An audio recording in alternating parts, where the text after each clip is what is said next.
Mr. Hansard is going to start us in prayer. All right, thank you. Bow with me, please. Our dear, most gracious Heavenly Father, we want to come to you today, dear Lord, thanking you for this opportunity to come out to represent our county, dear Lord, our students. And dear Lord, we want to thank you for the health that you've given us. Dear Lord, we pray today that you will just give us guidance. Dear Lord, give us patience. And dear Lord, give us the ability to do what's right for our students and for our county. And dear Lord, we pray that you will go with us now and watch over us and guide us. And we'll be careful to give you all the praise in thy name. Amen. All right. And before we get going too, I wanted to say one thing.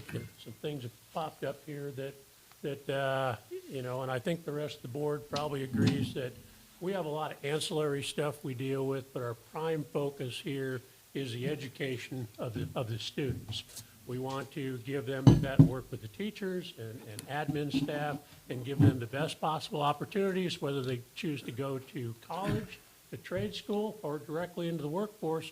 We want to give them the tools and whatever else they need to succeed in business and life. And I think most of the board I think all the board is probably in agreement with that. And I know sometimes that gets lost in the shuffle, but I really wanted to make that statement so everybody here knows and everybody out in YouTube land knows too. So, all right. So we're going to get going here. And the first item up is when we got a pretty good agenda today, and I thank everybody for showing up. First item today is the budget, and we'll turn that over to Ms. Nelson. Good morning. Oh, okay. All right. Well, You wanna let's wait hold up for- for just a minute. So.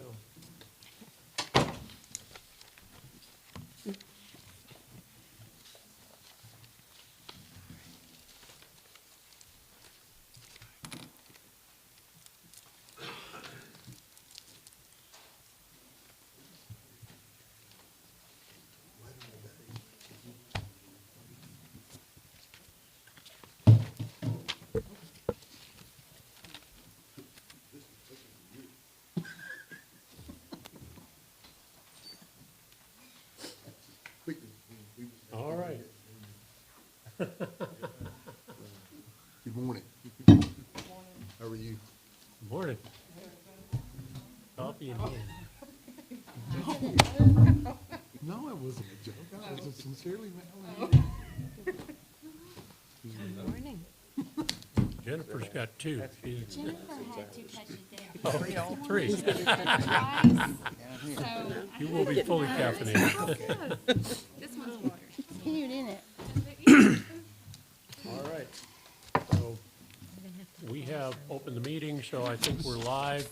So we're going to give you a minute to settle in, and then April is going to dive into the budget, which is the first item on the agenda.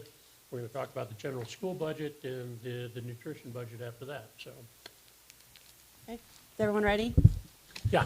So I'll give just because we have so many new board members, I will give a general explanation about each area of the budget. And then if you have questions, I'll pause and let us ask questions if y'all have them. Be glad to answer any questions today that you have. So I'll start with the revenue page. Notice the column headings. Usually the budget report that goes to the county, it requires us to have the audited financials for the prior school year, our original budget for this school year, the amended budget, what I estimate we're going to finish the school year with, and then our new revenue budget for the new school year. Revenues are broken out by local and state, and then we have some other things that come through.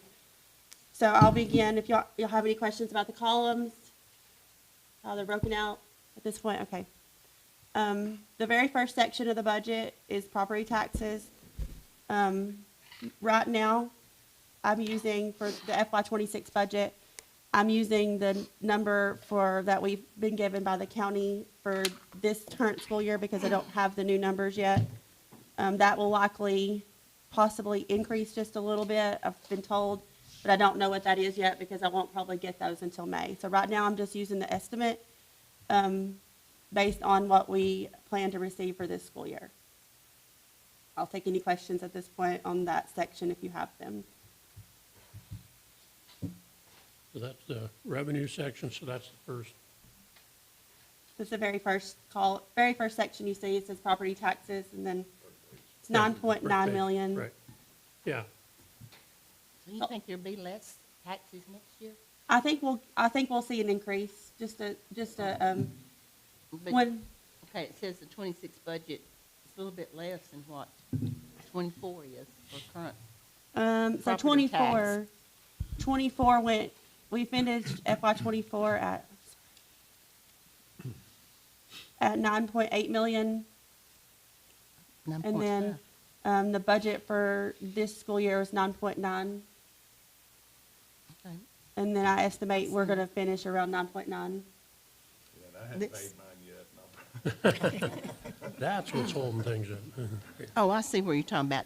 I was looking at the very first line item where it says current property tax. You're adding all those others together. Yes, ma'am. Yes, ma'am. So I'm talking about the Okay. section as a whole. Okay, I was just looking at the very first line item, current property tax, and it looks less than what? And I thought that was kind of odd. It that does there's going to be because, less property tax next year. it does because I have to do a calculation for the county that splits our revenue between us and the two city districts, and we lost a little funding last year. So you're gonna see it in that major category just a little bit, more than the other categories because it's such a bigger number. And I did that calculation and we've lost just a little bit more, but not enough for me to adjust this budget because I've been told by the county, been talking to Mariana, and I think our property tax is gonna increase just a little bit, but not a whole lot, based on that calculation and based on new property tax calculations. So I just don't have those firm numbers yet because they wait on that calculation, and I just got that calculation from the state last week. And so I wasn't able to get that to her for her to get what she needed from me, to give to me for this budget in time, so. But I do think, I mean, we may see a lower number in the property tax area, but we may, as that section as a whole, it will increase. Basically, our contribution from the county is, you know, a little more property tax than the sales tax. So, Yes. But it's split, Yes. you know, okay. And then, as we have more people move into the area and houses are being built, that number should continue to go up as a whole. But we may see it go down in a few areas in this section because of that calculation that I do for the county and the city schools.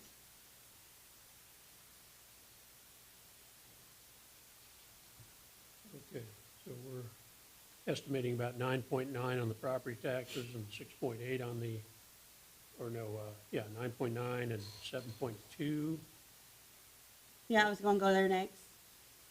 That's the estimated column. Yeah, so are we ready to move on to the next section? Yeah.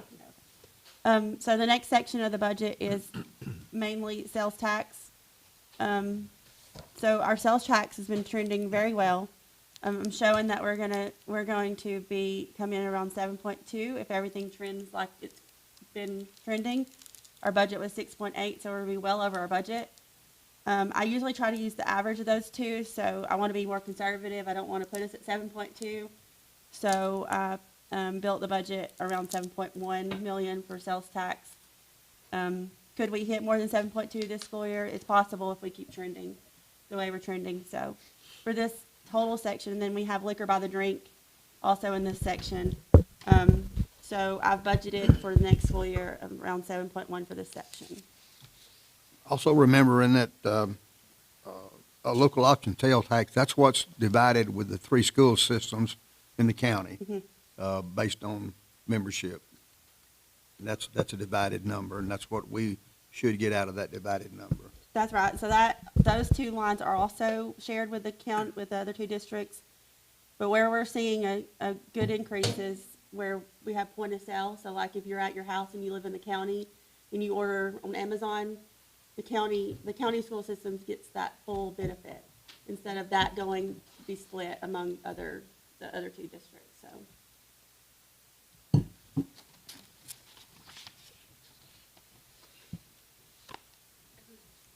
The next section is marriage license. They took a hit. That's just, I usually just, that's a flat number I use every year. Sometimes we go, I mean, you can see FY '24, we were at 2,300. And then this year, I'm estimating will be around 2,000, so usually use around that 2,200 because it seems like a good place to be. Mixed drinks went up 11, almost 12%, and marriages went down. We tried to get them to put divorce license in there, but they won't do that. We could make money. The next section is receipts from individual schools. So this is where the schools reimburse the district for field trips, extra labor. So like if you have an athletic event and custodian comes in and cleans up, bus driver takes the team to another school to participate. The schools pay us back for the bus driver and the mileage, or if a custodian has to clean up after an athletic event, we're reimbursed by the athletic fund to cover those fees. So that's what that is. The next section of the budget is recurring items. There's not a whole lot here. We have it's sales of materials and supplies. So this is like, scrap metal or anything that we would take to CFC. Anything, little items that we may just dispose of there, we would get just a tiny bit of revenue for. The next section, non-recurring items. The first line is for like if we have anything that's surplus, so like buses, iPads, Chromebooks, anything that we would sell on Gov Deals, this would where we would receive the revenue for those items. And then another large part of this category is the after-school program revenue. 93,215. I think that was what was in the budget that Ms. Garner presented. So you can see that on the 44570 Excel line, about midway down through that section. And then at the bottom of this section is elementary basketball. And so this whole section's around, I'm budgeting around 147,000.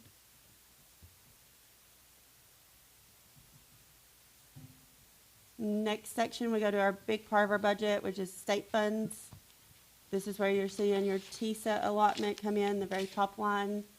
This is March's estimate. It did go down February, it did go down from February about, I think, around $6,000. The next line you see is for, we receive a grant for pre-K. That is our pre-K grant that we get every year, and that number usually stays the exact same. We received some funding from the state for driver's education. And then another part of TISA is the salary equity part. They split it out just between that top and that bottom number, and then career ladder. So that section, last year we received 33.7. I'm anticipating 34.6 this year.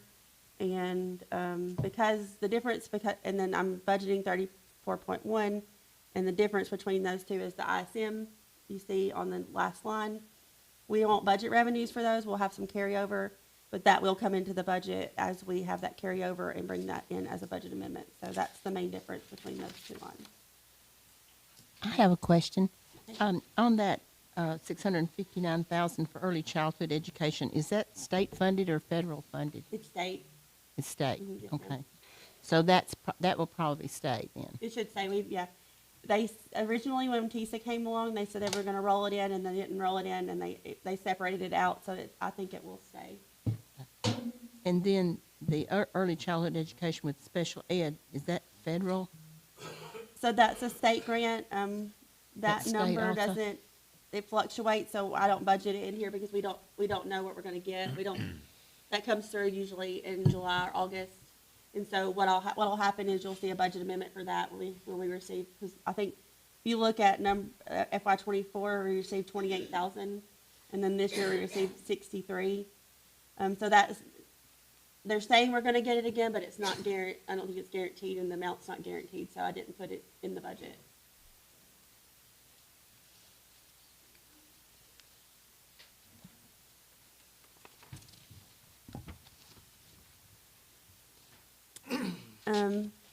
The next section is other state revenues. A large amount of this section is the TVA sharing, state revenue sharing that we get. This is the portion of their profits that we receive because they're federal and they don't pay taxes, so we get a portion of the TVA profits. That's $671,240. And that comes from the that comes into the county and then it comes to us. And then the next section is federal revenue. This is our the federal government, the Air Force reimburses us for 50% of our 2 ROTC instructors.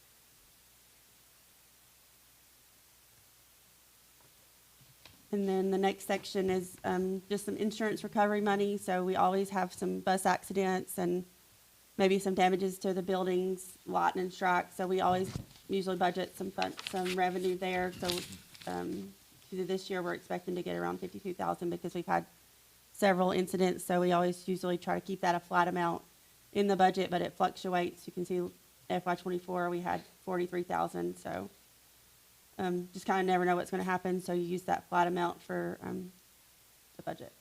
And then operating transfers is any kind of indirect costs we might get from federal grants. I budget very little there because there probably will be just a couple grants that we will be able to do that this year with federal grants. Total revenue budget is 52.2 million. Looks like I'm estimating 52.8. The main difference there is the ISM revenue that we received this year. I'll take any general questions you guys have on this section.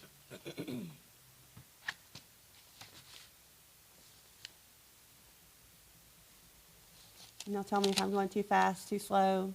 I think you're Trying doing to a help good job. This is hard for me, and understand. you're doing a good job. Thank you. Yeah. I think I'm the only one that has questions, but It's okay. it's interesting.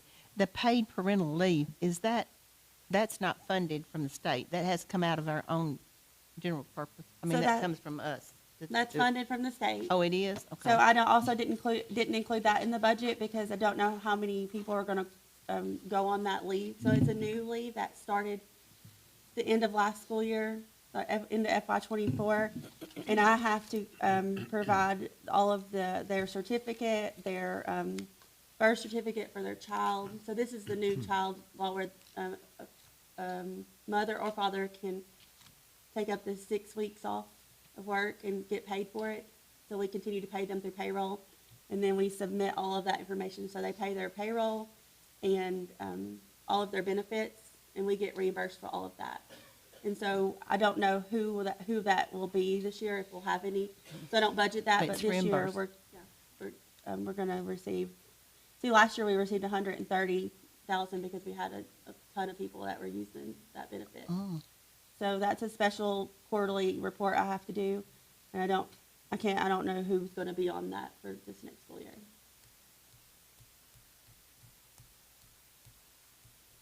So April, I'm supposing that if the state is paying for those 6 weeks, that's not Yeah, hitting, microphone.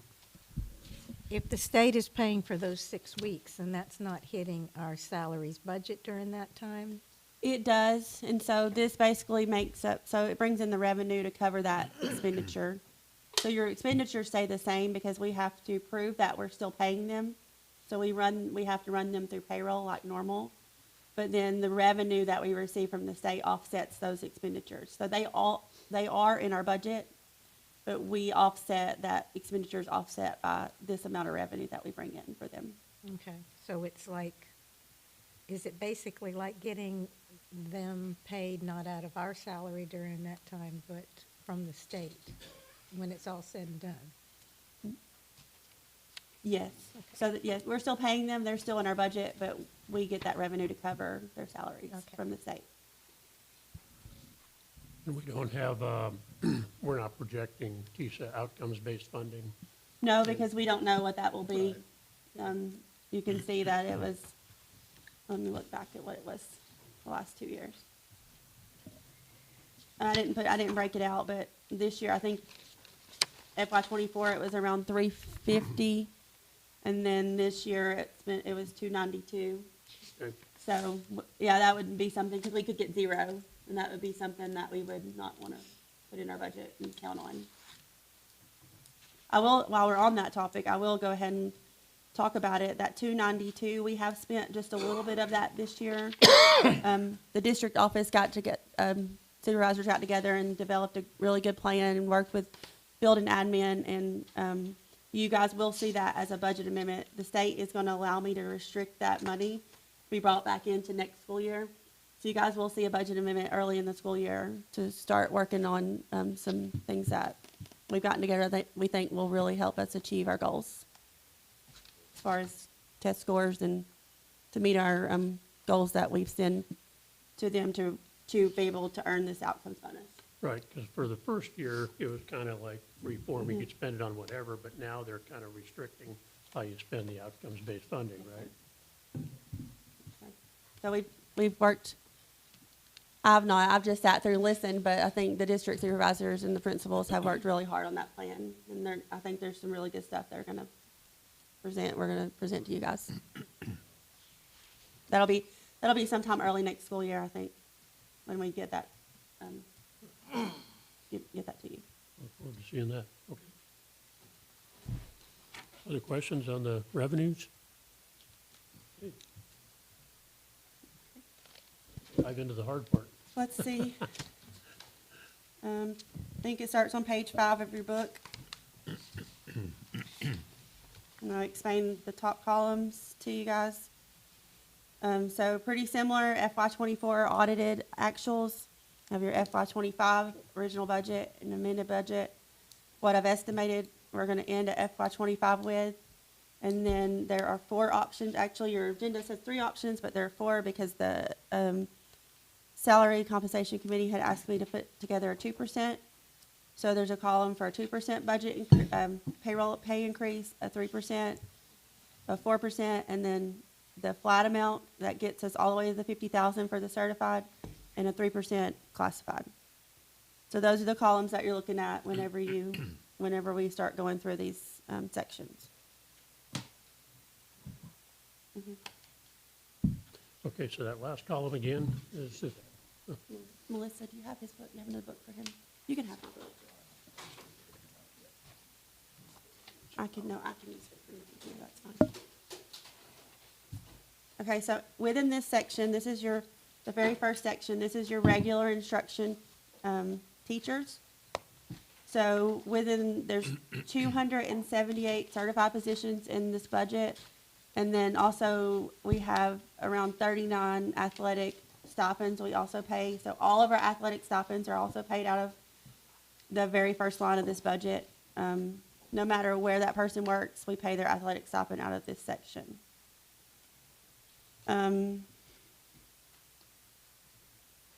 We have 27 teachers' assistants in this section of the budget. And they're just our regular instruction teacher assistants.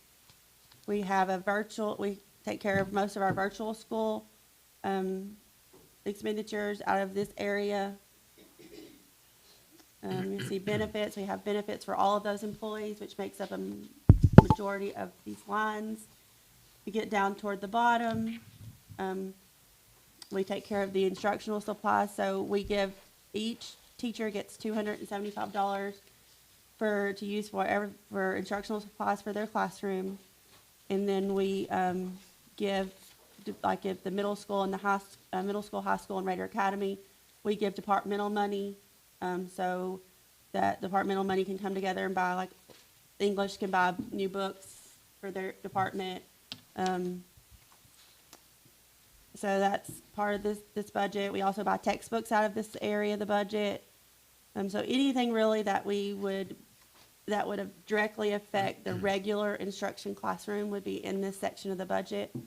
We have new positions in this budget, in this part of the budget. We have 1 math, 1 English at the high school, We have 3 art positions for the elementary within this budget, and then, I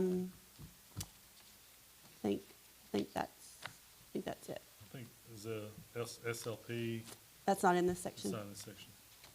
So 3 new art teachers and then 2 positions for the high school, And then the Hickerson, librarians and not in this position. medical. I'll go through the benefits section just a little bit, give you a little bit of note overall, and then I maybe not have to talk about it later on down. Basically a 5% increase. I'm budgeting a 5% increase. I won't know what the increases are until around August or September. We'll get actually the increases from the state at that time. We generally use 5% for that. This year we saw a 3 to 9% based on what plan the employee had. So we usually try to use just kind of the medium part of that, and I used 5%. We will have to bid out our dental and vision insurance this year, so I did put a 5% increase in there for those 2 plans. Don't think we'll have a 5% increase in those 2 plans, but did put that in there just to prepare in case we do. I'll open it up for general questions on this section, if you guys have them. Ms. April, what you just described is including, that's all in the 3% and the 4%.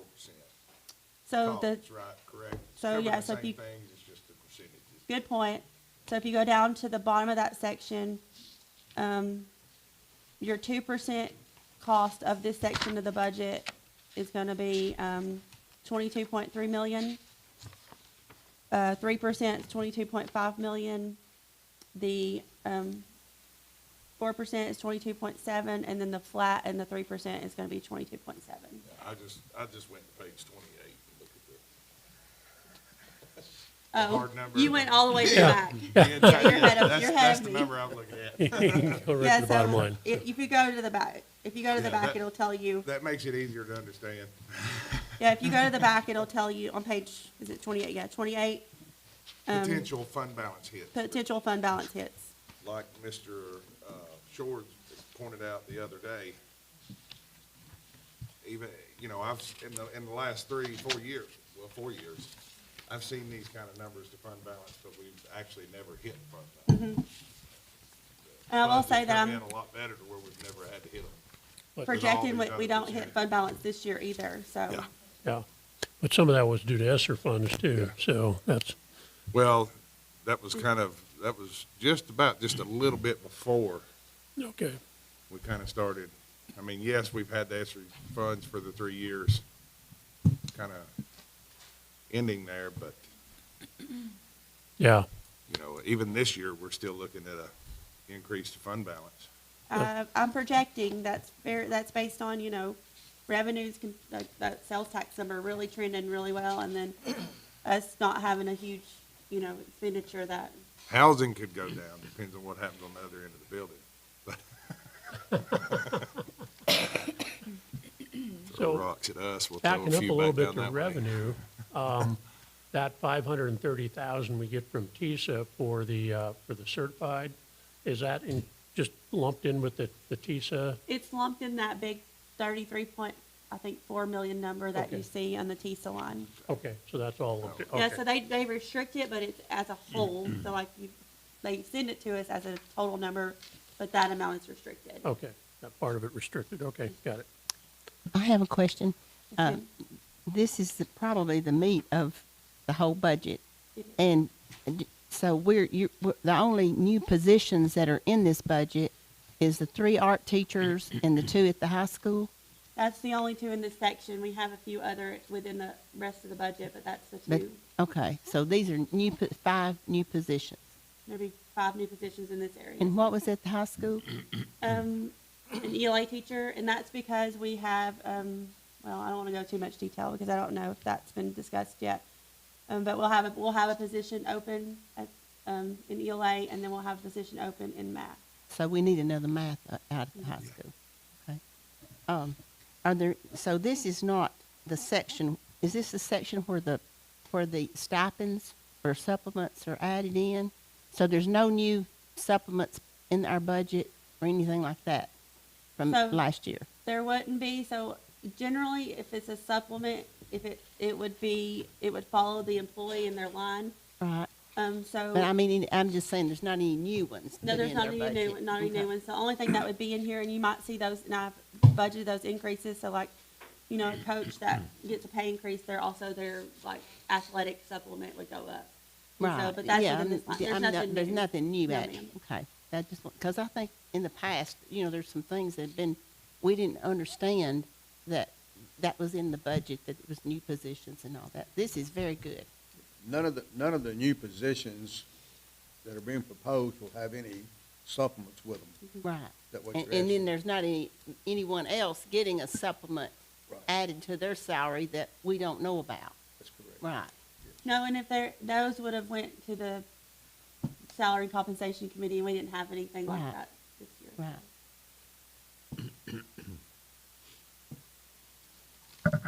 Any other questions about this section?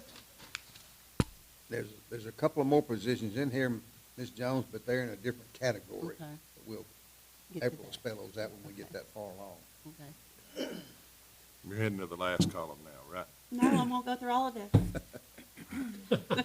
Well, I thought Unless y'all you want me was, to go to the last I thought you column, was so going I'm 3, trying to do 4, the and into this explanation flat of amount and the 3% budget. and explain that. The next section is, just where we pay for it. We have children who are, sent to alternative instruction school, and so we pay for their fees out of this line. And that fluctuates every year. You can see last school year, we only paid 28,000. This year I budgeted, 70 because the school year before that, we hit 70. And so this year we're gonna hit 32. So it just fluctuates. I just try to estimate the general number that put in that area. Next section is the sped section. So this is where your sped teachers, there's 36 sped teachers I have in the budget, 36 aides. There's one new speech pathologist that we added to this area. Your OT therapy person is in this area of the budget. And then, get on down into benefits, they get down to the supplies area, they get the same kind of, supply money as the regular instruction teachers. And then we give them general, and where where we give departmental money in the regular instruction area, we give SPED kind of the same idea of, they get extra money to be, spent on supplies, but that comes through, the central office and through Charlie, so we can monitor that just a little bit more because of the needs of those situations, those students. So basically, it's around 5.1 to 5.2 of your expenditure budget. April, how many students, I didn't realize we had homebound teachers. So how many students that we have that have homebound teachers? That would have to be, Tanya. Currently, we have, about 6 kids that are on homebound, and sometimes we have kids that are on homebound through special education services, and then some that are medically homebound. So they would come out from 2 different fundings. Okay. Well, it was just, I didn't realize that we had that. yeah, we Thank just you. kind of put, a general, I probably put the flat amount in there because, you never know what the need's gonna be for the school year. So we generally just used a, generic amount that we carry forward each year.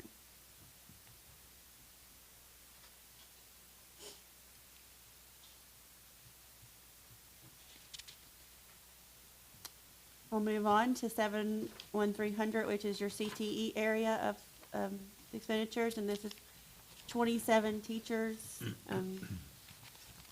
Their benefits, and we kind of do the same thing with them. We give them teacher supply money, no new positions in this area. It's around $2.4 million of expenditure.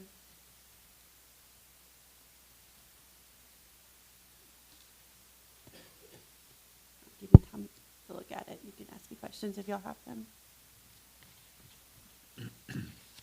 we do all that CTE stuff for roughly 2.4 million. And then he gets a little bit of federal money. It's not much. It's around, I think, around 130,000. And he Okay. uses that first, and then when we pick up the rest of it in general budget. Okay, I just find that pretty amazing. Yeah. Talk about Just a, bang for just your a buck. little over yeah. 1% of our budget. Yeah, we get a lot of bang for our buck on that. Okay. We really are. It's money well spent. Yes. Very well spent. Wow. Moving on, so the next section of the budget, 71400, we pay for, any bus trips within the county, our extra labor, so any extra labor comes out of that very top line that we would pay for, field trips at the elementary school, athletic events, bus trips, anything that we would pay for just an extracurricular activity. And then the next salary line is our elementary basketball, where we pay our stipends to our coaches, and then or any kind of custodian that was needed for to clean up after the games.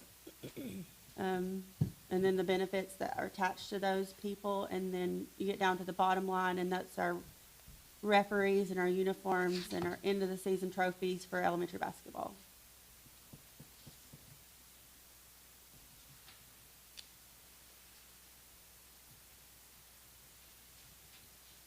Around 141 to 142,000 of our budget.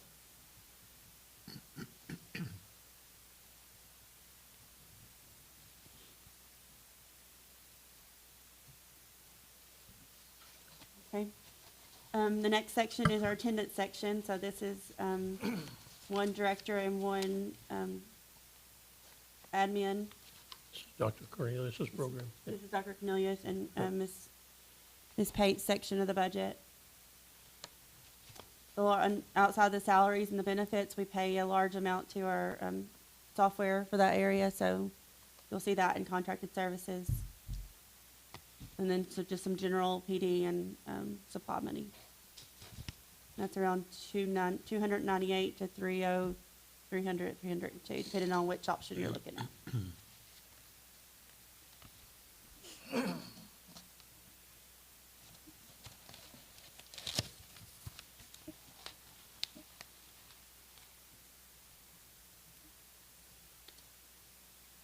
Go on to the next section. Self-services, so we pay for our director and then nurses at our schools out of this section. Also the subs for those, if we have to have a sub for those nurses, are paid out of this area of the budget. And their benefits, we have 12 nurses. And then any supplies they need for their clinics, and then any kind of PD for our director and those employees. So I'm noticing on here, April, we don't have medical personnel during the summer school program? Or else those are just budgeted for now as zero? Good question. We do. We will receive, that's a separate state grant, so it's not part of our normal budget. We will receive that grant probably, I hope it comes soon. Hopefully it comes this month. Sometimes it comes in May. So you guys will see that in a budget amendment, hopefully in the next board meeting, in the May board meeting, not in April.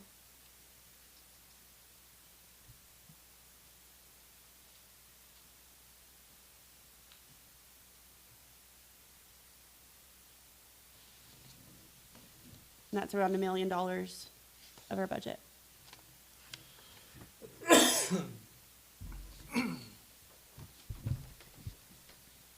Going on to the next section, other student support. This is our guidance counselor sections. We have 14 counselors. We have one district-wide social worker. And then we have three employees at the high school in the secretary line. And then this is their benefits. Out of this section, we also pay for, ACT retakes. I think the first one is paid for, and then we pay for any two are paid for. And then we pay for, the district will pay for additional if we need that, if we need those need to pay for those. And then, some professional development, and translation services down in the bottom, so some very little minute things, but this budget's around 1.5 million. Your psychological personnel, is that something? Act test is 322, and then the translator is 399 on your line items there, on the second page of that. And that's on the line 124, the psychological personnel? That's the one social work, wait a minute.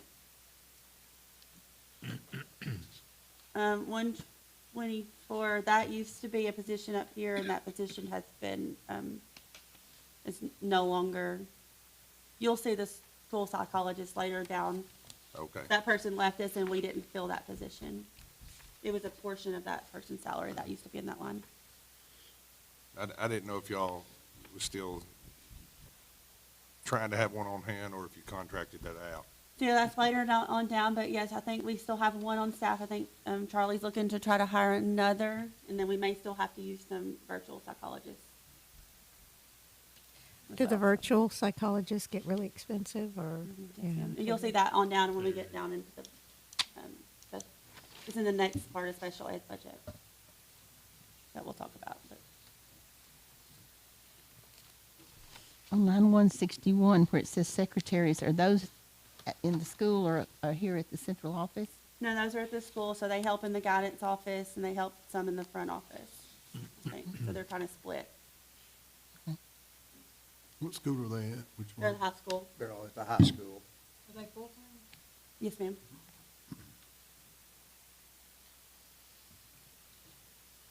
And that line also includes, like, I think they split their time between the front office and the guidance office. So if they were out, we would like get a sub for them for part of the day or whatever. So that line is not like their total salary. It would include a sub for them if they needed it. Yeah, that was my next question. Is that all that they do? So you're saying that that's not all that they do, those secretaries, they're doing They're helping mainly the guidance office. Yes. guidance office, main office, Mhm, mhm. going back and forth? How many secretaries do we have over at the high school? You know? Hold on, I can look. It might take me a minute to get, because they're in a couple different areas of the budget, so give me just a second. Yeah, that's what I was seeing. I've seen them in some other ones, and I was just trying to figure out. There's three, well, those three are split based on what the need is, mainly help with guidance. But let me look, I think there is, You've got one main person, Mr. Hendrick, that's the, basically the physical agent there.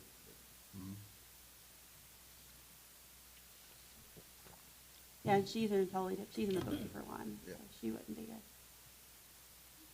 And then we've got two other, so we would have 5. And those two mainly work, I guess, checking kids in and out and doing staff attendance. Gotcha. Thank you. Welcome. That includes the Raider Academy? No, that's just at the high school. At Raider, there's 2 at Raider. And I said mainly one does staff, I think, and the other one does student attendance.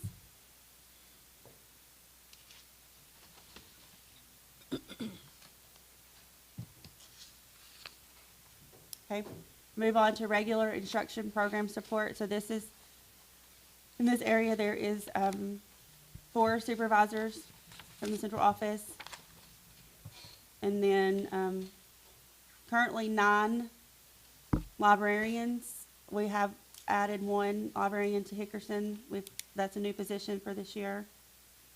There are 2 central office secretaries in this section, 2 library aides, and then 2 academic coaches and the coordinator for the virtual school.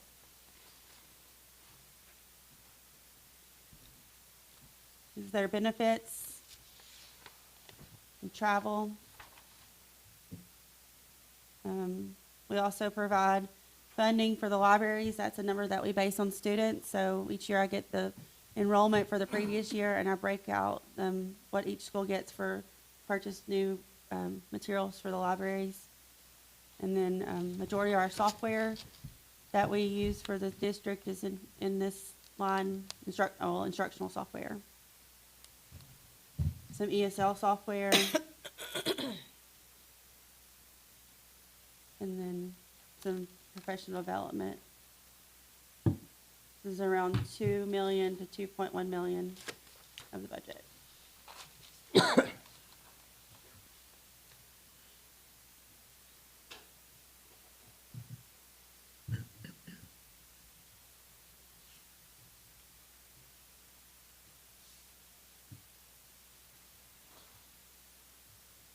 Okay, move on to the, ready? Ready. Next section, special ed program support. So this is one director, sped director, and then one psychologist, but currently we're looking to hire another one. We used to have, I think, 4 on staff, so we're looking to hire one more back. If he can, find that position. And then we have a secretary that is split, her salary's split between the general budget and the federal budget. And then we have one sped assessment facilitator in this area. We get down to another large part of this budget, and it's the contracted services line. That's where we pay for our OT and PT, and then virtual psychologists. So if you look at this, the column for this year, it looks like I'm estimating us to be around 487,000. We've spoken with Charlie, and we think adding that, if we can add another psychologist back, and there's some things we can do to reduce that number this year. So that's why the budget looks a little bit lower than what I'm estimating. However, if we don't add that position back, this number, we could transfer funds from the top down into this line. You may see that come this year, I'm not sure. We'll just have to kind of keep you posted on that situation. But this budget is around 668 to 690 of the expenditure budget.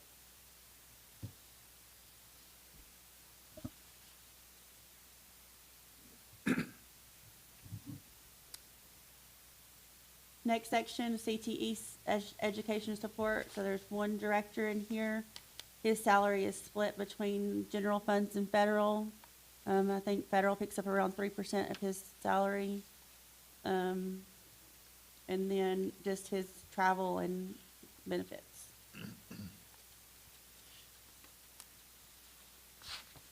Around $100,000 of the budget.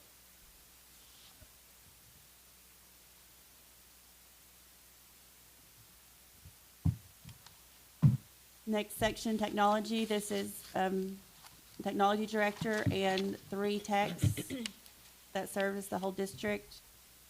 Their benefits, and then you can see this is a pretty large budget because we have, ENA services where he, for our internet, and then we have a lot of software, Windows, cybersecurity software. So this is a big chunk of our district software that hits in his budget. And then any kind of replacement, we always budget a flat amount for replacement and hardware. Just don't know what the need's going to be as far as like if we needed a whole classroom or replacement parts or buy new Chromebooks. So we just kind of budget the flat amount there each year. In the past years, we've not had to use that budget because we've had Esther, and Esther's taking care of a lot of that. You will see that we are probably going to use most of our budget this year.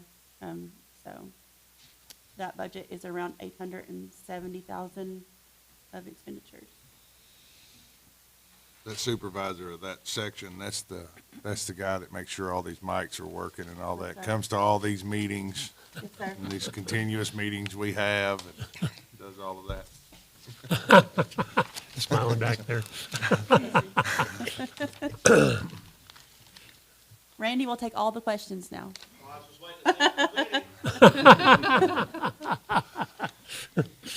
The travel on that one, $12,500?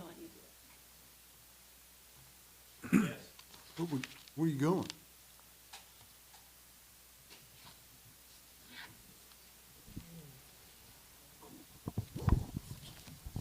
All my techs and everybody's centered here, and as soon as we get a ticket, we head out to Deerfield or we head out to Hillsborough, and you have 3 guys, and we don't station anybody at one school because it's not very effective, because if they were out at Deerfield, they might have one thing to fix and they'd be sitting there all day. So it doesn't make economic sense to do that. So, but we try to fix tickets as quickly as we possibly can. Some districts wait till school gets 5 or 6, that could be 2 or 3 days, and then go out and fix it all. But then you got a problem some teachers dealing with for, a day or 2 days. So Yes, sir. as soon as we get a ticket, they take off. Yes, sir.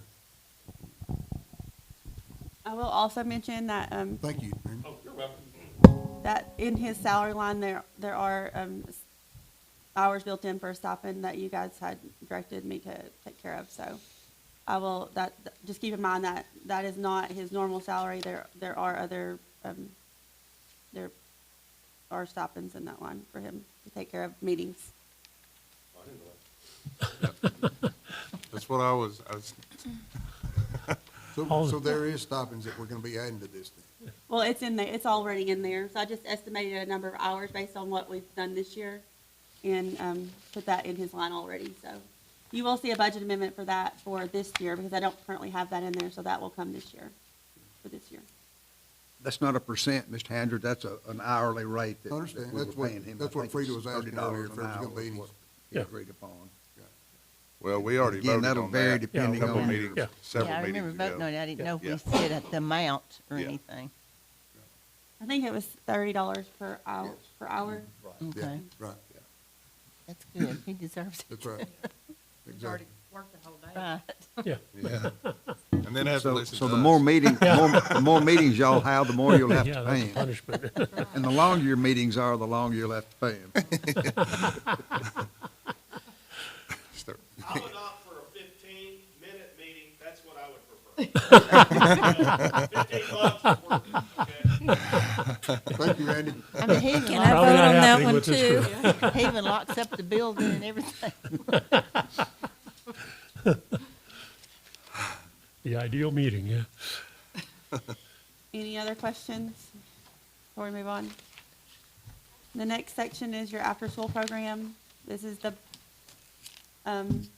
option that was voted on by the board, voted and passed by the board. So this is the section of the budget that will record the, after-school program in.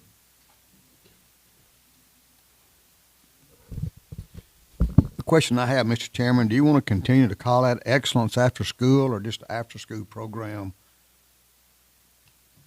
I don't know I know you had a grant, I think, for the excellent school program as such.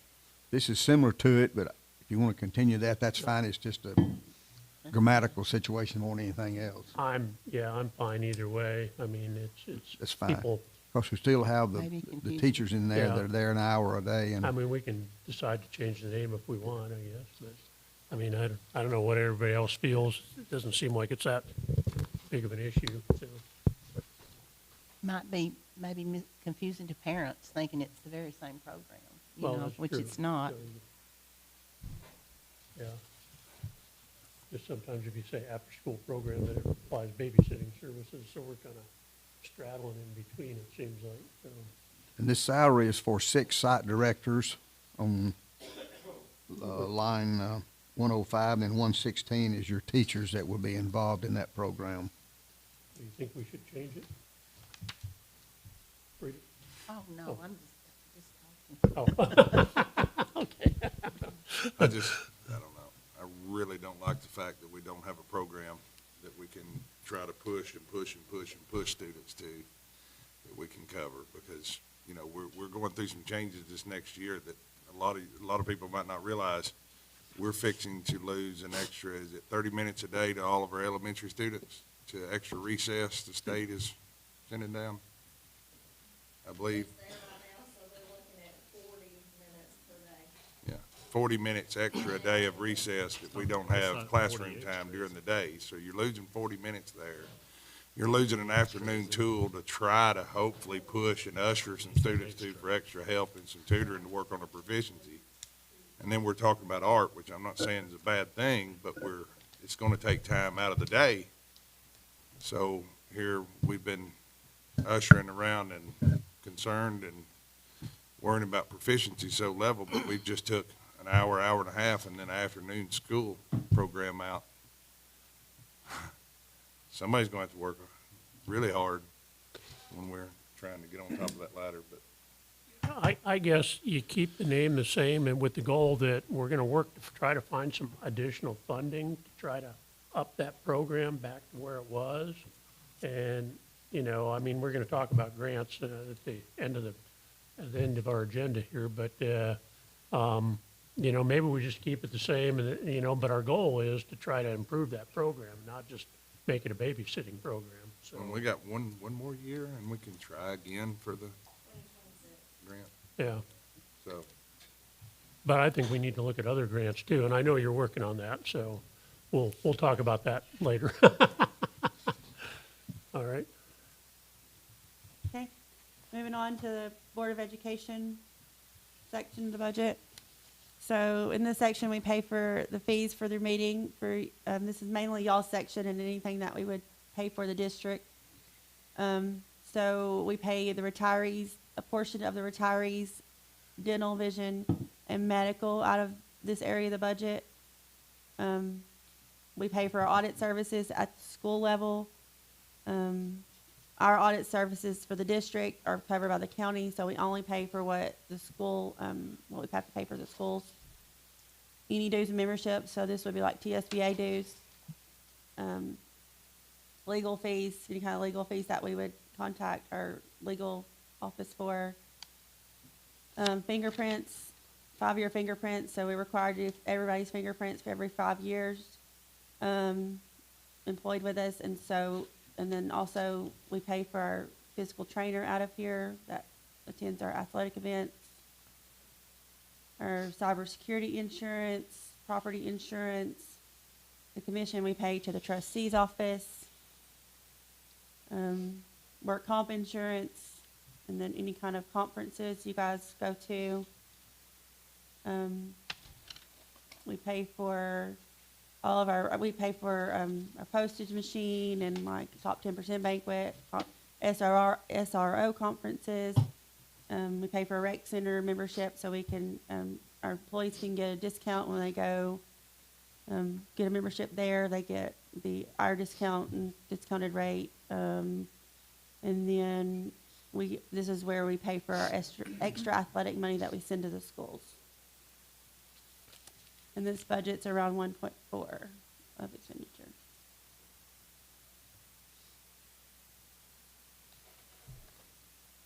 What are we on?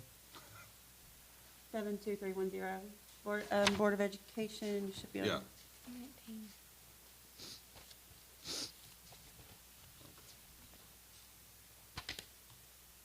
Page, The, line at 599, the extra athletics, what is that?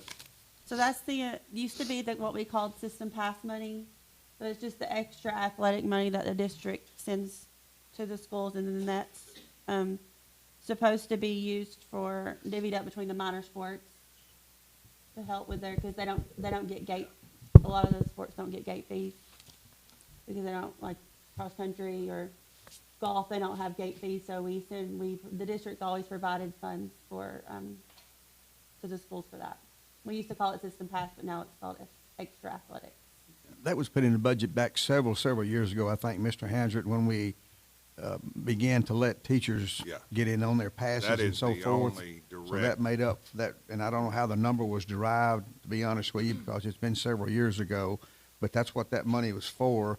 At some point in time, whomever was here involved with it, put a fiscal allocation to it, a money allocation, and that's just to make up for what could have been revenue from teachers and the passes that we have for them. and So that is. that's what that is. That is the only direct funding to athletics as far as here's money to spend.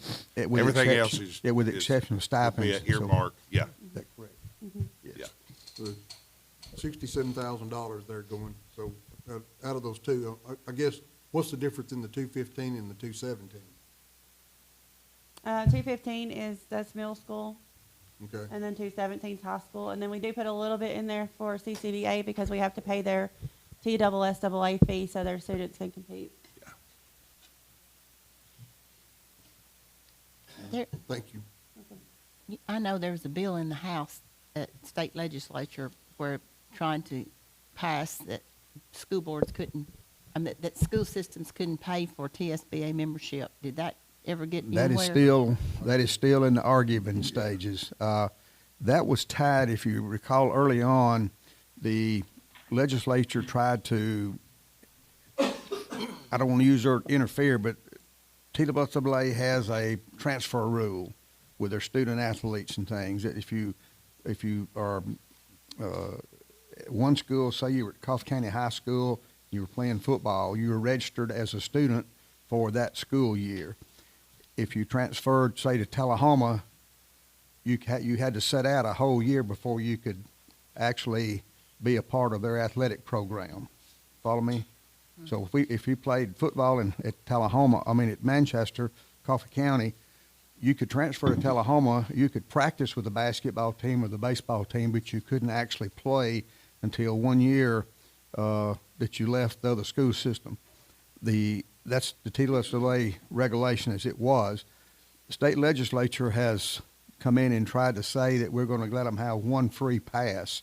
In other words, if I was at Coffee County playing football, I could transfer to Tullahoma and play basketball without any penalty, without having to set that year out.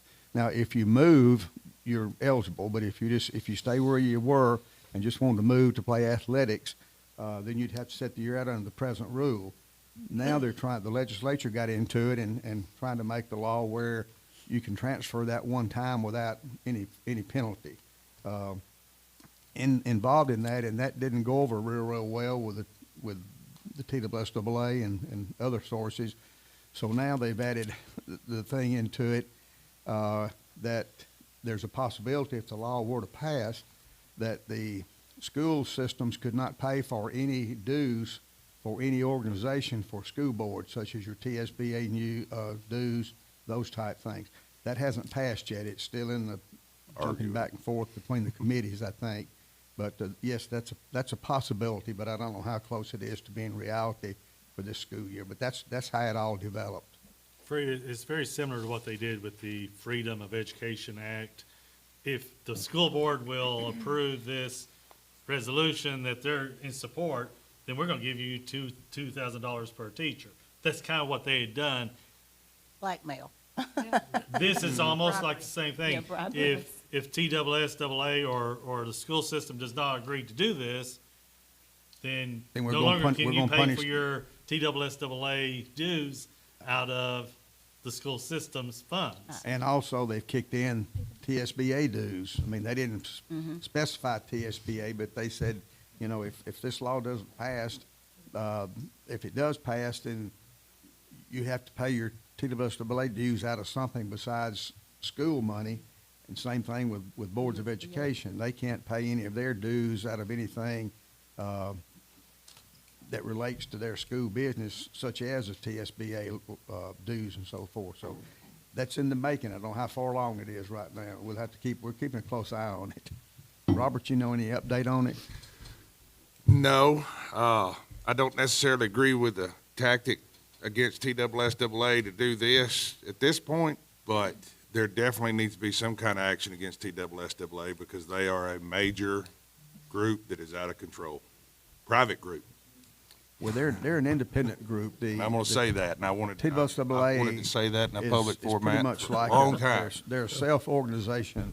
They govern themselves. They're not under any. They're no different than the governing Coffee County body Quarterback except Club, a themselves, yeah. 501c3. They're no different. I know I'm supposed to be the legislative liaison, which I'm not doing too good a job, I don't think. But anyway, I did get information about that TSBA membership. And the reasoning behind it is because some of the legislatures felt like the TSBA was taking a different stance than what they So it's more political than it is anything, in my opinion, on the TSBA. And so it's just probably 2 or 3 people started it and got it going. And then it carries over to that, you know, all memberships, so I need to anyway. be quiet.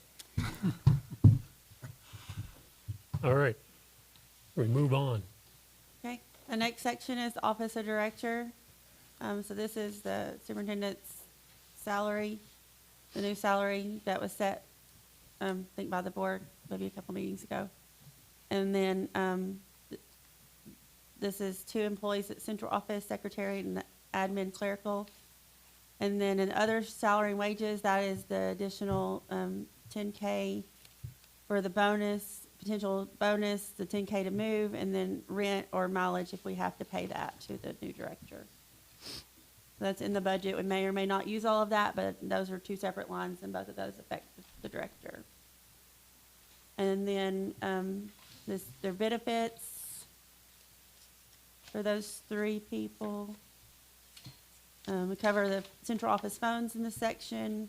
Any kind of supplies that we purchase for, central office is covered in this section. And then conferences and travel. And then we have our copier lease that we cover in this section.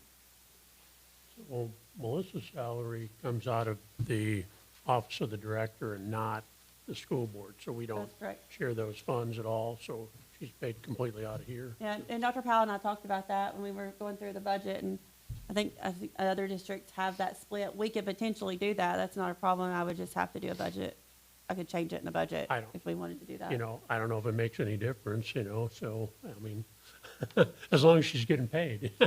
Yeah, so she's just paid out of the office of the director. That's how you budget it, because she's doing double duty. She's the director's secretary and also the secretary to the board, so. You're correct. Some systems do break it out differently. They'll have a salary in there for the secretary to the director, then they'll also have a budget item for the secretary to the board. I think in the past, Coffee County has, at some point in time, decided to combine those in just Right. one salary. I just want to make sure she's not missing out on anything, because Melissa does so much, so much work for us, and we really appreciate her, so I don't, Yes. you Yes, know, we do. Yes, we do. I want to make sure she's not missing out on anything, so. All right, So this is around 414 to 415, 16,000 of the budget. Moving on to the next section, this is the Office of the Principal section. So we have 10 principals that are paid out of this section. Your secondary bookkeepers, you have 13 assistant principals and then 1 scheduler, testing coordinator at the high school. 6 elementary bookkeepers, 2 CCMS staff, and then 2 high school staff. And then any kind of subs we would need. So elementary, when they're not there, we have to provide a sub for that front office, because they're dual positions. They do the bookkeeping and they do the student check-in, check-out, and answer phones. This is the benefits for that section of the budget, we pay for all the school's phones out of this budget area. And then any kind of, principals get $300 a year for their travel back and forth to the bank or to central office. And they also get some supply money for their, front office, and then some professional development if we choose to send them anywhere. It's about $4 million of the budget.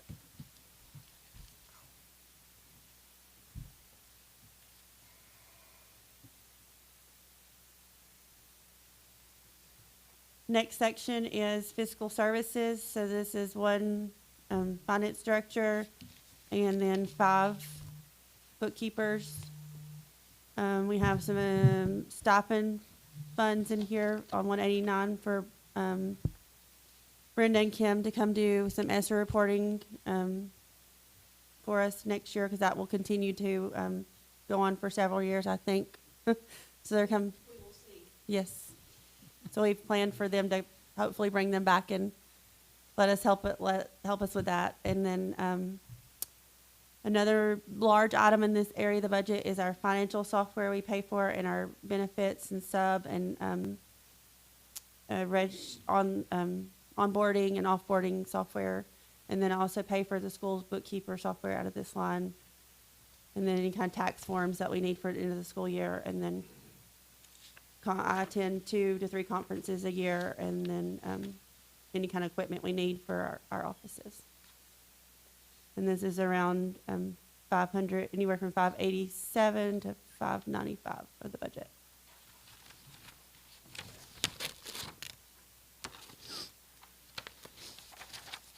$399 is for my software we use, all of our software.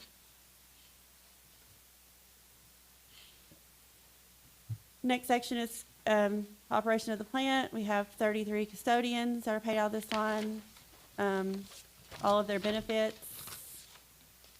and then take care of their uniforms, take care of electricity, natural gas, water for the schools, any kind of cleaning supplies that they need. And this is around $3 million of the budget. How many custodians are that?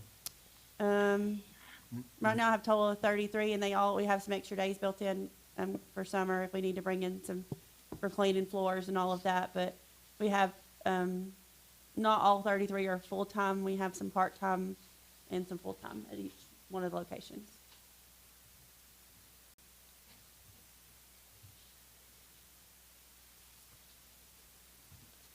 I didn't realize we provided them uniforms. I guess I'm out of that. So That's we neat. used to pay for their I'm sorry, that's not their uniforms. It's like mats, and I'm getting confused with down on in the budget because it's like mats, and it's like anything like, because we used to use a service for that, front door mats, Oh, okay.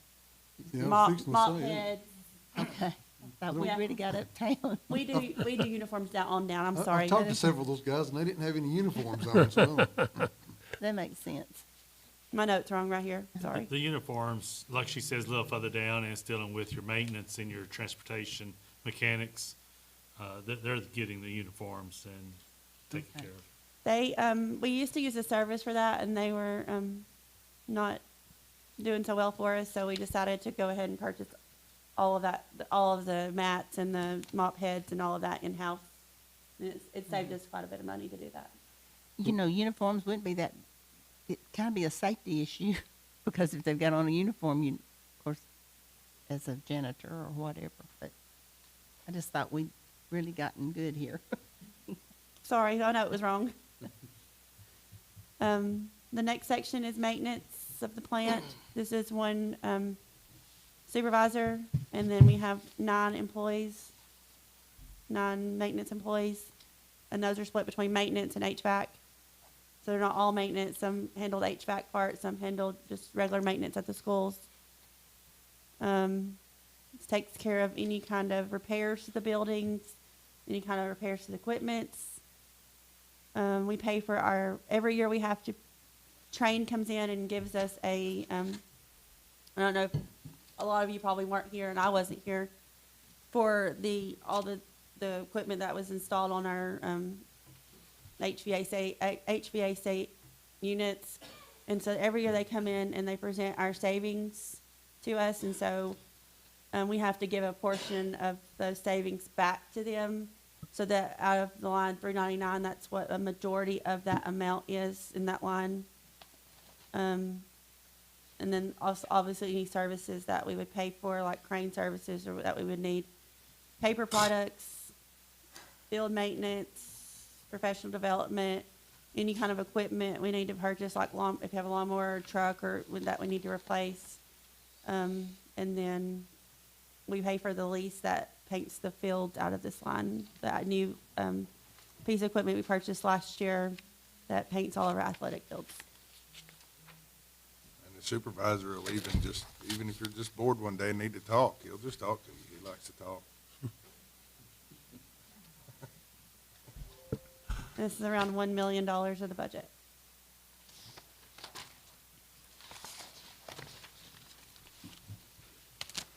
Transportation, There's one director, we have 3 mechanics, and then 2 of those mechanics, all of those mechanics help drive the buses, but we have some overtime built in, for a few of them, if we need them to come back and do their normal, duties after they get off the bus. And then we have, 49 bus drivers, 23 sped bus drivers. A lot of those are, some of those are subs, so we do keep some subs on staff in case we can't, our normal bus drivers are out or on leave. We have 1 office staff. We pay for some extra labor for another employee or extra time for another employee to help with paperwork. Their benefits.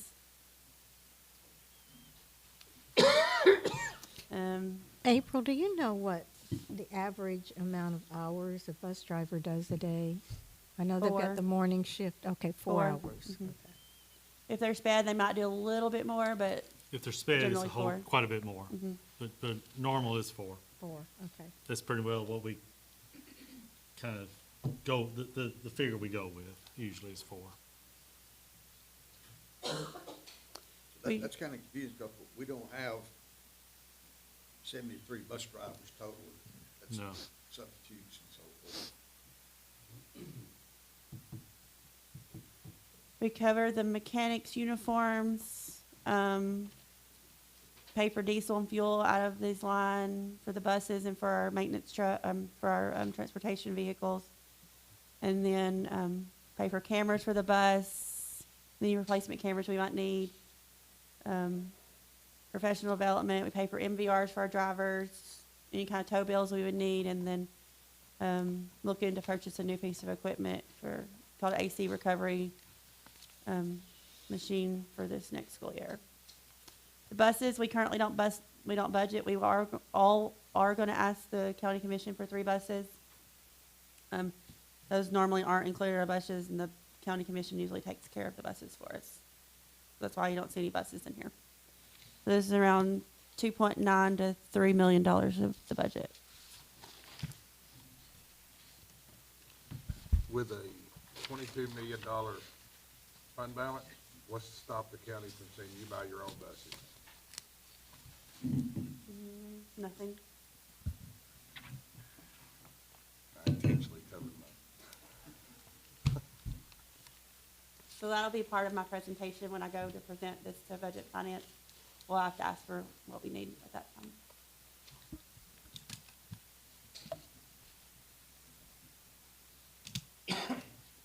The next section, we really don't, I will just mention, the reason it's on here is because we gave some extra pay last year in FY '24, but we currently don't cover any of food service, other than helping with some cafeteria monitors part-time and all of that, but that is generally covered and elsewhere in the budget, so we don't really need to talk about this next section.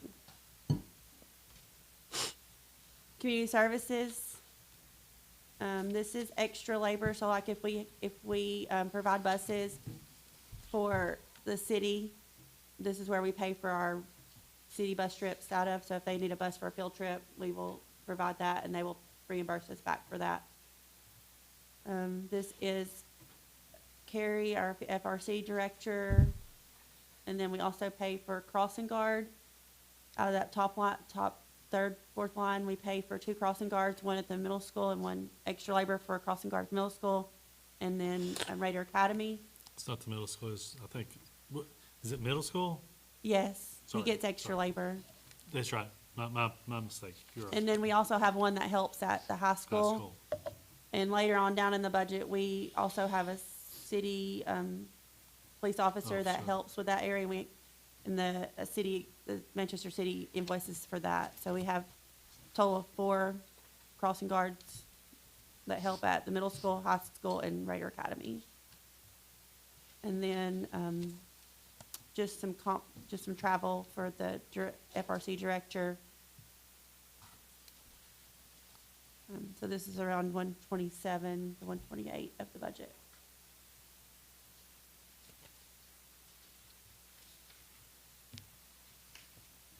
Next section is our early childhood section. This is 7 teachers. This is our pre-K area of the budget. We have 7 teachers, 8 aides, and then part of the elementary education supervisor is paid out of this area. We take care of any curriculum that we need, any instructional supplies. Those teachers get instructional money as well, and they also get departmental money. And then any kind of, supplies or travel or staff development we need for that area. So this is about $1 million of the budget.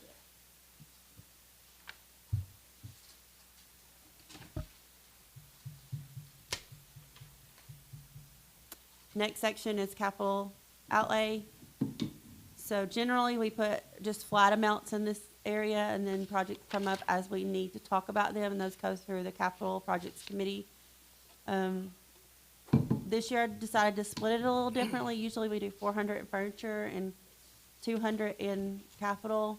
I felt the need to put more in capital this year because we are seeing a lot of increased costs and just increased projects. There's things that are going on that we're talking about now, maybe for next school year. So I decided just to split that a little bit differently, but generally we usually put around $600,000 in this budget. And there's no list that supports this. This is just usually flat numbers that are put in there, so we can continue to replace furniture and do some capital projects as they come up.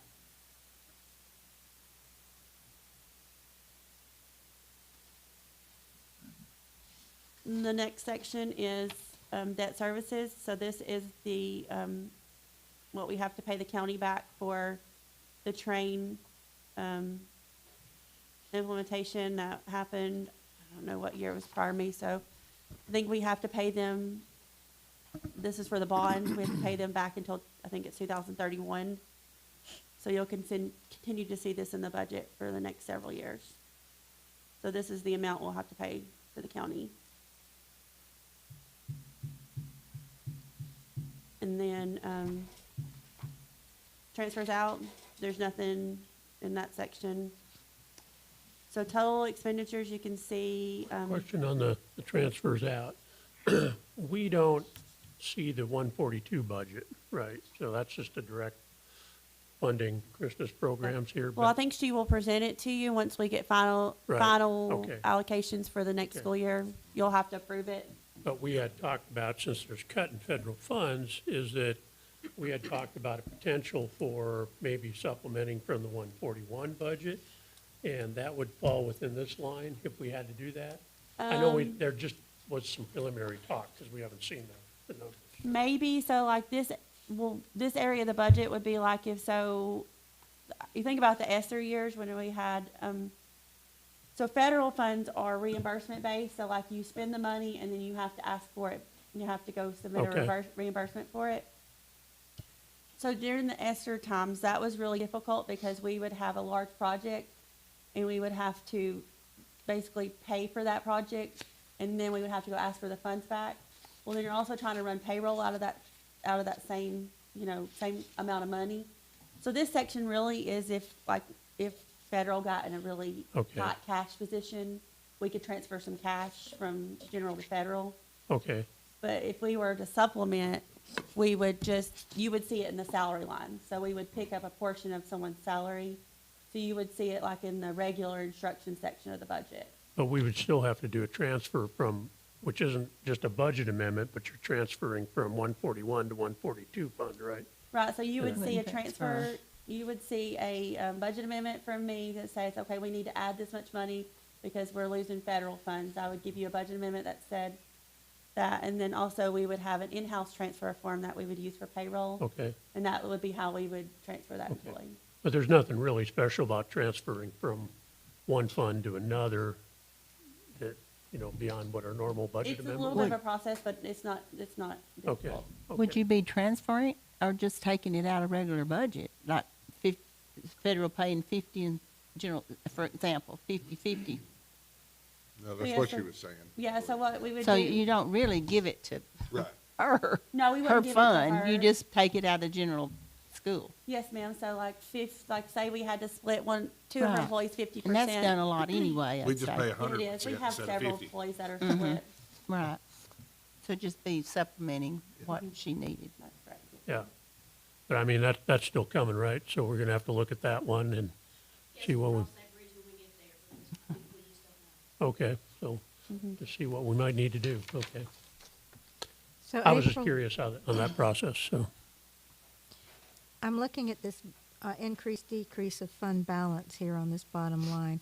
So that pretty much shows us, depending on what we decide to do as far as extending a raise this year, just how much it's going to Yep. hit the fund balance So in if each you look area. at, I'm estimating, if you look at the column for this year, I'm estimating we're gonna add to fund balance. My estimate right now is $1 million. That could go down, could go up based on, revenues and all that. Expenditures, if we have anything large items that come in that, or something that happens we don't plan for. And then I'm showing the 2% will hit fund balance for $446,418. The 3%, $810,327. 4% around 1.1, and then the flat and the 3% around 1.2.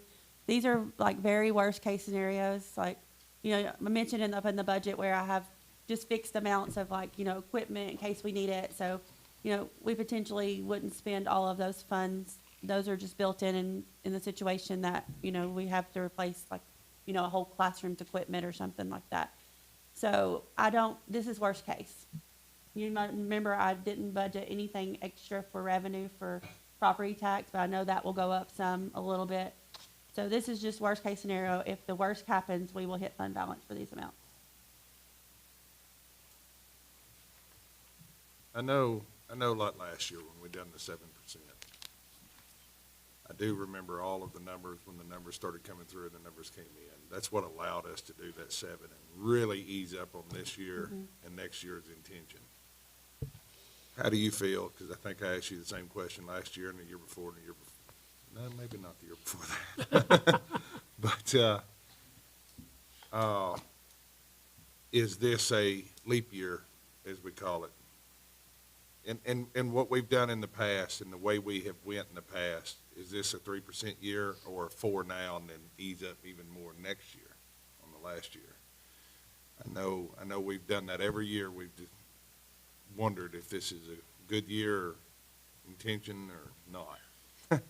So my general thought is that, we said 7%, we thought 7% was gonna push us, and we were actually gonna hit fund balance. Like that was the first year I think we communicated, said, we probably will hit fund balance this year, and I'm not, right now, I I'm not think seeing the that. push was a 5, started at 3, then eased up to 5, but yeah. So if you add to fund balance, and I really, like, my personal opinion, and that's just my personal opinion, Dr. Powell can make his recommendation on what he wants to do, but I think we keep pushing to the plan that we've put in place to, keep the teachers progressing. My concern is if we don't do as much this year, then next year, the funding, we have to pick up, other things in the budget. We may not be able to do the 4% if we do a 2%. Or maybe we have to pick that up this year and it really stretches to 3%.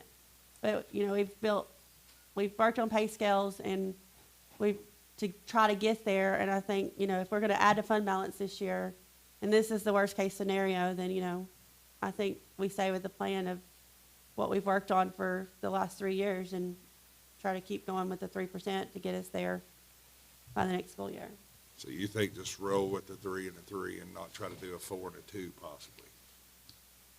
I mean, that's up to you. That's where, well, but what I'm saying is, it's the same question I've asked every year.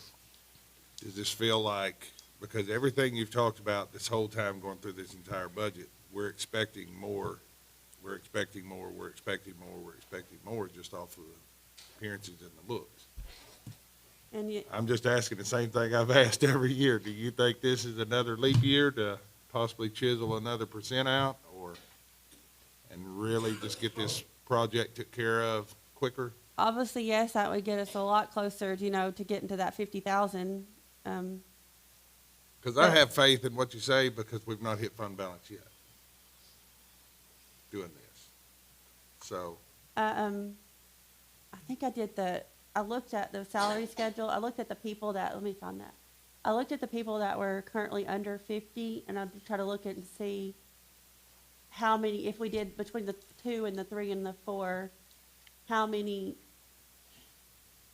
people that would affect. Y'all just give me a minute, and I'm gonna look at the pay scale. So if we just do a 2%, only year 3 goes above. So like if you look at the salary schedule, year 3 goes above the 50,000. If you look at the 3%, you go to 2 and 3 go above 50. And then if you look at the 4%, it's still 2 and 3. So you still would have those, new teachers and the newer teachers that you would worry about. So I don't think between the 3 and the 4, it really cuts your list down, any of those people that are below 50. But definitely between the 2 and the 3. Like if you went 2, you would have more people to figure out next year. yeah. And then, if you chose the 3, you would have less, but then the 4 doesn't really change a whole lot for that, so. My biggest concern is not necessarily how many and when we get them to that point. I signed on to this many years ago and understood it throughout it. My issue is next year being our final year. We've got programs, we're liable to have to pick up a lot more extra pay and a lot of things for next year, possibly next year. We don't know that.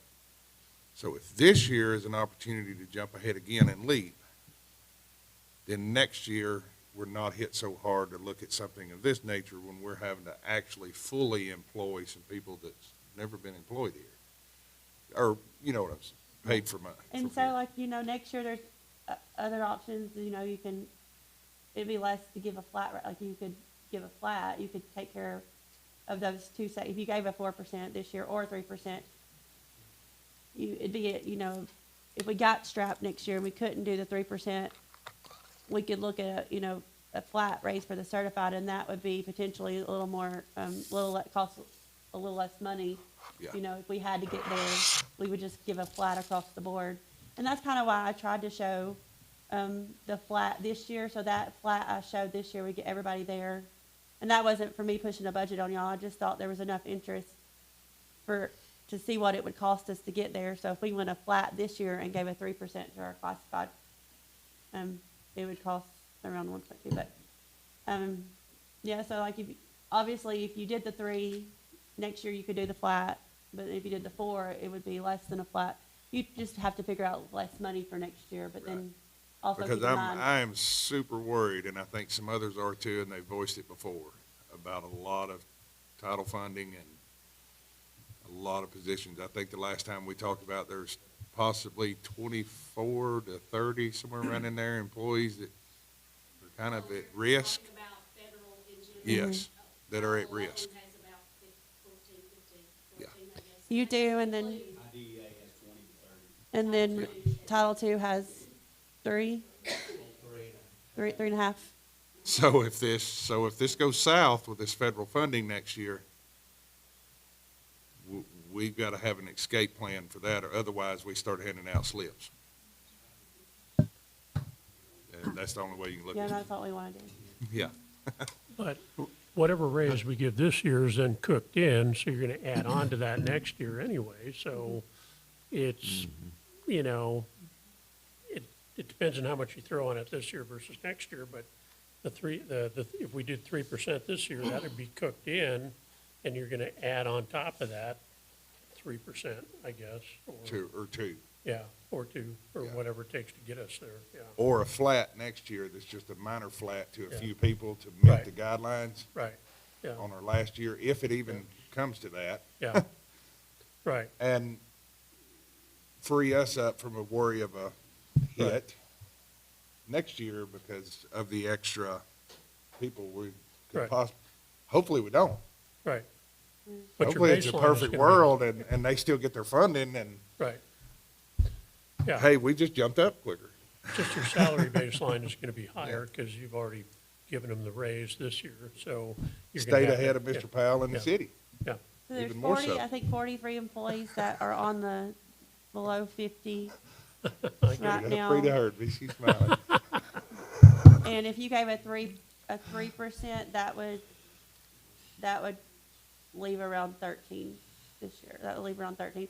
You're gonna add to that because you're gonna have new people coming out of college. They're gonna start on year 0. Yeah, it's probably, So, I mean, you're gonna add that some to that number, but Are those 13 that would be left next year? if you didn't Are add they any new. Really, really, really close?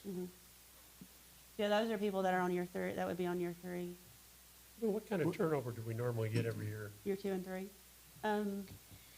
We typically have, I mean, we really won't know that, but we see, we see a lot that comes, not a Do whole we lot lose of. experienced people and we're bringing in inexperienced people at the lower end of the pay scale? Mhm, You know, yeah, I not mean, I think we'll start a to see moving a lot target. of, I know. a lot of that with our older, experienced teachers that have their years in, that are ready to retire. I think we have a Right. lot in that, in that category that could potentially do it in the next few years.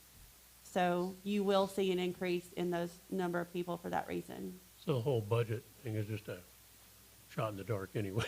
Mm-hmm. An educated guess, I guess. Swag. We typically don't, we know some positions, but we typically don't find that out until usually around May-ish, May to, Yeah. they'll turn in their sheets if they're planning. They typically try to talk to their principal. We don't always know everyone that's leaving though. I've noticed we get those reports from Miss Melissa, the people in, people out. That's, stays busy. And Mr. Well- Ballard, and one other caveat to that, is a lot of times when we hire a new employee to fill a teaching position, especially in special education, a lot of times they're not at the bottom of the pay scale. Yeah, They're Yeah. 10, 12, 13, 14, 15 years Right. in the masters, because that's the best applicant. so you don't always know. Yeah. Yeah. So it's So it really is a swag. Yeah, okay, I got it. Excuse me. April, you may have already told us this, but what is the amount of federal funds that'll be in our budget this year? Oh, well, that's hard to say because we don't get our, Can we you don't get our guesstimate allocations. that? And we don't have any idea when we, will get them this year.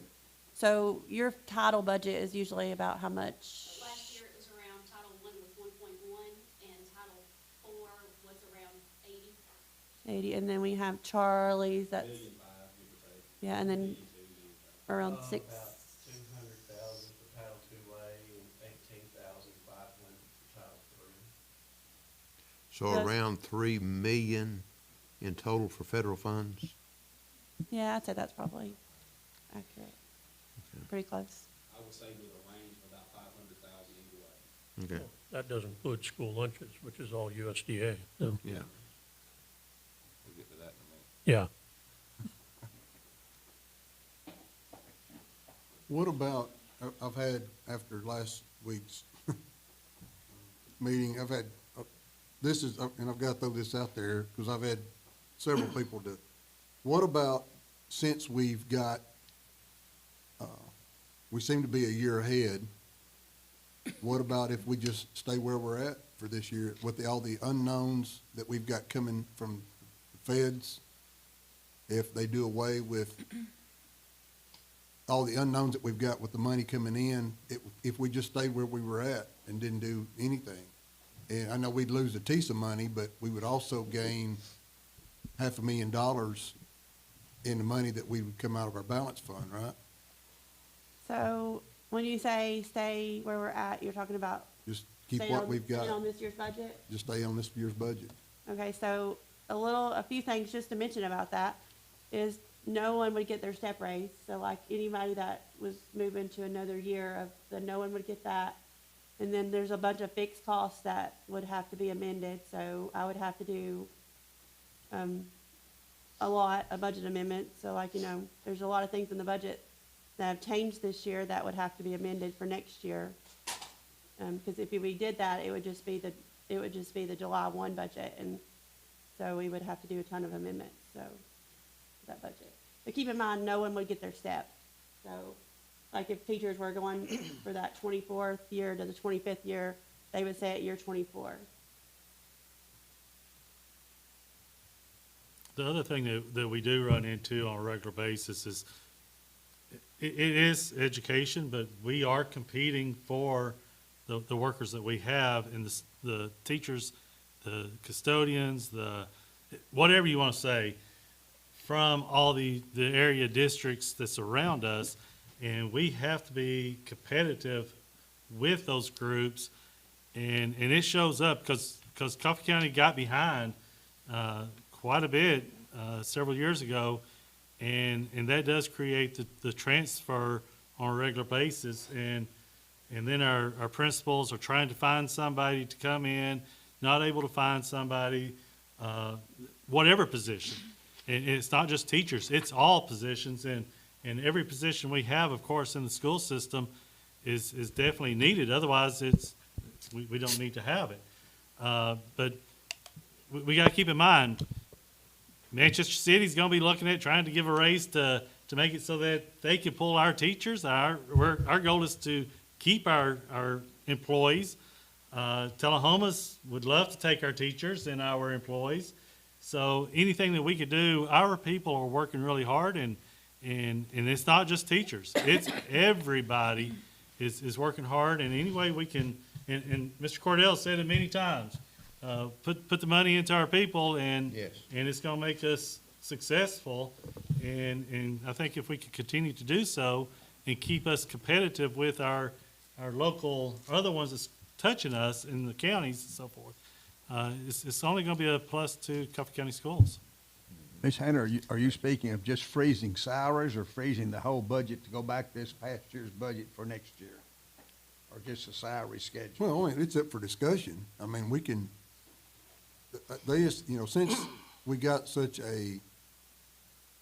got a 7% raise last year, and this is a consensus from a lot of people that I got phone calls from, is, if we didn't do anything with the uncertainty of them doing away with the federal education program, and even, Ms. Cole has said, we don't know what we're gonna be getting. So this might be a good year just to cool it and not do anything as far as maybe, it's up for discussion, see what everybody else thinks. We could leave the budget where it's at, freeze the salaries, it's up for discussion. I mean, it's just an idea. That's what we're doing here, and. That was the question. Are you making a suggestion to be considered just freezing salaries for this next year, or going back to the 24-25 budget, the whole budget for next year? We could consider freezing the salaries. for Okay, everybody. so you're looking at salaries only. Yeah, we could, It- it's just a If you just consideration. freeze the Yeah. budget, you're gonna, Mr. Chair. Whatever the motion is made. Mr. Chair, the thing is, our federal programs, and I direct the question to Ms. Cole. I remember ever since my first year being a principal in 2003, anybody that went into federal programs with Title I, whenever they took that job, I remember telling every one of them, do you understand could be just for 1 year? This could be for just 1 year. Is that right, Ms. Cole? And it's, to me, there might be a little bit more chance this year, but to me, there's no different. It's never been a certainty on our federal funds. Every year is always, I just don't know what's going to come in. And Ms. Cole is very much on her budget, but that's something that we've always had problems with. So I don't see it being different this year either. It still could go away, but for the past 22 years, I've had that same thing. Is that right? So I'm always cautious. This year just feels a little different. This upcoming year just feels different. We're in a different climate, different place. And you either get the funding, or next year, if you don't, you fire 27 people, We've never them home. disbanded. or 35, or 40 people. Yeah, I guess what the feeling from everybody is that we've never disbanded the federal school system. before. That's true. This is a first. You are exactly right. You can say what you want to say, but we have never disbanded a federal school system before. In this, we are in uncharted waters, guys. We are. And we've heard from above that Title I and IDEA may be, I say have a Twix. Maybe less impacted than some of the others, but I'll believe it when I see it. The last email conversation, the last email I received about a week ago.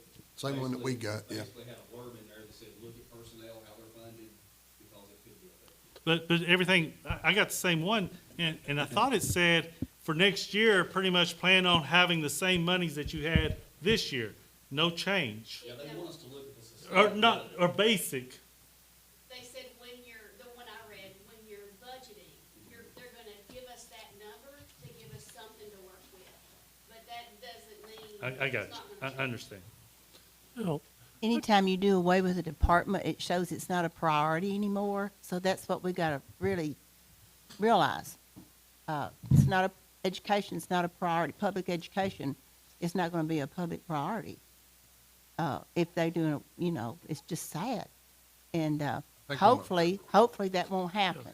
But- Absolutely, Federal. absolutely. I- But we have to be cautious in what we're doing, because we don't want to get, and this just seems like it might be a good year just to coast and see what happens. And, nobody's going to lose nothing, but I just want to make a reminder here too that it is April 10th. We have a board meeting coming up on the 15th where we need to approve a budget, and it needs to go to the county. It can be, the county budget and finance meeting is April 24th. So we've kind of committed to getting them a budget at that point. There's a little bit of time to, they really need it by May 1st, but April 24th is when the Budget and Finance Committee meets, so we are running out of time to do endless budget revisions. And, that's really something to take into account, because it is a lot of work to put this together. And we, to go back and do yet another budget revision, you already got 4 options on the table here. And to do yet another one, I would say you're running out of time to do that stuff. Mr. Chairman, make a comment. We have a very good fund balance right now. And like the federal budget, we don't know what's going to happen. But with our fund balance right now, not using it for anything could possibly lead to the county saying, well, you've got this much money, you need to take care of these things instead of asking us to take care of them. Example, school buses. Buildings, Do what? buildings, Yeah. additions. I mean, when you're throwing things out, that's something to think about. I'm not disagreeing with what Mr. Handrick's saying. I'm just saying we have to look at some other things also, because we probably, no probably too, I think we have a larger fund balance, Gary, and you can correct me. We've always had a larger fund balance than the county has. Yeah. As far as the school system versus the Coffee County budget. Is that correct? Well, as a point of reference, I think the state requires, a 3% fund balance? And That's correct. 3% of expenditures. Yeah, and I Expenditures, think yes, there's a yes. substantially So larger we're than way that. above that. Well, And I'm we not like saying we need to 4 spend the million. money, because you Oh, we're- can't spend your savings account from now on out, because if you don't, you're gonna lose it. But on the other hand, since we're asking other entities for money, then that's something we need to think about, I think, good, bad, or indifferent. As I said the other night in the salary and compensation meeting, we're in the education industry. We're not in a money-making industry. We're not in a money-saving industry unless at all possible. There is no reason we should be setting on a fund balance of this size. That's what the money is sent to us for and give to us for, is to continuously and constantly try to improve the quality of education for our students and the conditions for our staff. That's what the money's for. And like I said in the meeting the other night, for 10 years before that I know of, having any dealings with the school board here in Coffee County, they succeeded and done just fine for 10 to 15 years. I haven't found a budget much over $5.5 million and one lower than about $3.5 million for 10 to 15 years before, a fund balance, gross fund balance, restricted and unrestricted. I think Mr. Powell's definitely on a point right there of having this kind of fund balance setting here that is not going anywhere, because we should be spending it on education. That's it. Further comments here? We probably need to move on because we've been spent 2 hours already on this one, but we are going to have to vote next Tuesday on one of these 4 budget options. And we can make a recommendation here on which one we're gonna do, or I guess, April, you can give us 4 options to vote on, and we can make a motion at the meeting. We can go 2 ways on that. That's normally how. I think Yeah. usually this budget carries on into the meeting, and then someone will make a motion. Right, To go with one of these. go with one of these, and so this is. Usually the director would give. Yeah, this is to explain, this meeting is to explain and clarify any questions you might have on these different options, and we will vote on one of these 4. I personally, and this group can certainly make other recommendations, but I just don't think we have time to prepare yet another budget option. That's, so I would say we really need to look at one of these 4 and vote on and approve that. As Mr. Gilly said, we decided on a plan 2 or 3 years ago where we'd step things up by year, and I think we're on track to do that. And, so that this kind of, one of these budgets will get us there, and then we'll have to, look at what, whether it's a 2 or 3% next year, we can do that. So, any further comments, or we can move on to the food budget? Mr. Chairman, one other thing, I think I've made a point before. You have 4 options here, I guess. 2, 3, 4, and a flat rate. Under my circumstances, I will not make a recommendation for a percentage increase. That will have to come from the board. Even though it may theoretically come from the director, under my circumstances, I would not like to have that responsibility. I'd be glad to if you want me to. We haven't talked about an increase in Manchester City, so I don't know what that amounts to. It may be 2, it may be 5, it may be 7. I have no earthly idea right now. But my recommendation will be on the salary end of the budget, that whatever we pay one group, we need to pay all the groups the same thing, whatever that percent may be or whatever that flat rate may be. Not pull them out at this point in time. If that's something that the board feels like needs to be done, I think you've got another year to work on that. But you've got 4 options here about what you want to do for an increase, and I respect that. Mr. Chair, I appreciate Dr. Powell, what he just said, because that shows you also how big this is between the school systems and how much it can make a difference in what's going on between Manchester and Coffee County schools. It can make a difference in what happens with our employees and what happens in that line. So, and I appreciate that. Yeah, well, we got a lot of stuff to consider between now and, I guess, we've been at this for 2 hours, so I'd like to take, Can I say something first? Sure. I just wanted to thank Ms. Milson. You do a fabulous job. This is amazing. You worked so hard. We appreciate you, and you put up with a lot. Please don't leave us. We love you. absolutely. I wanted to say that. This is incredible, the work that went into She this, and I April. of course, she spent the majority of the time, she and I have That's spent amazing. at least 2 or 3 different meetings going over item by item, line by item of this budget, and I feel good about it. The pay increases, I hadn't seen the 2% because that was put in after we looked over it, but it's in here now, but that's something to consider. But, all in all, I think it's a good budget for this school system.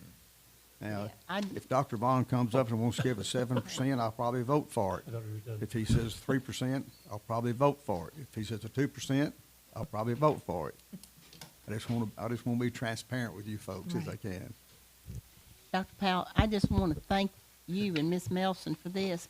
All the time that I've been on the school board, I've never seen such a good presentation and of the budget. It really is helpful. Yeah, thank y'all so And, much. this is, I've never seen this before, and thank you She spent a lot of time on it. for initiating that, Dr. And Pepper, it in shows, April. yeah. Because it gives us a better understanding of everything. What time we supposed to eat, Melissa? After we get through with Yeah, let's, the food we, budget. I'm ready for a short break. Oh, we're we're just gonna let, couple options, we can take a quick break now and then maybe eat at noon, or after we get through the items 2 and 3 on the agenda, we can eat after that, but I'm ready for a break too, so. Yeah. 5-minute break and then back and we'll look at the nutrition budget.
All right, we're back after a much-needed break. So I think Holly will be back in just a minute, but we can get going with the nutrition budget, the 143 fund. Yes, and that would be me. All I'm right. Carlin Cotton. I'm the, over in school nutrition. I have my own budget, so I do mine completely separate from April's. So I have revenue and expenses and a fund balance that are separate. So I am a self-sustaining budget, which means that I should have enough revenues to cover my expenses. And if I have, of course, more revenues, I add to fund balance, and less I take from fund balance. I used April's template so that it would be consistent, so you could understand it just like the other. My revenues, we can start with that. I believe that's the first page. I'm not sure, I haven't looked at it in here. Yes, it is revenues. My revenues consist of, the first, the educational charges are paying students, and the amount that I also get from reduced meals. So these are lunch, broken down to lunch, adult, and breakfast payments I receive, as well as a la carte sales. So anything we sell, like ice cream and other items, those come in. It has been going down the last few years. I'm not sure what the reason is. Not as many kids are eating, or we have a lot of free and reduced kids as well. So, you know, reduced only pays 40 cents and for lunch and 30 cents for breakfast. So I went ahead and we got probably, this year went down. I just went ahead and budgeted it for what it's been for this year, for next year. Investment income, that is, I have an account at Coffee County Bank that all the managers, any money they get in, they deposit it into that, and then I get interest off of that account. Now, what I do every so often, I guess April does it, she writes a check out, we transfer that money from that account over to the trustee, so we have it in there. So that's and I also have a CD, which is, I think, 200,000, and that CD gets interest as well. I get every year I get a state matching grant, and it's usually around 22,000.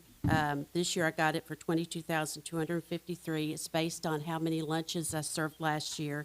That is used to pay for things like travel, for training, and anything involving training, as well as it goes to pay for your director's fees, like my salary. Federal revenue, that is the money I get in from the USDA, so that is a federal amount. So every month I take the amount of free and reduced and paid meals, and I submit that to the state, and they send me money back through the trustee department based on their federal rates. So that usually goes up every year. The federal rates go up a little bit, so that's why it increases every year. So that's my revenue. I also, under other, I usually get a fresh fruit and vegetable grant, but I never know that till June.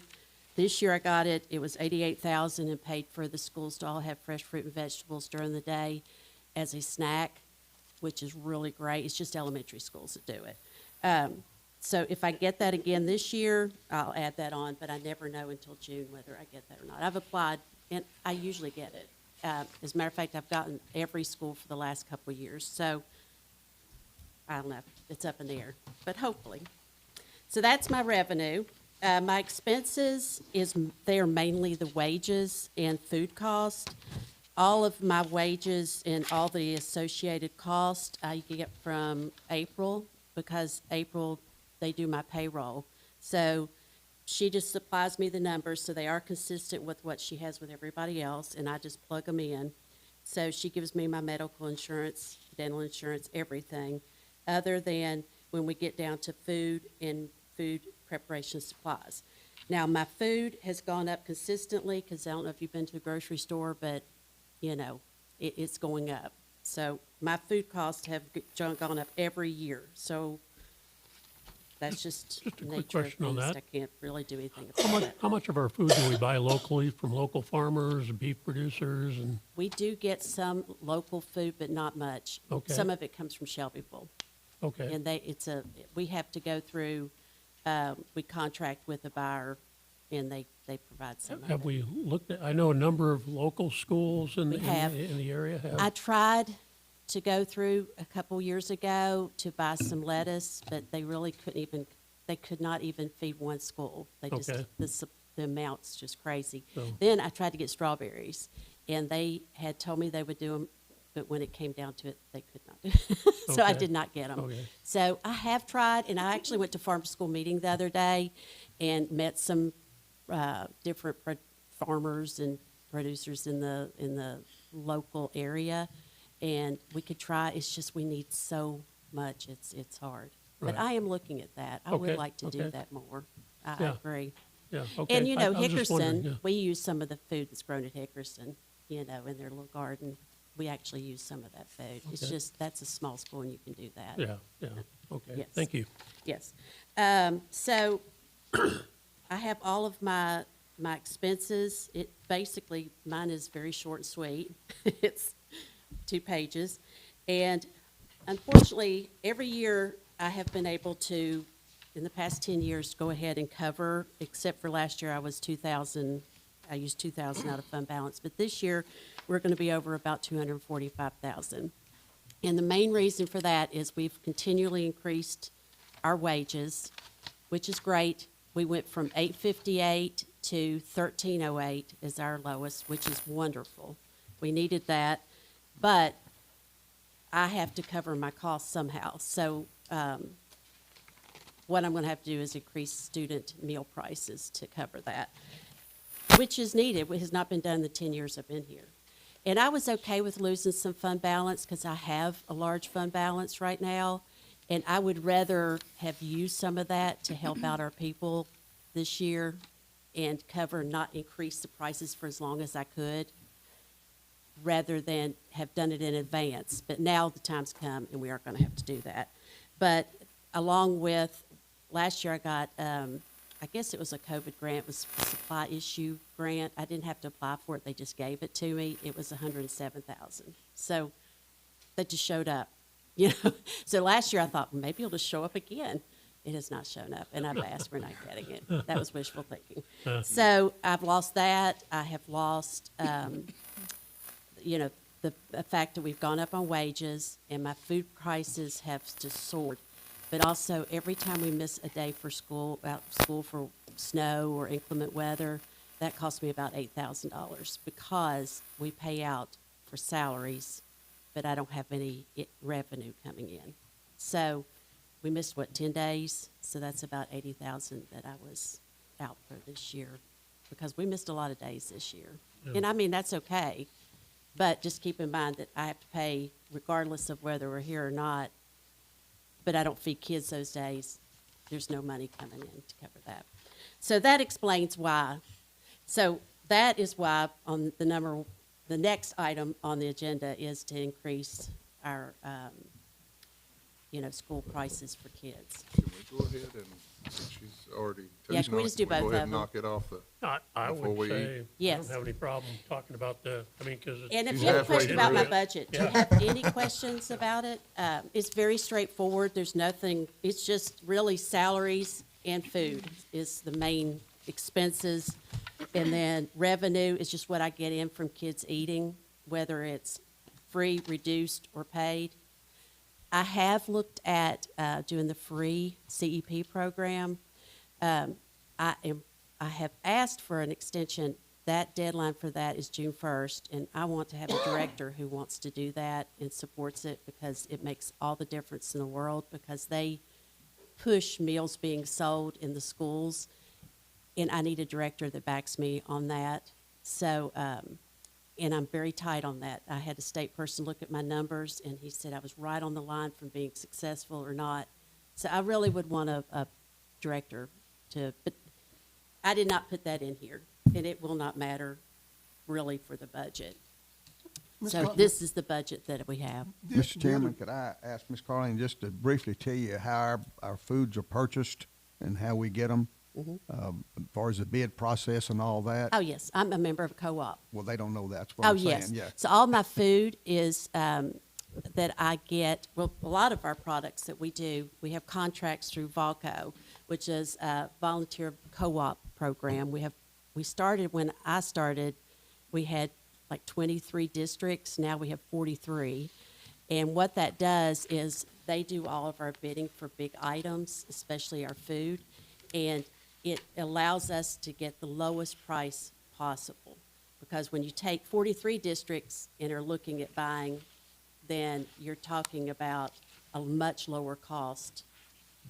And then we all go through the same company for our commodities, and we get a lower cost on that as well. So we are really doing well.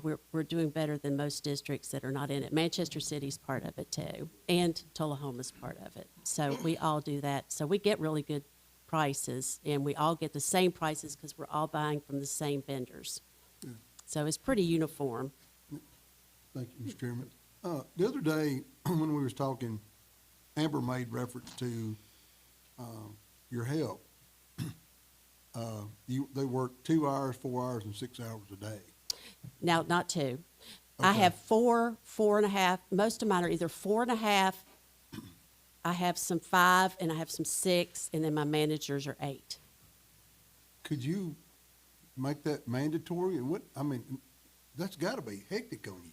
No, it really works the best. I have employees that just do this, like they're retired and they just want to come in and work 4 hours a Yes, day. ma'am.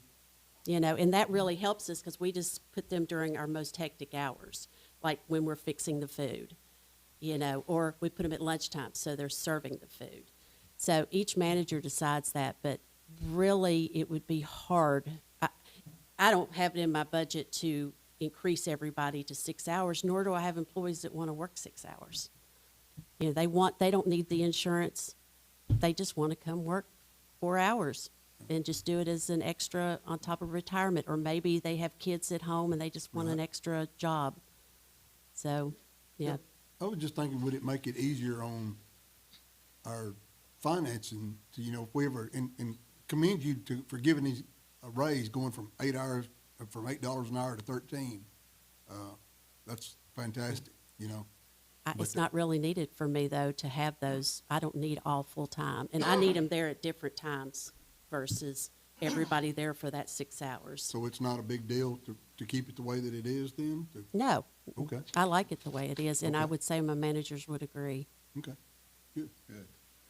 And like I said, some people come in here, they just want part-time work, and that's fine. That's a great spot for them, honestly. Sure, yeah. Thank you very much. Appreciate everything you do. So, Carlin, does Tullahoma, do all their students get They lunch do. free? Yeah, that's that And does program I'm talking Manchester about. City? Does Manchester City students? No, they all- do not. They do not? I remember when Chanel was up here, she had it all ready to go, and it Mhm. Yeah. was not, probably shouldn't say that in public, but it was not, allowed to continue. Mhm. And, I'm hoping that can happen now, I because that would would help too. everybody. Right, it would. It helped teachers with kids, it would help anybody that had a Right. child that could eat free. And I really would want to do the whole district Right, versus individual schools, and that's what I'm looking at. And But that's like a I lot said, of, I and what need- you've done is a lot of work, because it's not just something just, okay, I want to do this. You've Right. got to show all the information that we are eligible and get all that. So I commend you for that. Well, I would just need to have high participation. They would have to eat breakfast. I mean, I would have to get as many eating breakfast. We do not have great breakfast participation. So it would be a step for the principals to, and I know they're busy, and we'd have to figure out a way to make sure every student got an opportunity. Well, and that's the thing, is the principals buying in, isn't it? Yes, and that's why I need director to help me with Right, that. And right. our principals are fantastic, and I know they want to do everything, but sometimes food service is not high priority as much as, they've got so much on their plate. Right, So right. much. But if you ever got it going and got it Yes, if we worked could, out, and I had a everybody would love director it, I that think, 'cause really every child could supported have it. breakfast and lunch, and I think they would eat then. They're not gonna have to worry about. I agree. You just go through the line and get your food. So we'd have to come up with about $400,000. Is that about what it would, based on your revenues from children lunch payments and breakfast income? Would that be roughly about $400,000 to go free on everything? For next year? Or Well, this year? This year, I don't know if I'm we can do it for next year, but, yeah. 245,000 out of fund balance this year. And Okay. so I have, I mean, we have, I put down here what my fund balance is right now. It's Sure. like 2.1. 2 million, 2.1. yeah. Yeah. So I have to have about 980,000 in there to cover 3 months' operating expenses. So I have money. It's just, Okay. I don't want to use it every year. That's why I think we need to increase the prices. But that'll be a moot point if some reason we do CEP. Right. But that's something they have to, the state would have to agree to let me go past the deadline. If not, we can look at it for the next year. Okay. I used to work, not work, but go to church, at a church that, we did the backpack program. Is that still, essential to you, or is that still? Oh, yeah, happening? they still do it. It's not done through me, though. It's through FRC. Right. They do that. Right. But yes, that is essential. I know a And- lot of kids didn't get to eat summertime, during the summertime. Well- And a lot. What I'm going to try to do this year for summer is we feed the summer school kids, of course, Yes, ma'am. for free. Yes, ma'am. And I am going to try to send home meals for Friday, Saturday, and Sunday. Yes, ma'am. And we are going to probably open up to where we'll do 7-day packs for anybody that wants Right. to drive through. That's Yeah. what I'm working on. Yeah, I didn't realize that till, we were doing those. We was doing those backpack Well, I- programs and, Really want to get that started this year. So Yes, I'm ma'am. in the process of doing the waiver and getting that approved. Yes, I feel ma'am. like I will, so. appreciate you working with us on that as well. So tell Homa all schools, it's high school, Yes, it's for every, they just this year, just started this year. that just this year. Now, I think that's not gonna cost the county any more money, is it? No, Well, see, no, that- I still have to be self-sustaining to do Right, I that. but was it's saying not- if you were going to replace the revenue from breakfast and lunch payments, it would be about $400,000. Right, and that is considered, Right. that, Yeah. they Right. actually have a tool that helps you come up with that now. Okay. And I have filled in the tool, and I had the state person come and look Okay. at it with me. And you do have to put that in there. That's a consideration that money is, yes, it would be, Okay. have to be Matched, replaced. But it would not, it would be the lunch, breakfast, the adults is not, in that. Right, so, right, yeah. right. So somehow you got to make up that $400,000 Right. you wouldn't get from revenue. So, Right. got it. That's where you have to serve a lot more meals, because Right. it's a complicated formula, but I would go over all that with you if we decided to, Okay. we could And it do would probably almost pay for itself with the number of meals that you'll be serving. Right. Now, I don't think a lot of kids eat because Right. it's just Yeah. too much of a hassle. I agree. Well, there's Got it. Lunchables and, Yeah. the easy things, Right. so, but. All right, let's talk about the, oh, So we've been working with the trustee's office, so we've asked for a couple of years to do electronic payments to our vendors. Some of our vendors, a big one, Gordon Food Service, offers a discount, and we purchase a whole lot from them. Probably, yes. So majority of my we food. are gonna be able to start taking that discount this next school year. So that's like 1% of whatever she buys from them. So we are trying to look in those manners to try to help her budget. But the trustee has graciously let us to start letting us do that. And we're gonna do that across the board with any vendors that offer us a discount. Yeah, and several of mine do. Now, that would mean that we would have to pay weekly. So whatever our food comes in, we would pay for it immediately. But if you have it directly withdrawn and not writing a check, that's very possible. Like, we just submit a payment every week, and then, yes, I will get a discount. I did not put that in here because we weren't for sure, but it is gonna happen, isn't it? Thank Mr. Marchesani for that. He's let his folks work with us on that, so that's going to be a new program for all of us, and will save us some money, I think. Also, there's a bill before the House and the Senate. I wouldn't count on it happening, but there's a bill before the House and Senate that the state will pick up all lunch programs, breakfast and lunch. but that's gonna be a big cost for them, and I don't know how far that is, and I'm sure it's gone through some committees, but, it's there, but I wouldn't count on it, to be honest with you. There's another bill for them to pick up the reduced cost. Yes. So they will not pay everybody's free, but they will pay for free and reduced. So they'll pick up the extra reduced. I could see that passing before I could see everybody, which would be helpful. I mean, although it's not a lot. Yes, I want to say something. I do understand us needing to raise the prices. I get it. Food's expensive. If there is any way that we could find a way to cover this increased prices, I have 3 kids in school. I know. I feel like I give them lunch money every single day. Like, I don't know what they're eating, but oh my goodness, it is adding up, and that's at the prices now. So even though it doesn't seem like a lot, this will affect a lot of people. It will. And I hate that so much. And we've got all this money just sitting there in our unassigned fund to balance. It would be nice if we could, I don't know how that works exactly, if we could throw it over this way, that would be awesome. I mean, general fund can help me, but that's not generally how you operate. Yes, Food I'm service very budget, aware yeah. that I don't understand And this I can't budget. keep spending mine, you know. Yeah. Because if I have a year where equipment goes out, I mean, a piece of equipment for food service is, like 50,000 Yeah. plus. So I really need to keep fund balance for situations Oh, like I that. understand. Jennifer, are you talking about the price increase? So, Yes, okay, if we well- could just cover it, that would be great, well, we because can I'm telling roll you, into it is adding that up. discussion too. So, Yes. yeah. So what I We're was kind of, wanted just to officially do then. My bad. Sorry, I thought we had moved on to is that. increase No, it you're 50 good. cents. 50 cents for breakfast and 50 cents for lunch. Like I said, there has not been an increase in 10 years or No, more. you've done When I came, great. these are the same prices I had when Chanel came in. That's crazy when you think about, we've gone up on wages from $8.58, the lowest, to $13.08, and food prices have doubled.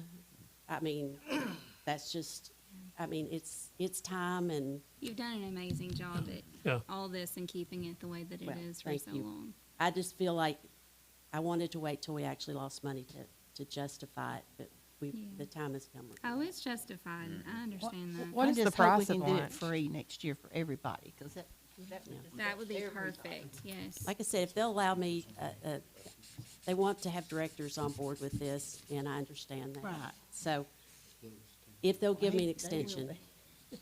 So is the price increase built into your revenue budget? no, because I didn't know we were going to get it or Okay. not. So I should And- be, it should help significantly. would the, would the lunch price increase be something the board would have to vote on and officially approve? Yes. Okay, yeah. So we would need a resolution at the next meeting in order to do that, or at least discuss it, so.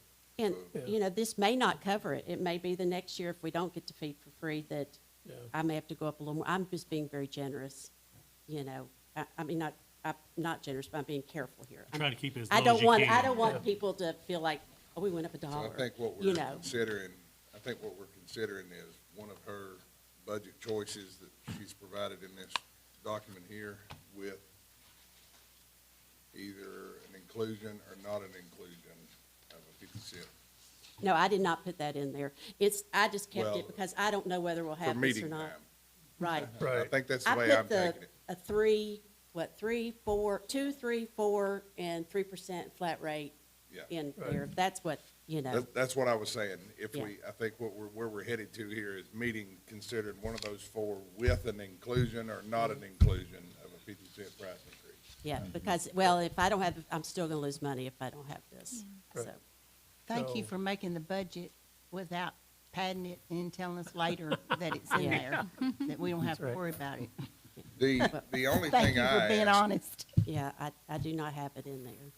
the only thing I ask is if this, if an inclusion for the 50 cent would be carried with a motion to approve one of those budgets, what would the impact of that be? How much? I believe it'll cover it. That's based on my projections. It'll But cover, that it'll is a cover your hit projection, to fund balance. That's what you're talking about. right, That's the way to- projection, okay. that's a projection with me saying this many people are gonna eat, but, they may or may not eat. So, I know a lot of families that didn't get the free and reduced this year that pack their lunches now. And the kids don't want to. They want Right. to eat the cafeteria food, but it's just, this doesn't make sense for their family's budget. So Right. I really believe that every child in these schools deserves to eat for free. We got to figure it out.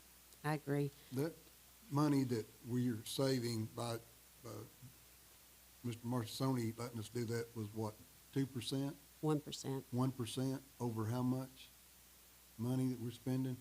It's gonna Well- be over, it's gonna be quite a bit of money, so we, I mean, it will definitely help. Yeah. Because my expenses for food are, let's see, $1,350,000 for next year. is so what we're, I'm 1% of that is, Yeah. It's gonna So- help. that could almost pay for our lunches. True. A concern we also have, and it's been here for years and years and years, even probably when most of you folks were in school, the higher the grade level, the less applicants you're gonna have for free and reduced lunches. It's just, the young ones don't think that much about it, but when you get the middle school, basically the high school, that number drops drastically, I think. It used to, I'm sure it It still does. does. Because those kids are just, they have a stigma about being on free and reduced lunches. But when they go through the line, there's nothing there. You used to have a ticket one time. Well, everybody saw the ticket handed out. And then now I think they have a number that they're given and they punch that number in themselves. And of course, after about the first 3 weeks of school, most of the, food service cashiers know the students anyway and Right. what have you, but that's been a big The older problem. they get, they eat From a long time ago, yeah. Eat more. Well, we put the online registration, we put the free and reduced application on there, so when the parents go on to register, that's one of their steps, is they fill that out. So that's helped tremendously, because they don't have the option of really avoiding it. It's hard to avoid it, let's put it that way. So when they register their children for the school year, they fill out the free and reduced application. Used to, you had to fill out a different card and hand that in. Yes, had and to they go still through can the do food that. service people, and it was- We- That's helped a we- lot. We may look at that, that's close to $100,000, right? Well, That we're yes, saving about 1%. I mean, we'll see. I mean, that's money that we didn't have. I mean, we that- can not increase. I'm recommending that we do, just based on, I mean, because my expenses are gonna go up as well. My food costs are going up as well. So, and then if you give a raise, that goes up as well. So, and if we miss any school days, that's money I'm out. So I'm still looking at, there's still gonna be expenses that are gonna increase. So I think not all of that 1.3 is Gordon. Right, it's not. And right now, we only have that set with Gordon, and we've had that for a couple of years. We've just not been able to take, Right. you So I know, have take that milk. discount. I have milk that comes out, that's probably 100,000 of it.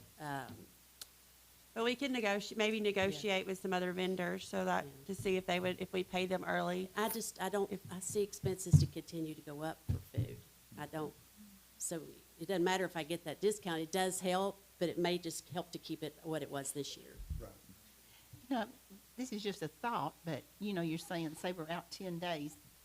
What if the school system reimbursed you for the amount that you lost in that program? And that'd be a way of helping your program out from general school. I mean, that's just something to think about. Because I know that is a factor, that Right. you miss out on all that revenue, and there's 10 days that you've missed. I mean, I'm just trying to think of ways that we can Well, help. I've been able to cover it in the past, it's just this year I was know, a tough year. But it does make a difference. It I was does. just trying to think of ways to justify the general school helping out, so that hopefully in the future you won't Well, have to raise and I it have anymore. I have fund balance, so it's not killing me right at the moment. But I just can't always spend it. But we don't want it to either. We don't No. want it to kill you neither. Yeah. Right. Randy, I wasn't even thinking about it. Randy just came to me, it's like, 1% of $1 million is 10,000. Yeah, 10,000. It's not 100,000. $1,350,000 is That's gonna make a That's big difference there. Yeah. That- Big difference. Yeah, You're yeah. not gonna have enough money there to do what you're Yeah. talking. Yeah, Big difference. I was thinking 100, I didn't think I was gonna save No. $100,000. I was no, like, 1%. when did that? And while we're on this subject, just to help you kind of put the pieces together, The number of students that apply for free and reduced lunch affects our E-rate money. So we're looking at, just for internet connectivity, 400 grand a year roughly. I mean, plus we're going to go to a new provider. We talked about that last month at the meeting. So the difference between an 80% discount, which means the feds pay 80% of that 400, if we don't have enough apply for that free and reduced, then it can drop to 70, 60, or even 50. So just the number of free and reduced actually impacts our budget as well, but for a different way. I just wanted to put that, since it's all kind of talking about the same thing. It impacts Krista too, really. That's what I was gonna really say. big. Of Yeah. course, yes, it does. Yeah, All those big time. discounts. And I think that's what happened back when you were talking about, Chanel had put it in, Right. that they were afraid that people weren't gonna be applying for, and then you lose the money through your funding there as well. You still get the funding, I believe is how it works. It's just, it's so differently distributed among the schools based on the number of kids who turn in applications. So your programs can completely change based on the number of kids, so. And for the purpose of clarity, if we voted for a 3% raise, for instance, on the 141 budget, we would probably want to do the same on the 143 budget, correct? We typically have in the past always Yeah. followed what general school did. And I wouldn't want mine to get any less, honestly. I mean, we could do it different, but it probably would create dissension in the ranks, I guess, but, yeah. And we So- could try to not increase prices, you know, we Yeah. could see, but I You have to. I have though. to. It's a really hard, and that's why I waited All 10 right. years. I just don't do that lightly. I don't know But, how you waited 10 years, so Well, that's, I mean, we So- just, COVID years were very good to us. yeah. That's So for true. the April 15th board meeting, we would need to vote on a budget, one of these line item, or one of these increases on the budget, and whether to increase the, would those be two separate amendments or two separate resolutions to increase the fee? You would have two different motions. Yeah, Yes. I don't think you could roll them in together, so. It's two different, action items. And Okay. of the increase, you could amend that motion if you decided you wanted to try to figure out how to just pay it and not raise the fee Yeah, from school side. That'd be better. I'd have to ask some questions about how to do that. Yeah, and if they even let you do Yeah. that. I'm not sure that's something we will even be able to do. I would have to check I'd into have it. to ask que- There's I'd got have to to be a ask way these questions other about- schools that are paying for all their students, there's got to be a way that they can. Well, they're have that program, they're being funded through the state, CEP. It's based on free and reduced. It's really based on direct cert, which is in Medicaid students. So really, it's based on just free eating students is what they base that on. And our free eating students has gone down just a little bit. Is it based on their eligibility or the Yes. ones that's actually eating Yes, and free? it's not applications. Just It's the ones that ones that the actually are state eligible. tells me are free. You know, if the state says they're free through food stamps or Medicaid, then they're free. And but- that's where the numbers come from. Yes, I can't do applications for that. Like applications, they don't know that those are accurate, so they will not let you use those. So that number decreases significantly when you just look at the ones the state tells you are free versus Who those actually plus is. the applications. So, What would the steps be necessary if we were going to look at paying for lunches, period? I think that's what Ms. April just said. well, if, Look into, right? right, Yeah. well, I mean, if All right, we wanted to so it's just nothing we try. could do right away, yeah, Well, we I mean, need to. CEP would be the route to go if you wanted to do free Yeah. breakfast and lunch. Okay, That would be the route to go. okay, can we look into that? I and- have looked and, into yeah. it. And like I said, if I had a director that comes in here and says, that's what I want to do, I'm on go. Yeah. I've got all the paperwork ready. Right. But I want to make sure that's what somebody's going to support. Did the And last director not support this? Is this why we haven't? we didn't have the numbers most of the time. Okay. I Just really wondered didn't take why. it to him because I had the state come and look at it, and we were not really, but this year we had some better numbers. And Okay. last year I had pretty good numbers. Mm-hmm. But I was uncertain of what was going to happen, you know. Yeah. I need to have somebody here that's going to promote that. Okay. We were part of that for several years. No, we've never been. We've never been where, We've never been. that was during COVID, okay, gotcha. Well, COVID was because but we weren't CUP. Okay, I thought It we- was I thought just, we'd it done was that. just through them that they did it. So it was most of his tenure, most of Dr. Lawson's tenure, That it was paid for, yeah, I think 2 years of it. gotcha. So they put it under summer school program then. So they said it was a summer school program, except they did it all year round, and so it was free breakfast. I was thinking it was Yeah. paid for, but Yeah, it's but just a we've different never program. been CEP. Yeah. And that CEP could affect the E-rate, which is I was just mentioning about, because if it lowers the number, E-rate doesn't care where those numbers come from. So you could be gaining something somewhere and then losing something We could. somewhere We else. would still try, I would still But try to get we us would high. be- Oh, I know, She can give us the but that's just information a on how to do it. concern. And they have a way around that. I think Go they've ahead. got some built-in They legislation didn't used on to it. before. They do now. Oh, okay. I think so. Mr. Powell, you technically are the director right now. And we're at budget time that we've got to do a budget. She and I Huh? had a What say conversation you? about this, so I'm not real sure we need to, we haven't talked about it, so I don't. It would have to You're be gonna some, dodge that one, huh? you're just putting it, you're just being mean. I'll be happy to talk with her about it. I don't mind a bit. No. Please do. All right. But basically, what would be the difference is that every elementary school would have to have breakfast, and that's, and what you're saying is that They all gonna- have breakfast, but we just have to make sure we push for kids to eat. right, the everybody's got to breakfast. be behind it to make it. Yes, I mean, so if a late bus comes in, make sure that kid gets in there to eat breakfast. And that should happen anyway. It should be happening, it may be. And I They think- may I have think- that built yeah. in. I My think most- breakfast excuse me, I'm numbers sorry. are extremely low. Yeah. I Really? think most principals are aware of the situation when a late bus comes in. Right. They let those students go by and pick up their breakfast. But it would also have to be, we'd have to push it a little bit. Yeah. Like, we'd have to push breakfast, get higher than what our percentage is. And that makes it easier for them to learn too, if they've had breakfast, because you'll be It does. surprised at the kids that do not eat. I mean, not that they didn't Right. have it at home, they just up and go to school and haven't eaten anything. Oh, I agree. It sounds easy, but I know the principals have a lot on their plate as far as academic expectations. And I get it. They're being pulled 50 directions on everything, you know. Like you said, you add art in, you add, there's only so much time in their day. It would probably be something where we would have to either say breakfast in the classroom, or most students would come to the cafeteria, and that is going to take some time.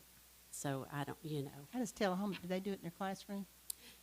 they have a combination, Okay. but their director was behind it as far as pushing that they had to do breakfast. So how they did it, I'm not positive. Some of them have push something to have every child eat for free.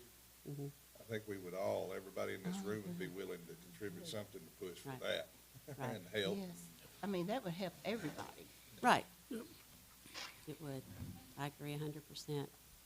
And it would actually even help food service, because you're not having to deal with all those different payments and all this. Oh, it'd be great for me in a way, except that my budget I would have to be very tight on it. We would probably Right. have to change our menus. We'll and- see what the director Yeah, and the two directors come up with. if you can get us, message to my fiscal consultant to see if we have options. Thank you. Thank you. well, we can add it to the agenda, I guess. We got time to add it to the agenda, and if we, We may not have a Don't- decision by the board meeting this month, but we might in May. Yeah. I got faith in you. Come on, you can do that. we'll put it on the Got 5 agenda, days. and if Theoretically, we don't I'm, have anything, we can pull it off. theoretically, I'm So, for letting right. kids eat breakfast, because I think it's a very important part of their day. And I'm saying most schools do probably try. It's just a very low percentage. I just would need to, we just have to push it just a little Be a bit more. memo from your office urging everyone to push breakfast. Well, I know when I was at East Coffee back several years ago, Scott, Thank you, brother.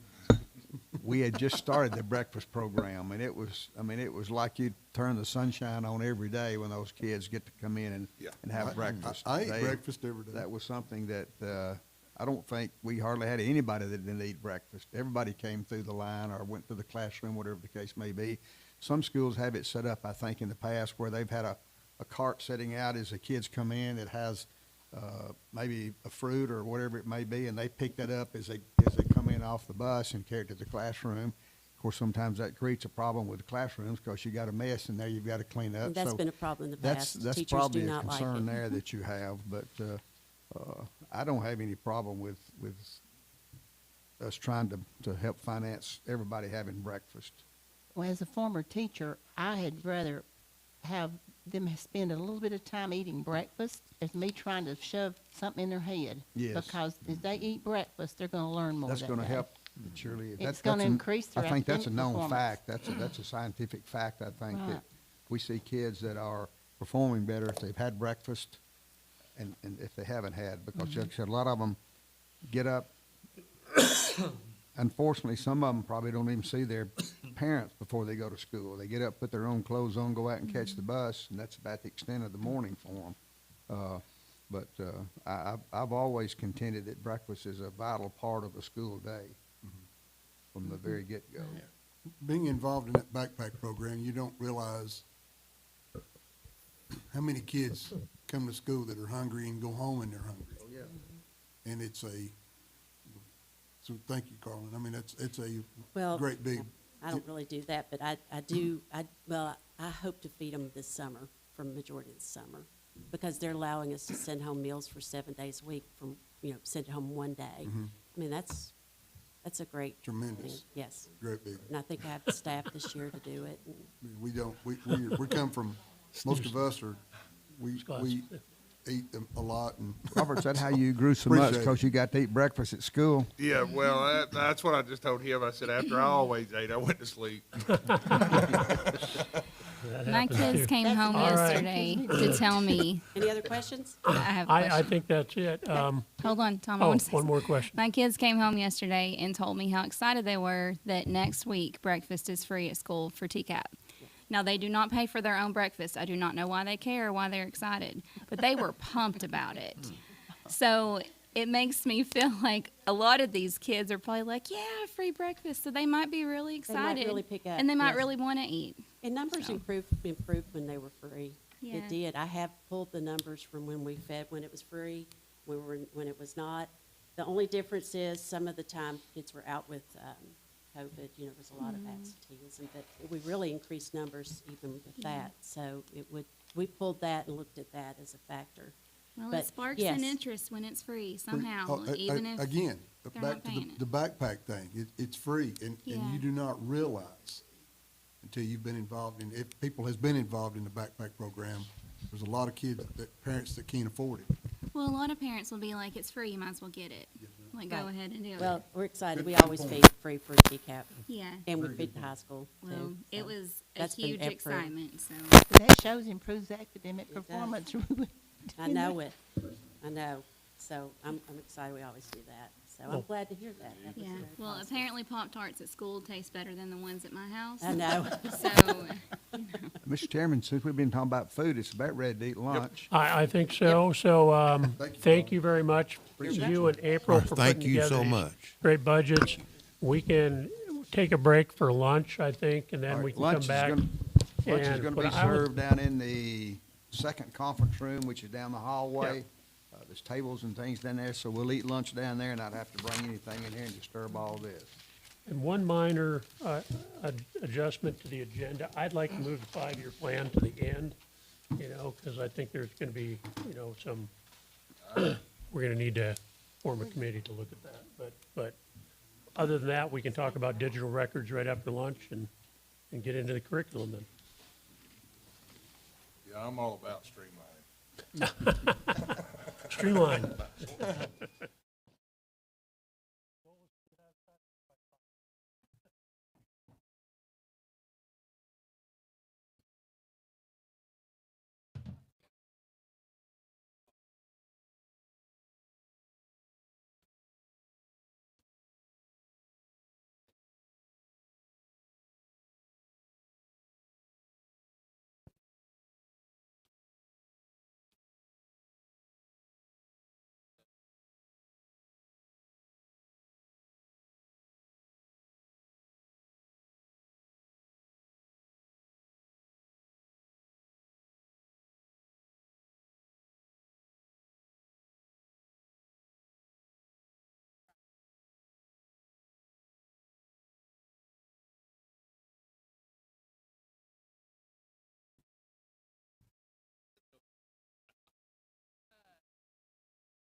most everybody here, probably Jennifer are, but, going here. Yeah, so. They'll trickle in, so. All right, we're going to get back going after a little nourishment, and we did a little shuffle on the agenda. What we're going to do is we're going to move the 5-year plan to the end. We're also, because Ms. Matthews may need to leave, we're going to move the furniture bid up to between the curriculum update and the school improvement plan, and try to discuss it there. So between what's 6 and 7 on the agenda, and that should be the adjustment. So, Mr. Westmoreland, you are on. We voted, well, we looked at this in the spring, or last fall, I think, and we decided to revisit it when we had a clearer picture of where we were on the budget, if we had any money to at least get going on this. So if you want to grab a microphone or... Well, I will,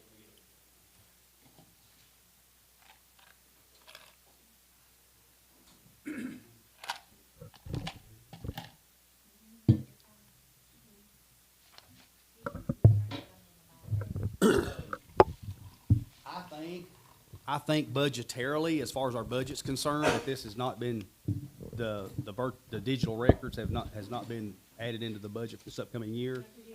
Yes, yes. So, you know, we have priorities in the district when it comes to, you know, the spending of the money and where we need to put the money, and, you know, we're looking at personnel, looking at questions with federal funding and things like that. You know, so if the budget was able to support this, we can move this direction, but based on where we are right now, I'm not sure this year the budget can support this. So I've spoke with my administrative assistant, and we've got a plan moving forward.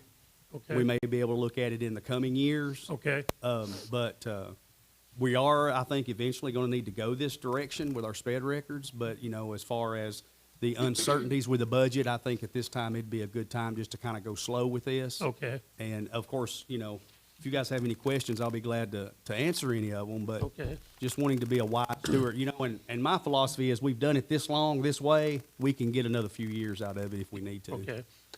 So maybe we'll look at it again next, next fall, Yeah. and see where we Yeah. are with Yeah. the budget. And And, you know, it's one of those things to where, you know, I would like for general schools to pick up the initial cost, and then maybe down the road, special education could pay the annual fee Okay. each year. But that initial cost for special ed records right now is about $16,000 Right. to get that ball rolling. So as we move forward, you know, that may be something that I will present to the board, is a potential where general schools will pick up that lump sum, and then maybe special ed can provide the annual gigabyte update on that. Okay. In April, we don't have money in the budget that we can allocate to that this year, so, borrow a microphone. I mean, so I am showing that, you know, we're gonna add to fund balance, so yes, if we wanted to do it this year, I could do a budget amendment to make that happen. But I guess after speaking with Charlie, it wasn't, I didn't want it to be a priority with everything else going on in our district as far as the new director. You know, a new director may come in and have experience with this and say, no, that's a bad idea. You Well- know, he or she. That's actually a very good point. So maybe leave that to the new director and, okay. We may have a new director comes in that has experience with this very company that may have great things to say, or it may be the other side of that coin. And I just don't want to make a decision, and, you know, it's kind of, you know, once we make the decision, it's hard to go back on that decision. So I just want to be a good steward with the money that, you know, that I'm essentially responsible for. Okay. Because I will be asking the board to pay for some of that out of general schools, so, you know, and it's going to be an investment once we move forward with it. Okay. Any comments from anybody on this? Everybody okay with kicking the can down the road, I guess? Thank you, Charlie. Oh, you're welcome. Thank you, Okay. Charlie. Thank Appreciate you, you. Charlie. Thank you. All right. That's what we like, quick agenda items.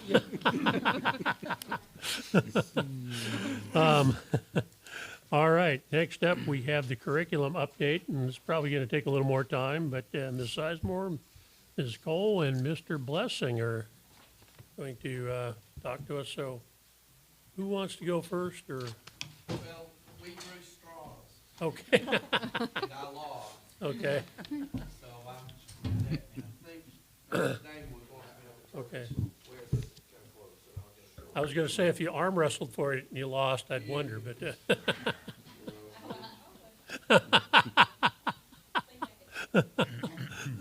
I'm pretty sure, especially if you do the right or the left. Wait for. Okay. This information, I think, was requested from the board, talking about curriculum and textbooks and maybe how it gets from one to the other and down to the students. So there's a link here that I've put in this presentation that I will share with you. You can click that, and that's going to take you to information about the standards upon which the curriculum is built. So we'll look at the different steps in this curricular cycle, and we'll just take a few minutes to look at each step. The cycle is, it starts at the state level, then it goes to the district level, and then on to the school level. So 3 parts. You think each one of us could have taken? Well, that's okay. With the state level, first they develop the standards. And this is not just something they do with the drop of a hat. They take a couple of years, and they get the standards developed, and then they put it out for review. They put it out for review with community just in general, getting feedback from anyone who wishes to share that feedback. But then they go through, and again, it takes a couple of rounds, about 2 years, so they don't just jump into it. There is some thought behind it. And then they share these new standards then with the publishers, who then will either develop new materials or will try to retool what they've already got to see if it fits the standards that are new. And it has to have 100% alignment with the standards in order for a publisher's materials to be acceptable. And again, I'm talking about the core content areas. They say with CTE it only has to be 80% alignment. I'm not sure why they differentiate between the two, but they do. The review board used to be called the Textbook Commission, but now they've changed their name to Textbook and Instructional Materials Quality Commission. They got to come up with some change after a while, I suppose. So this commission will get the materials submitted from the publishers who want to be considered. A publisher is not just going to say, oh, here's this, if they know it's going to be rejected, if they know they haven't done any work with it. Sometimes they just choose not to participate in that particular content area's adoption cycle. So the publishers get these, they review them, and if there's a problem, if they make the 100% alignment, boom, they're ready to go. But if not, they get another shot at it. The commission tells them, you are not at 100%, this is what you're missing, and then they can resubmit if they so choose. So, once they resubmit, the commission goes through it again. And if they say you still missed the mark, they don't make the list.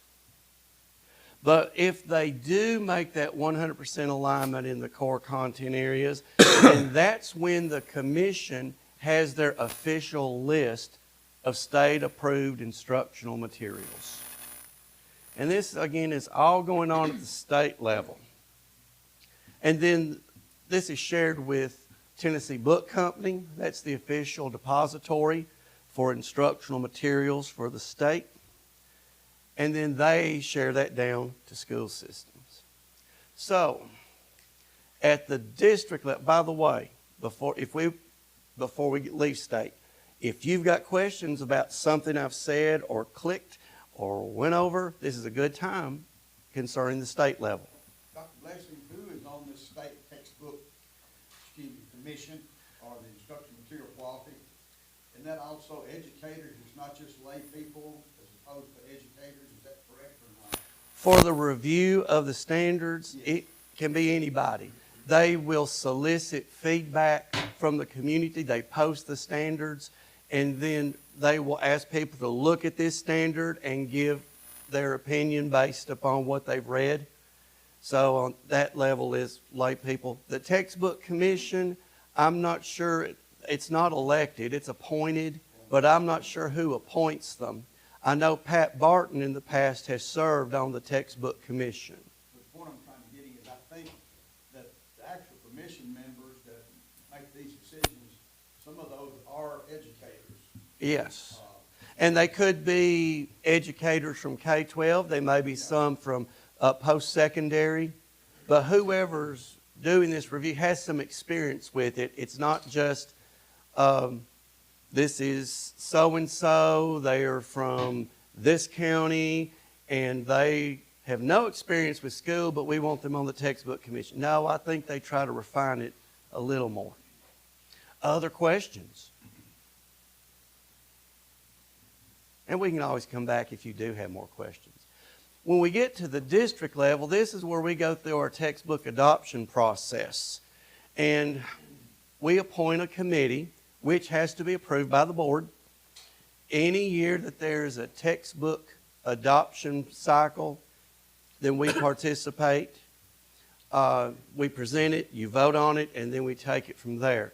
These are teachers, or they could be coaches, academic coaches. They could be principals, but they're looking for people who have experience in the subject area. And it says we could even reach out and try to pull in specialists from universities or something like that. We never have. We've always depended upon our own faculty members to be on this committee. Once that committee is formed, then there is a step-by-step process that the state has in place. We submit these committee members. We ask for samples. The committee members, along with their colleagues in their buildings, review these samples, whether they're digital or whether they're in your hand copies. And they are looking for, they don't have to check for alignment of standards. If it's something from the state, it aligns. They're looking for quality and what suits their purposes. And they also see, for instance, what packages are available. Is it just a paper copy? If it is, they'd say, no, we want digital as well. Or if it's just digital, they say, no, we would also like some paper. Whatever their criteria, they make decisions then as a building. The representative is their voice. And then they share their feedback and they say, this is what we like. We like this publisher A's materials or publisher B's materials, or they will give us order. First choice, second choice, third choice. So, as they're gone through, they're completing this. Usually, through the Tennessee Book Company, there's what's called a caravan. And that allows a district to invite selected publishers to come and present material information to the committee members. And that can help because sometimes they may have questions about a particular feature or something that they think, I couldn't find this. And the textbook rep or the textbook consultant or whoever's making up their team for the publishers comes here. We often share with Manchester City. We invite them to come and meet with those people at the same time we do. We usually have 3. We split the boardroom in 2. You often see these 2 things and wonder if we use them at least once a year. To split the 2 in 2, and we'll have one publisher here, a publisher here, and a publisher down in the coffee corner. And we do a rotation so that the group will hear from all the publishers that are for that grade band. So, At that point, they sort of solidify their choices and they come up and say, okay, and this has flip-flop. Sometimes they'll say, this was our first choice before the caravan. But after meeting with the publishers and after talking with other people on their committee, they may say, no, we've decided that this is our first choice. And that will become the recommendation that's presented to the school board. So, we get that consensus because it would be a rare situation for everyone to agree what is their first choice.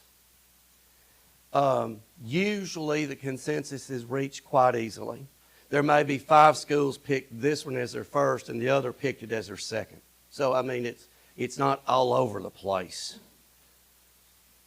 But whichever it may be, we reach consensus, and then we give you the thing to hopefully approve those recommendations.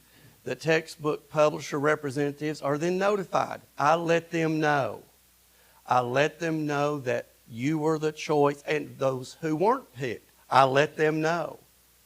I just notify all the people who were involved from the publishers, the representatives, what we picked. And then I also talked to them and said, okay, we have approved your materials, but you have several options, several different bundles available. I need to know what all specifically is in this and what all is available for us to order.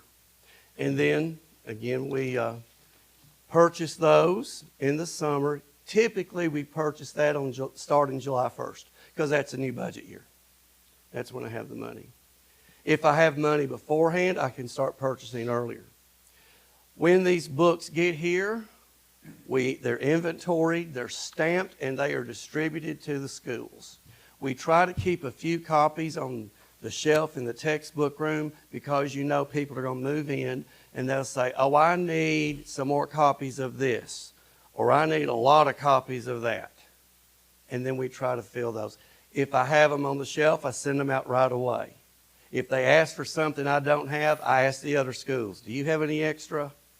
And if they don't, then I may have to order some more.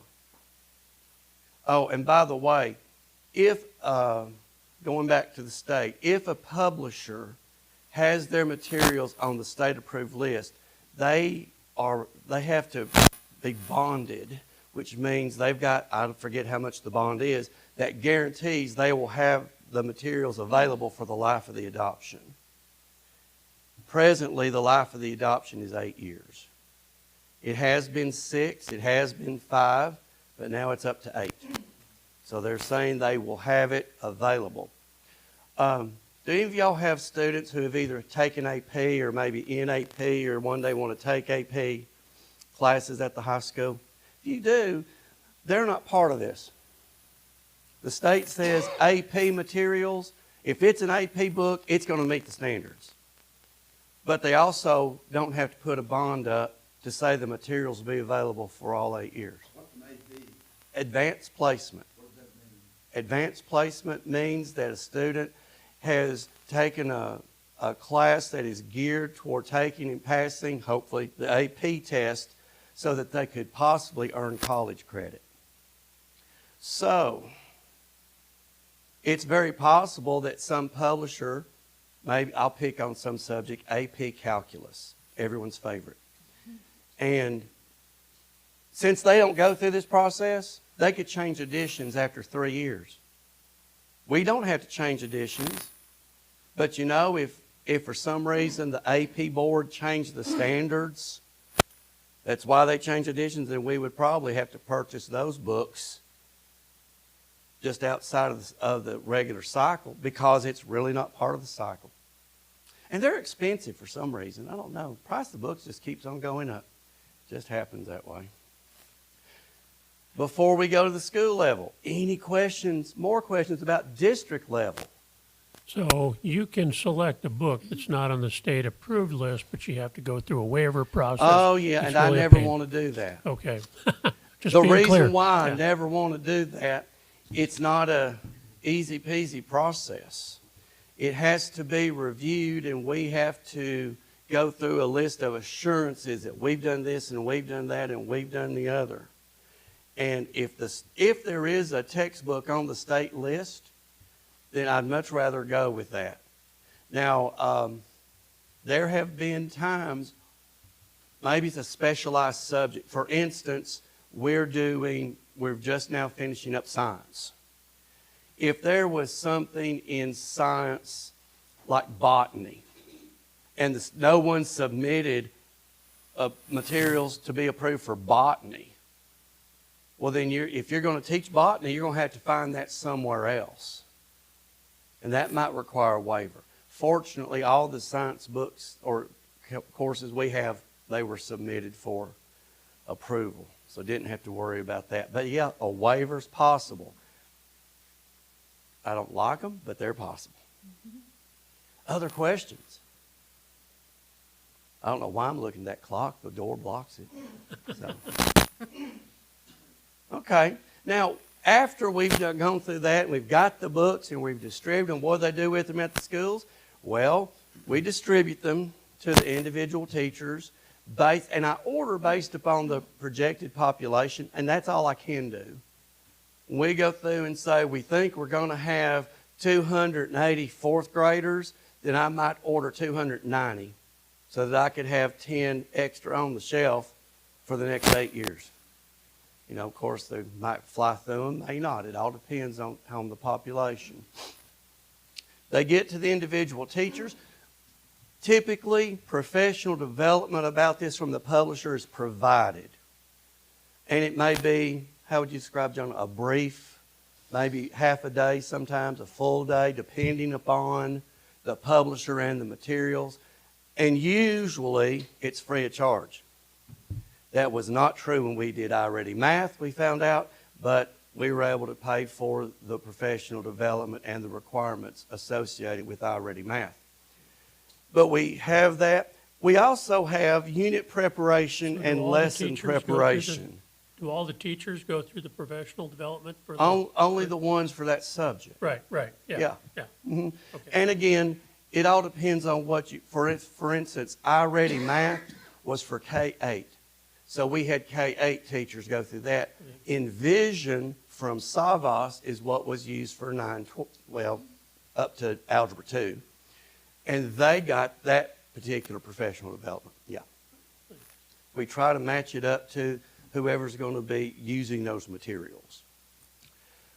Unit preparation and lesson preparation, that's a lot of times you think back to before school starts. Not only are you trying to get ready with your room and getting ready with the stuff on the walls and the chairs on the floors, but you've got teachers who got to be ready to teach. And so unit preparation, the material's divided up into units, and then a unit is divided up into lessons. And they have to get ready for that. And they don't do the whole year before that. They may get an overview, but they won't start with Unit 1. And then and then they're working weekly, daily if needed. And we've also had, with our literacy coaches and our math coaches, an opportunity for them to bring teachers together to help with unit planning and lesson planning, which I think has been a positive endeavor. So, because especially if you've got maybe new teachers, they might need some assistance, or if you have new materials, everybody needs assistance. And when you put new teachers with new materials, that's a double whammy. So that gets, again, support for those teachers with these new instructional materials. And after that, the teachers teach. They're ready to go at that point. So starting with the standards, back a few years before, down to when these new standards are implemented in the classroom. And there is a cycle that the state has developed. And they tell us when these subjects are going to be up for consideration. Again, we're just finishing up science. Next year is PE and wellness. But they also have some of the CTE programs are in there. So it's not all the CTE programs. I think it's 3 of them. It's because they're on a cycle as well. Perhaps you have some questions about any of it, whether it's school level or up to district. for state. Does the state textbook list, the approved list, align, the instructional materials there align with what they're going to be tested on TCAP? So Yeah. how does that align? Well, you have to remember that the standards drive not only the instruction, but the assessment. Every time that standards are updated and there's an assessment associated with it, the state develops what's called a blueprint. And the blueprint says, I'll pick on math again, surprise. And there may be 4 general categories of standards in math. Numerical quantities, equations and inequalities, geometry and data, statistics and probability, all those categories. And the state, in development with the particular testing companies, in this case it's Pearson, they say, okay, for the grade 3 test for this category, we want anywhere from 10 to 15% of the questions to come from this category. We want 20 to 25% to come from this category. And they have that general framework in place in order to decide what's going to be on the test. And that could be anywhere, once it's all said and done, 37 to 42 questions that count for a student's grade. There will be some extra questions on there, not for bonuses. They're called field test questions. They're used to see, is this a good question? Is it a bad question for future tests? If it's a bad question, they won't use it. So they're developing a future pool. So you may talk about kids that there were 50 questions on this test. Well, Dr. Blessing said there's only supposed to be 42. Well, no, it could be 50 some odd, but some of them don't count. But you can't tell which ones do or which ones don't. That's right. Field test items do not count against you. It's just for gathering data for future test development. But as I tell the students when I work with them, you can't go through and say, I think this one's a field test question. You can't tell by looking. So you want to do your best on all of them. Other questions? I have a question. Yes. Do they want you to pass or fail the field test question? Well, it's not based on whether it's pass or fail. It's much like this. A field test question is asked, and let's say that most everyone in the state did well on it. They throw it out. They say it's too easy. Then they have another one, and most everyone in the state did not do well. They throw it out. They say it's too hard. So they're trying to get something where it's not answered correctly by everybody, but it's not missed by everybody either. Okay, thank you. Mm-hmm. The testing people, may have an 8-year textbook adoption for sciences next year. Uh-huh. For the next 8 years. But the students won't see the same test 8 years in a row because there's a multitude of questions that go with all of those. So the company will pick out certain questions to go with that concept. So Right. it's not like you've got one test the first year and you get that same test 8 years from now. Right. Now that, for some reason, they don't consider that very secure. But what they will do, they may carry over some of those questions from the previous test, but put some others then with it, and they got those questions from the earlier field testing. So they've got a mind that they. Oh, yes, sir. Yes. And a lot of those, one part of the process that hasn't come up yet is that Tennessee teachers are involved with this test making. They're called in the summer usually, and they will review like a proposed test. And they're looking for content, but they're also looking for bias to see that a question would not either favor or disfavor any particular population. But that's part of the test building process. Any other questions? I'm surprised that they're letting that stay in there. Letting Bias, what stay the in there? bias. Bias? No, they try to take bias out. Oh, well, that's what I'm saying. I'm surprised that they're taking bias out. Well, no, they're, I'm thinking about whenever I was in school, years ago, in elementary school. Uh-huh. The books were all little white kids that lived in town and sidewalk. And of course, I loved it because that was an imaginary world for me. And you know, there was no kids that lived on a farm. There were no kids that lived in the ghetto. yeah. And I often think back at the standardized tests we took at that time were geared toward that population that was in those books that we were reading about. And I'm so glad that it's not that way anymore because it makes a difference. I might know what a heifer was, but that would not, it being from a farm, but that would not be on a test. You see where I'm coming from? That wouldn't be on the standardized test I was taking. There might be something about a trolley car or a subway that I had no idea what that was in my environment. So I'm glad that they have it this way, so it's geared to every child. And they do try, when they're going through, they try to consider different types of bias, like stereotypes. I know I've served on these committees before, and for instance, if they said the word waitress, they take waitress out and put in server. Because it's stereotypical that a woman is going to be working in that occupation. So they put server. Instead of fireman, they may use something because the word man. I mean, they get down to details like that. Was it farmerette? Huh? Yeah, farmerette, yeah, I guess. But, yeah, they might say firefighter instead of fireman.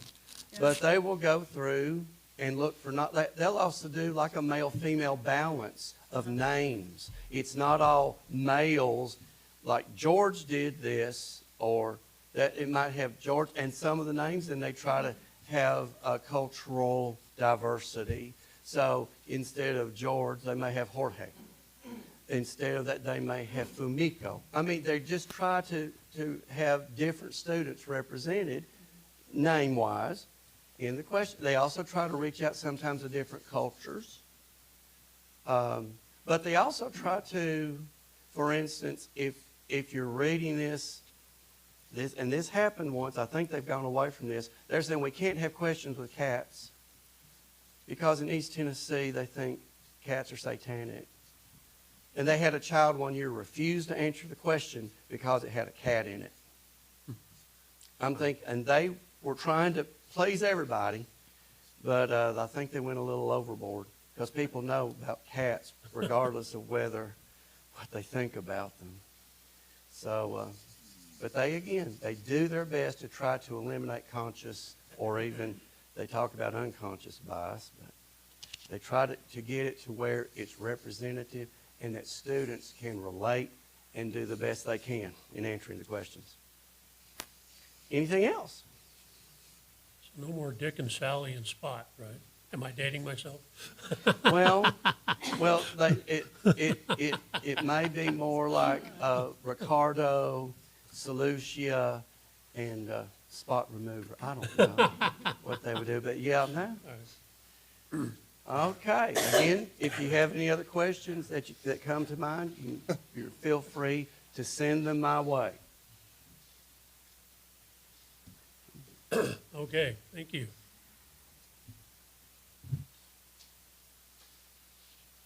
So Beth, did that clarify some things on the textbook? Yeah. How the okay. Yeah, and plus I've had a chance to go online and try to find some of them, so. Yeah. Although they make that difficult. You ready? Sure. Okay. So I'm Krista Cole, and I'm going to talk to you a few minutes about the annual district planning, and it's called Inform TN. That's what the state calls it. That's the platform we use in ePlan. So ePlan is an online piece. It's a portal which houses different programs, different data sets, different information at the State Department. And one of those pieces, it houses all district plans. And so that's where districts are required to go in and enter information based on all the meetings and feedback and those kinds of things.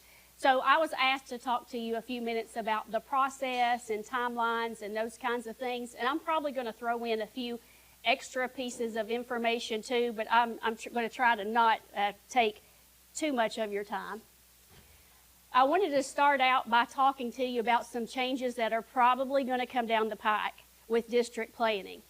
So according to the State Department, it is likely that district planning may move to a 3-year cycle starting in the 26-27 school year. We don't know that for sure, but that may be a change that's coming down and will make this process look a little different. What they're considering doing is merging the TISA and Inform TN, because we have the TISA plan and we have the Inform TN plan, and then we have lots of plans and data sets to work from. Krista, Mayor, interject just a minute. This is not what we call a typical 5-year plan for the school system. So those two are two different entities altogether. We'll talk about those later on. This is something a little bit different. This is the district. This is the district plan, yes. One of the changes that may be coming along with this is establishing 3-year goals, but we will revisit those annually to adjust the annual targets and make updates.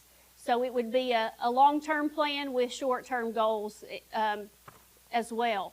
We don't know what it's going to look like. We're not even sure it's going to happen, but last time I talked to the state, they said this is likely, so these changes may occur.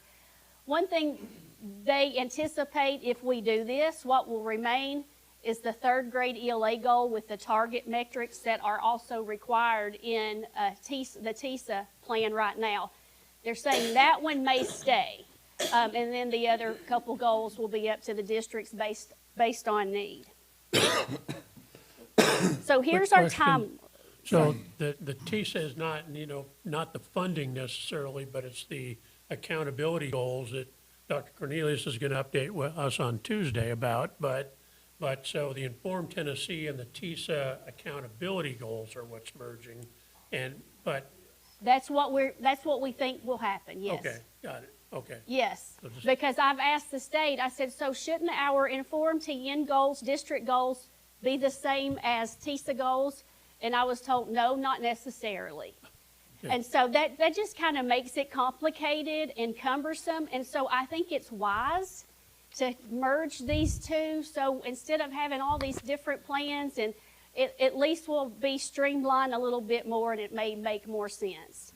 Can you tell me what's in how Dr. Cornelius has explained quite a bit of the TISA? Beth, microphone. So I can't even hear you. So. Dr. Cornelius has explained quite a bit of the TISA, but can you explain what's Inform Tennessee, what exactly that is, what's involved in it? Yes, I will get to that probably the next slide. With the dates I want to share with this before I get into answering Ms. Beth's question, it opens every year around the 1st or 2nd of January. And the plans are due, like for instance this year, the 1st of March. Well, I wanted you to see, we're doing a plan for next year, and we don't have results for this year yet. So it's a little tricky because it's prior to state testing. But anyway, we carry on. This has been the timeline for many years, and I have questioned it, but it may remain. I don't think they're going to change it based on what my recommendations are. But the TDOE's deadline to approve all of the district plans in the state, it's next week. I believe that's next week, April 15th. And so I checked as of this morning, the State Department has approved about 26, 27 plans as of this morning, and they haven't approved ours. So ours isn't public yet. It's still in that pending stage. And so they're going through those, and what they do is they will give us feedback. And it's usually very specific because there's certain measures that we must meet. So this will kind of get to answering your question, Ms. Beth. But I want you to know that everything in Inform TN, this is the process we follow, but it is aligned with State Board Policy 2.101. And so it's built based on this policy. So what this policy says, if we don't hit it in this plan, they return the plan to us and tell us to either improve it or make sure you include it. And they give us that is one thing, they give us very specific feedback most of the time. But with the prepare to plan, that's where we start. And this cycle, it doesn't matter if it's the district plan or it's the school level plans, it's the same. So the school planning process is the same as the district. It's the same template, it's the same platform, it's just at the school level instead of the district level. But with the prepare to plan, that's when we get our stakeholders to the table. And the State Board Policy 2.101 tells us exactly who we need to have. And the state will not approve the plan if you don't have your teachers and your administrators and your leaders and your parents. And if you don't have that group, they'll send it back and they'll let us know you've got to have these people as a part of your plan. And if you look at our plan, I don't list everybody. It looks like I list everybody, but I reach out to probably every person in this office at some point. I reach out to multiple people, and I don't list them all, but I do get the minimum requirements in there as far as who I need to list and which stakeholders. But and it's not always on paper, or it's not always a sit-down meeting. Many times we'll go in the coffee corner where we just ate, and we will have a meeting. But we've had several snow days, and some people can't always make it, and teachers can't make it because teachers are in the classroom, and parents are working, and it's so difficult. So I make phone calls, I'm sending emails, we're having meetings, any capacity we can get in order to get the feedback. So it's not always a sit-down formal, 15 of us around the table. It's any way we can get that information.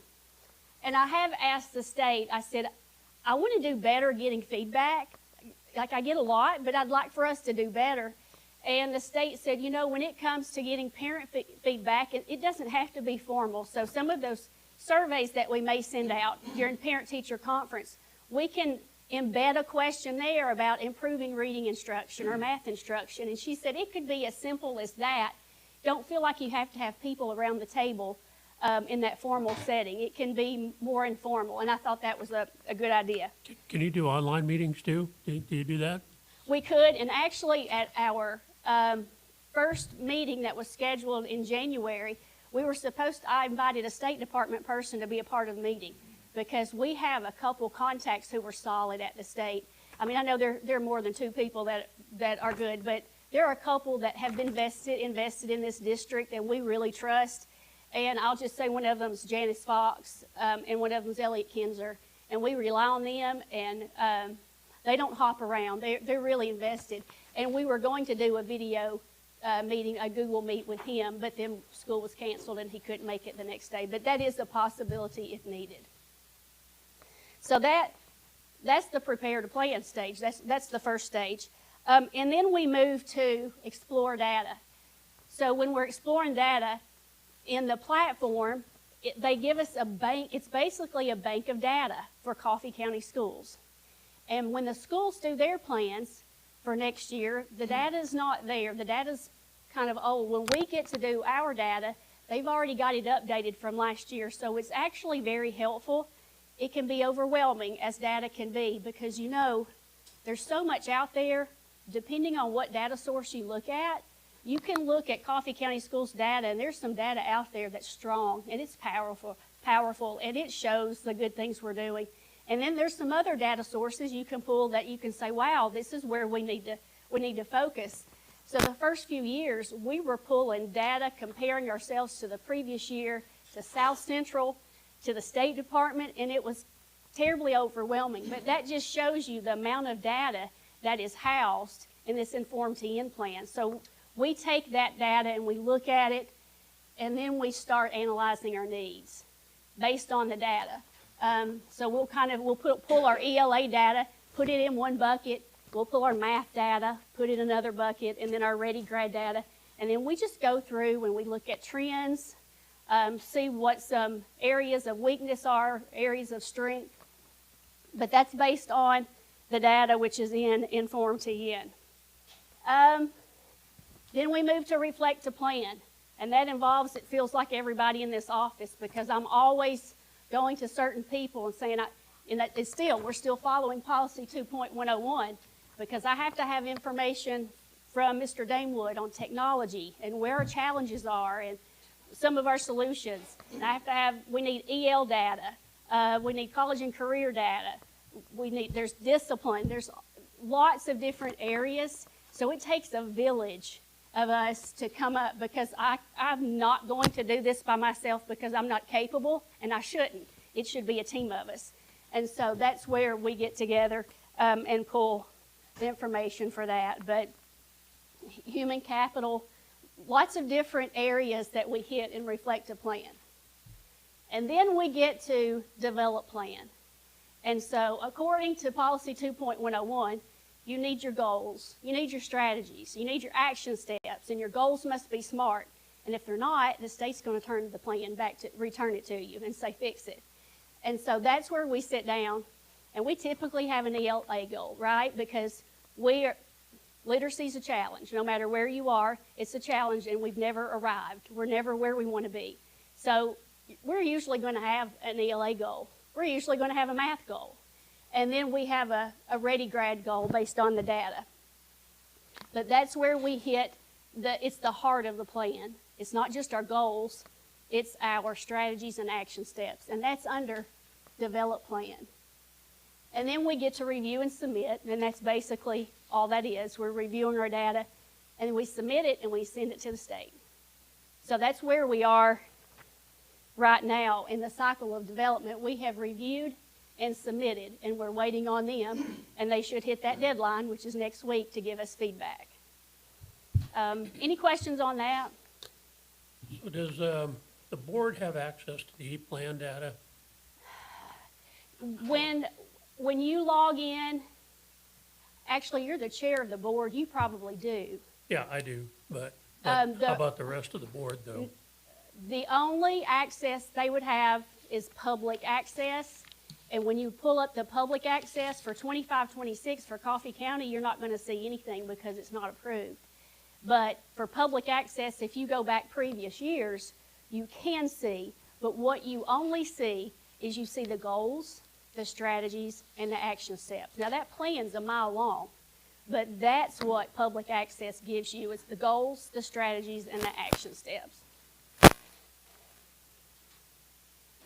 Anything else on that? That was a lot, I know, but that's the process. I know this is fuzzy. When we're capturing data, they look like little sticky notes in the platform. Not that that matters to you, but we put information on these notes, we look at the data, and then we prioritize them. So we have our ELA bucket, we have our math bucket, and we have our ready grad bucket. And if it's a need, then it needs to be a goal, right? So if the data shows you have a need in math, then we should have a goal in math. Same thing for ELA. So that just kind of summarizes part of what I just said. So this is what you didn't ask for, but I want to go ahead and share this with you, and it looks like a lot, but I'm going to try to explain it where it's not so overwhelming.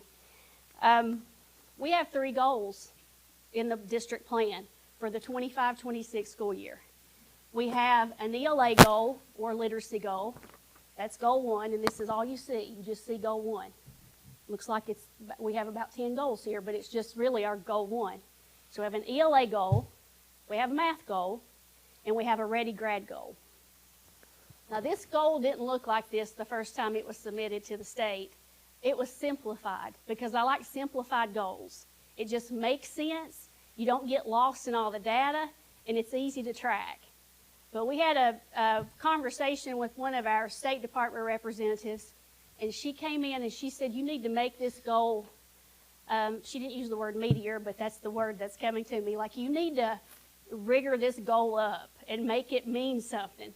And so this looks a little different as of a few weeks ago. So we're talking about maintaining our TVAS to a level 5. So that means we were level 5 last year. We want to be a level 5 this upcoming year.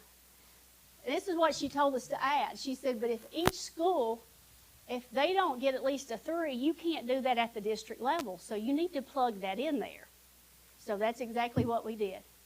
So we've got growth in this goal, and then we have achievement in this goal that each grade band will improve by 5 percentage points. And then this is part. So we've got this one main goal, and then we have sub-goals. And the sub-goals refers back to this grade band improvement. And this is where it's really specific. So we said in 3.5, for example, we're going to meet it, exceed, or it was 39%. We want this to be 44% this year, and then 5 more points, 49 percentage points, or 49% in 25, 26. So we broke it down by grade band, and she said if you will do it that way, then you'll be able to track it and see if you met it, more than just one global, universal goal. So this is one goal with several goals built in. That was not my preference because it just looks loaded, but it kind of gets down to the specifics of what you need here to meet it up here, if that makes sense. Does that make a little bit of sense? All right. So that was ELA.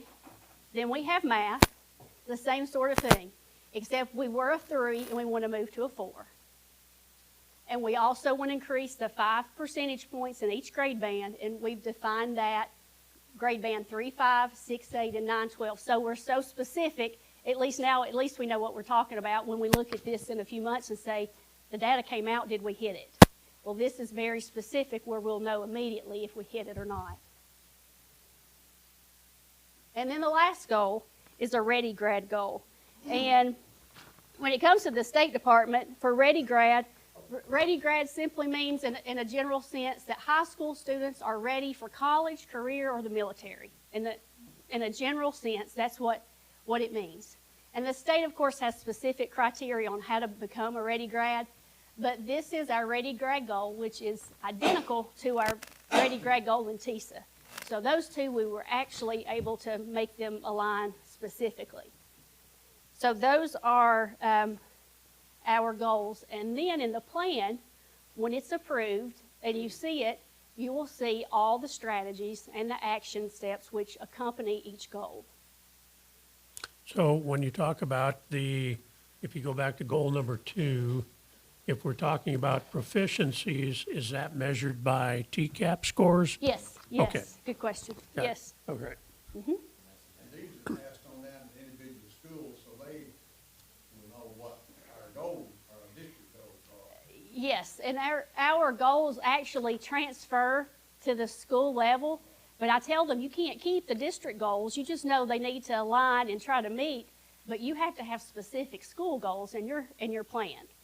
And so the schools, when they submit their plans, we go through, we divvy them up, and we look at them and we review, and we give them feedback because I have a rubric and I share it with the schools, and I'm like, this is what we must meet, and this is what we have to do, and we send, because we've done this, we know when to send a plan back, and so I know when I get a plan sent back to me, it's kind of deflating after you've done all that work and a plan gets sent back, but it's usually good feedback. So we try to do the same to the school levels too, give them feedback where they know what needs to be changed and improved. So this goes back to where can you find this plan? You can actually go to the district website, and there's a section, it's called Community, and you can find it there. Or sometimes I just Google Inform TN, and it's usually like the first link. And up here in the corner, you can't see this, but if you get to that site, it will say search plans. You don't have to have a login or special user ID or password. You can just type Coffee County, and it will give you a drop down where you can choose the year, and it goes back several years. And so, like I said, if you choose 25, 26, if you had a laptop and you did that right now, you would probably see about 26 to 30 school systems. We wouldn't be one of them because we're still waiting. So that's the process. I think I hit process, the timeline, and feedback. Was there anything else? I think that was because you kind of covered our district improvement plan. Oh, no, does that overlap with our other agenda item here on district improvement plan? Is that? This is Yeah, it. yeah, Yes, that's what I thought. Yes, So this is the I thought district. we covered that, so we got. Yes. I think that's So all I you have. scored 2 agenda items under one presentation. Good job. Yeah. Anything else? All right. Yes. Let me ask you, all right, for our plan plan last year? How close did we come to meeting that this year? So we hit our TVOS goal in ELA because we were a 5 and we wanted to be a 5. I believe, you all correct me if I'm wrong. With math, I think we wanted to be higher than we actually ended up with math. I believe we wanted to be a 4 and we ended up a 3. The achievement grade band goals, those were different, but we hit the ELA growth goal, but we didn't hit the math. We missed it by one level of performance, I guess you would say. That's the growth. And then there was the Ready Grad, which we actually did hit the Ready Grad goal, and so that was good. That's the best I can remember right now. Yeah. Other questions for Krista? It just seems like the math has been a bee in the bonnet for several years. You know, and when you look, and you all correct me if I'm wrong, when I look across the state, math is challenging for sure. Math is challenging. I don't think math scores ever recovered from the COVID shutdowns like ELA did. ELA kind of bounced back, but Right. math scores seem to stay low after the COVID shutdowns, and I don't know why that would be. You'd think you'd see some recovery, but Right, and so we did have that textbook adoption where we have the new math materials, and I know last year was a learning curve on how to use those and the resources and just navigating. So I'm hoping we'll get some momentum going with that for sure. And I know Hillsborough, I keep thinking of Hillsborough when we're looking at trends, when Dr. Blessing was showing us last year. They always do much better in math than anybody else, so they're doing something right out there because they. And stability is, you know, strong teaching with stability When is they do their school helpful. improvement plans, each elementary school, they can look to see what Hillsborough's doing, maybe to do some of those methods themselves. Right, and 'Cause I know something's making them do better. we look at root causes, like what is the root cause of the growth or the root cause of the lack of growth, and so it's hard to pinpoint one thing, but we have noticed, you know, teacher mobility and teacher resignations and teacher leave of absences. We've had a lot of sickness, and we've had teachers use the materials a little different. Even though they've got the same textbook, they implement it a little differently. And sometimes the cohort, I've talked to a group last year, and they said, wow, this is a struggling group. And then the next year, I talked to another group, and the principal said, wow, this is a strong cohort. So there's so many variables. It is so difficult to just put your finger on one of them. You just have to look at the whole picture. But that brings up a good point. I mean, because Frida's made that point a number of times, is are we looking to see what schools are doing good where and adopting those across our system? So, and I don't know if we ever, you know, get a satisfactory answer on that or, you know, a good explanation on whether we're looking at that or not. Because Right. if somebody's doing really well and they got a good system, you know, we should adopt it system-wide. So she's making a great point there. Right, and I think just with me knowing what I know with that 5th grade, you've got consistency and stability and like longevity with people in that subject and that school, and that matters. Not to mention all the strong instructional practices on top of that. And so they're not having to worry about training a new math teacher every other year because we had somebody leave. Like they've got a strong package. You're exactly right. Anything else? Thank you. All right, You're thank you very all. good Thank you. explaining. It really helps a lot whenever Thank you you. break it down. And Mr. Ballard, while they're moving around, your access to the Informed Tennessee plan, you're gonna see a lot more things than someone who does not have that access to. Right. Yeah. So if they go on to the public login or the public, like Ms. Krista showed, they're gonna see our district plans, but there's a whole lot of meat in there that you would be able to see and they can't see. I'll just Yeah. call you for the information. Yeah, that was like, you know, I got told this year I had to go in and approve it, and it was like, okay, I need to spend a few hours on this. And there's a 'Cause it was whole like, section of special ed stuff Yeah. that you can see that the public can't see. okay, okay. But, you know, how do we let the rest of, you know, how do we let the rest of the board see that, because it might be relevant, and that's, Anybody that wants to see anything that has to do with annual performance ratings and things that I'm responsible for, just give it to Okay. me and I'll walk All you right. through every piece of it. all right, yeah. That's a good Okay, idea. great, yeah, because there's a lot of data in there, I know, I went in there, holy cow, you know. Yeah, it would be easier for me to sit down and explain individually or, whatever, than it would be it would take me a whole day up here to go through it all. Okay, okay, maybe we need to look at that for a future presentation too, because that's great data, it really is, so. All right, so, who's next? Well, it all depends. Did you say you wanted to move furniture before your district school improvement plan? Yeah, let's talk about, yeah, Ms. Matthews wanted to talk about first, because she may have to leave before we're done, so, and she had an interest in that one, so Okay. fire away. Well, And Mr. Shores, you're yeah, in on this one too, so I'm aware of this one. we're doing. so I don't know who Mr. Parsley sent the email out to. I think it was all board members, and I don't know if anybody else was included on that, on the furniture.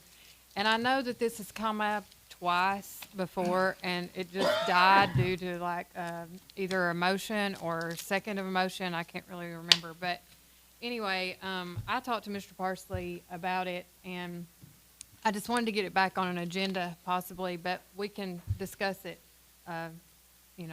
together and see what everybody else thinks. But when he sent the email out of the decrepit furniture at the Felt high bad. school, it made me feel bad. Not gonna lie. and I just thought it might be worth bringing up to see if we could reconsider getting it back on the agenda to replace, if not all of the furniture on the bid, but a big portion of it, at least at the high school, if not all of it. I don't know.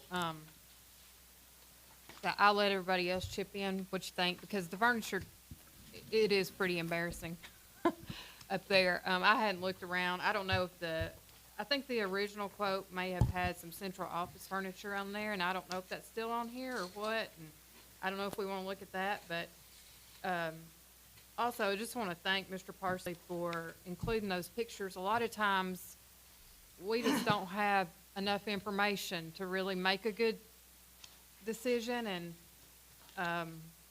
that was very helpful. It was very eye-opening, and I think anytime a request comes in and you can provide a little more detail so that we can see it with our own eyes, it will make a difference for sure. So anybody that wants to chip in, Well, I think, Say yeah, how you it was on the agenda twice, and Yeah. it didn't even get a motion. But I think from talking with other board members, as Ms. Matthews pointed out, is that they felt like they didn't have enough information up front to even make a motion. So that is why we didn't get a motion, and it failed both times.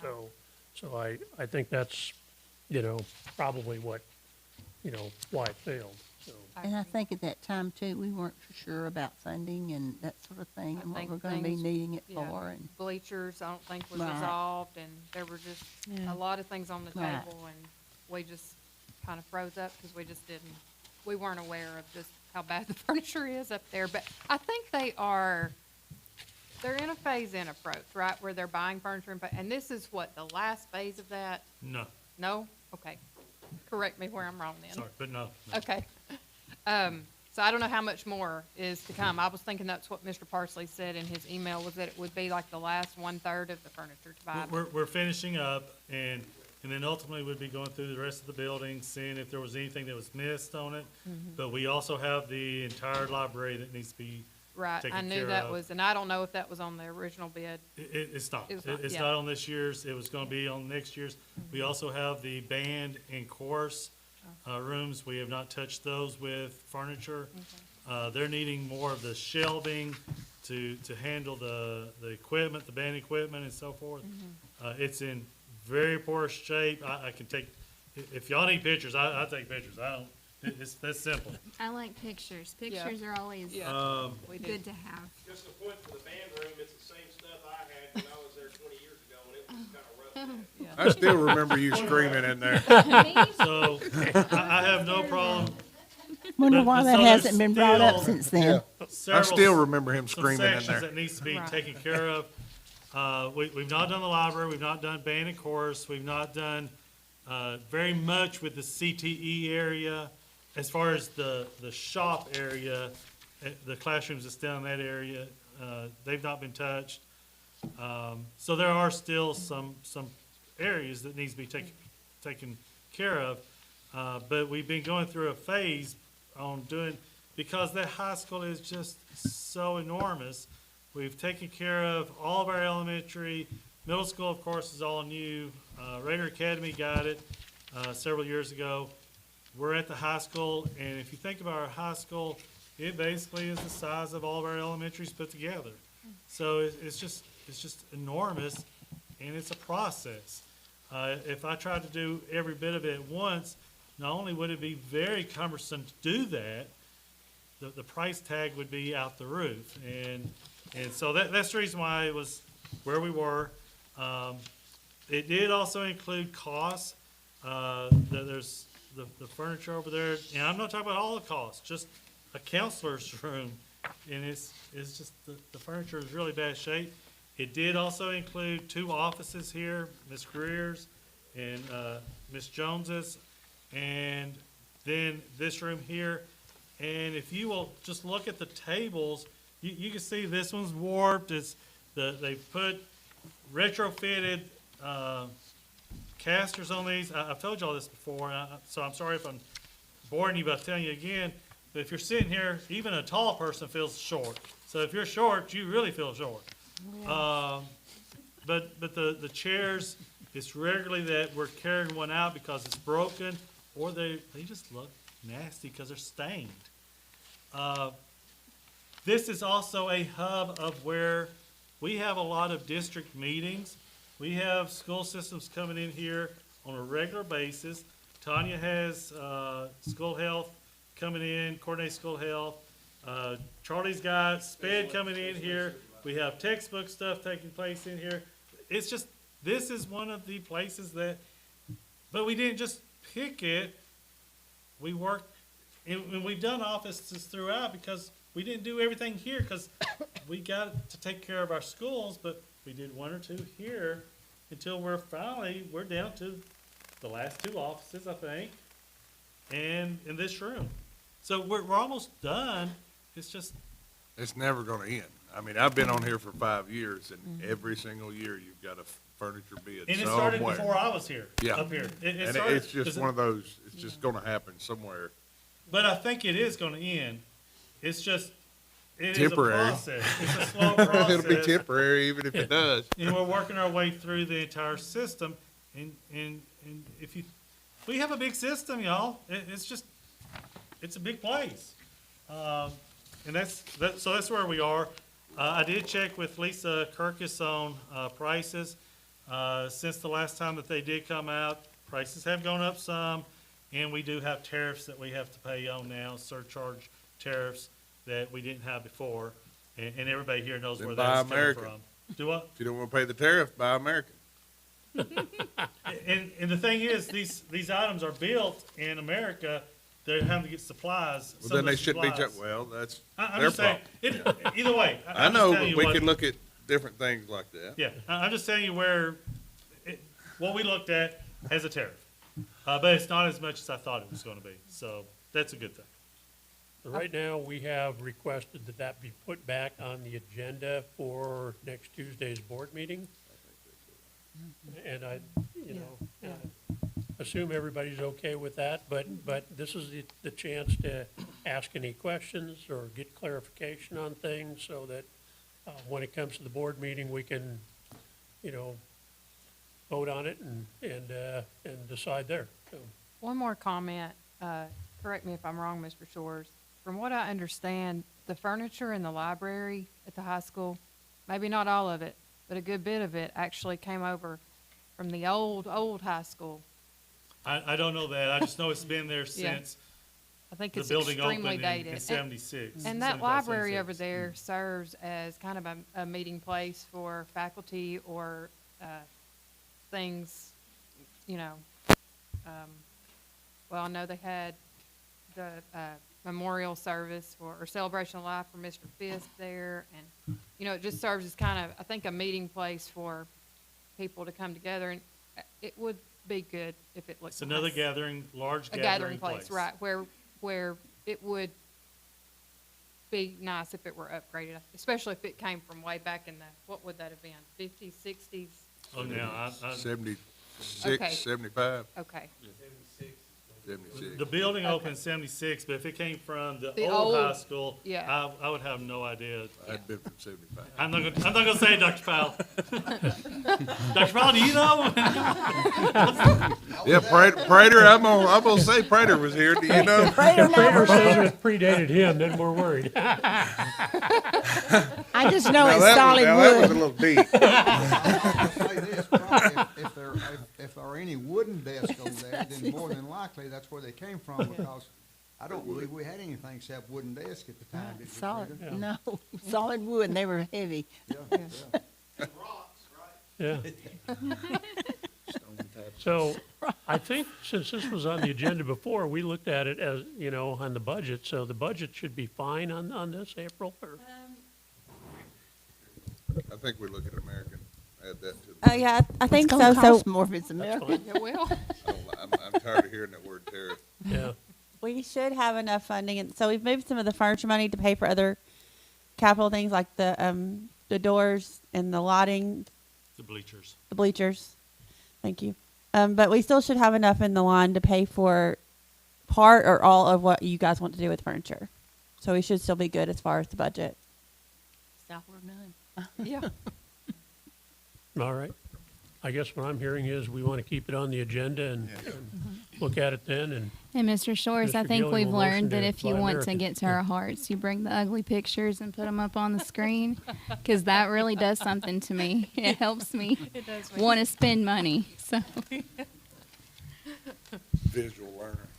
all right. very much so. So now we go back to our, Dr. Blessed. You should have in the materials, where you're seated, 4 placemats.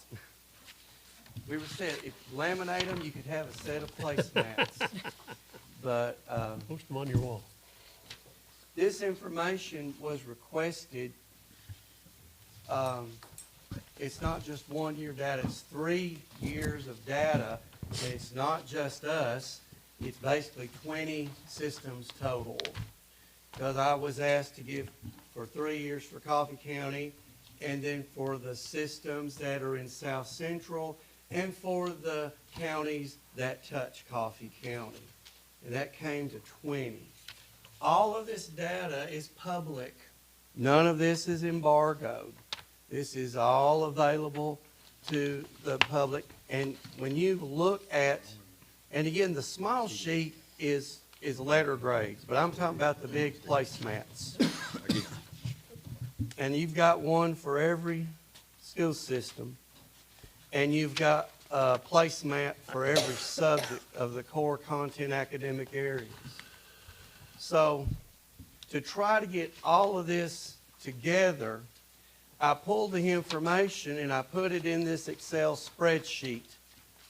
And it's lengthy. So to try to make the lengthy data more digestible, I used a feature called a pivot table. And from that, I made a pivot chart. So to show you, I was able just to pull out met and exceeded percentage for the 3 years. Even though I've got it for below, I've got it for approaching, I've got it for all the individual categories. And this is what's on your placemat. Is the meet and exceeding, not the, It's meet and or exceed, so Okay. it's meet or exceeded for both of those. of our student population, what percentage does this represent on meeting and exceeding? Around 25 to 28%? Well, again, that's the good thing on having it in this way dynamic. Let's see if he'll do it with my finger. Yeah, my paper, well, you can't touch. No, I can't, but I can, that's what I'm saying. You can go to the table, no, I don't need that. You can go to the table that's up here, but if I get this, and I'm able to hover over it, it pops up. So, yeah, so what I can 34%. do, let's see if I make it bigger. Now I have to make it bigger down here. So 34% of our students on the third grade ELA are overall, that's overall. Yeah, this is not just third grade. This is Overall. overall, this is all the ELA tests. 34% of our students are meeting and or exceeding, Or exceeding, yeah. but are below and are approaching is the rest to 100. Right. And here's the thing about that. With having it electronically, I can go up here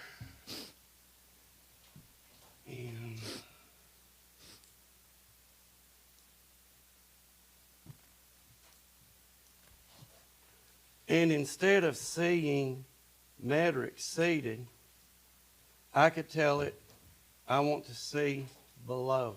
There you go. Thank you. Or approaching. Or whichever you want to see. Or I could put both of them in there Both. together. And now,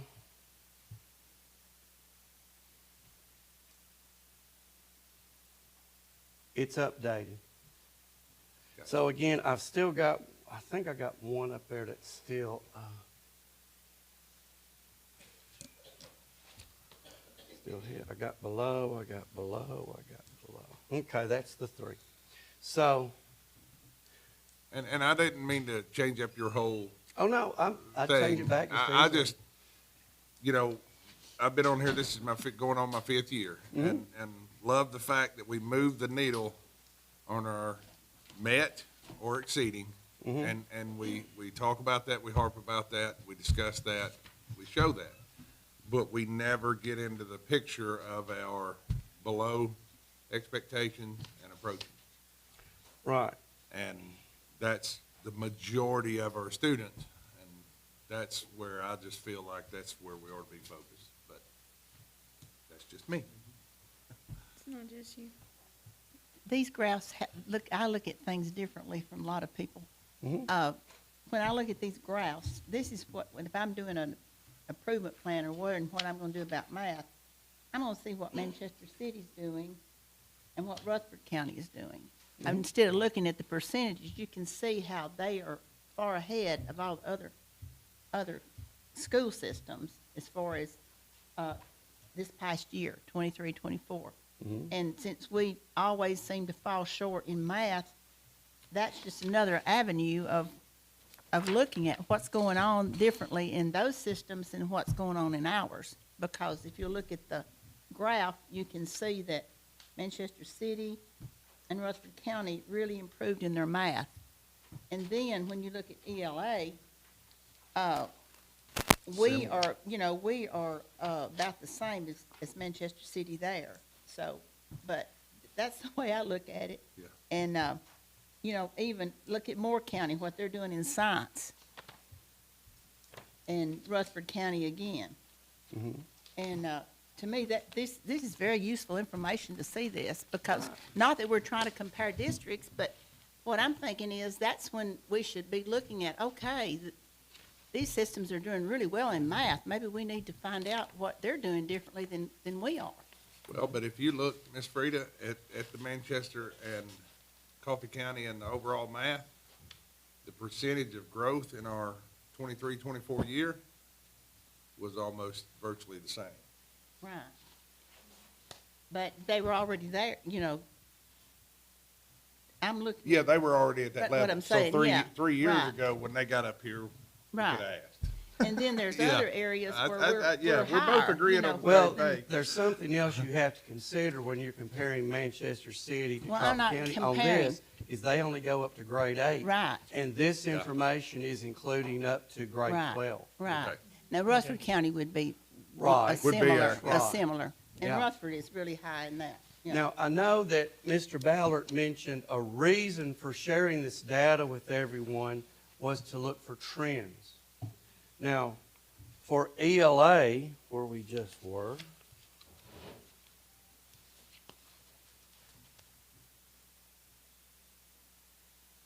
you can see, like, for instance, Bedford County's on a positive trend because this is their met and exceeded for that.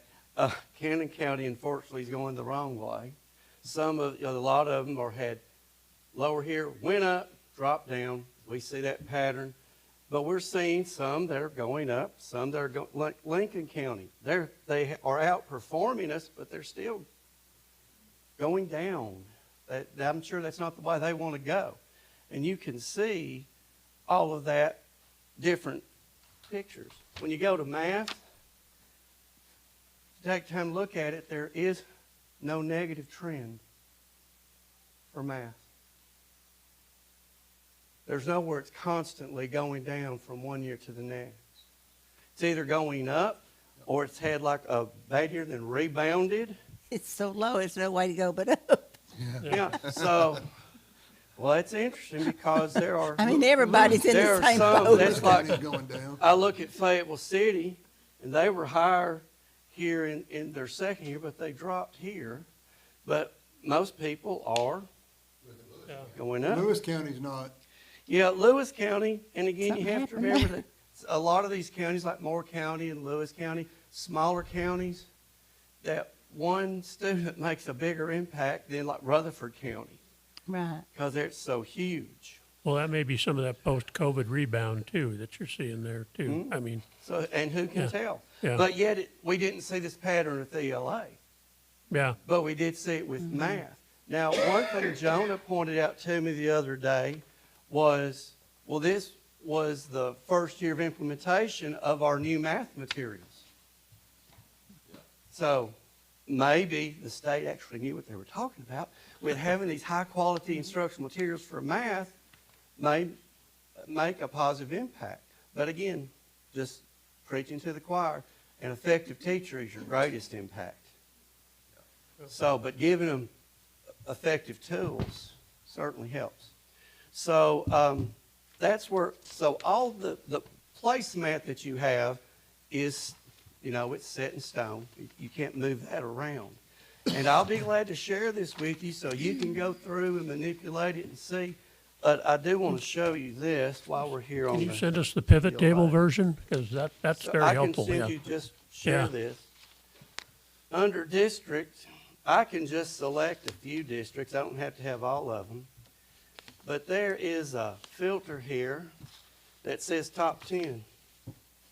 And I want to see the top 10 by, in this case, the last year of testing. And here are the top 10 systems for math, in this case, for this last year of testing.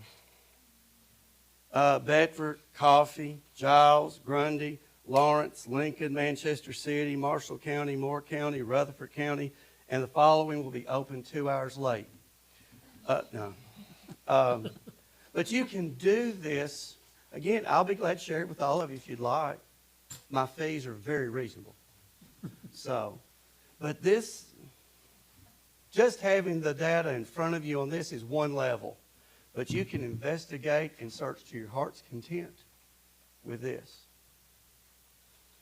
Again, you'll probably say, where do we stand with ELA? Well, No, let's and see. I thank you because the trends are what we're really looking at here. I mean, you can Okay. get buried in numbers, but looking at trends is really what's instructive. Mm-hmm. And again, you can look at science, you can look at social studies. If you do look at that, you'll notice there's a couple of counties that don't have any data. Because of their performance, it was suppressed. The state did not share it because of their business rules. And you say, why? Did they not pay enough for their fees? No. It has to do, like if they had too many in a certain category or too few in a certain category, it suppresses all the categories. So, if there's any other questions, anything you want to see, let me know. If not, I'm going to close this out. Questions for Dr. Blessing? So, do you want to say these changes? No. I don't wanna say those changes. Whatever's Thank you, next. Dr. Bliss. And then, Oh, you're welcome. You have the. I don't, Ms. Sizemore, were you, did you have a presentation? No, sir. Oh, okay. Yours was kind of rolled into everybody, okay. Just here for the party. You lucked out. You drew the no straw. All right, we got. Where are you going next?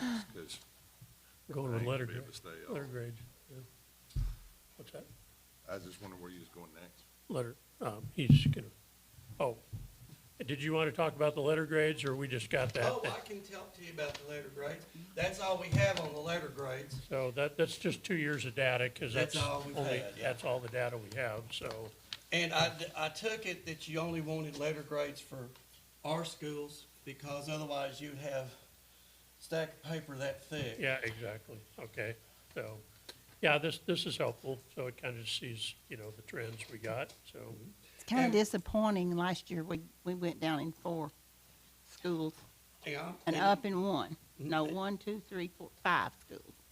Yeah, you actually So this had, year will be better, I'm sure. Had, and some were border, like Hillsborough, in the first year was 1/10 of a point away from an A. And then this year they moved up that 1/10 of a point, so they got the A.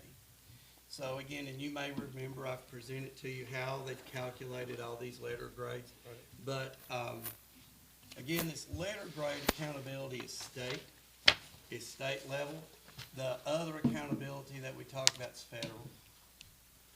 So, And this was the 23, 24 school year, not this year, so I just want to make Right, 'cause people we realize don't that. have any data from this year yet. And it takes them a while to get the letter grades to us for some reason.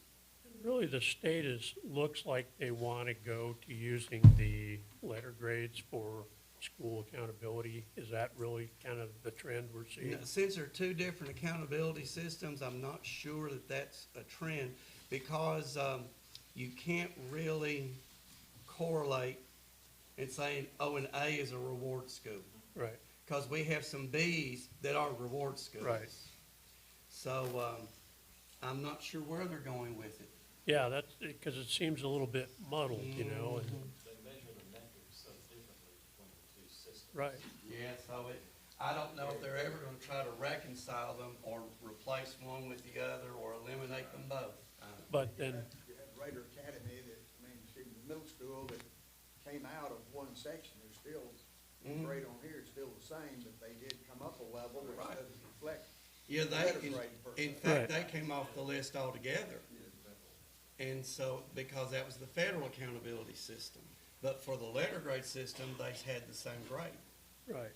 So how do we reconcile those metrics back into, what, Dr. Cornelius is keeping track of and Ms. Cole is keeping track of, how do we?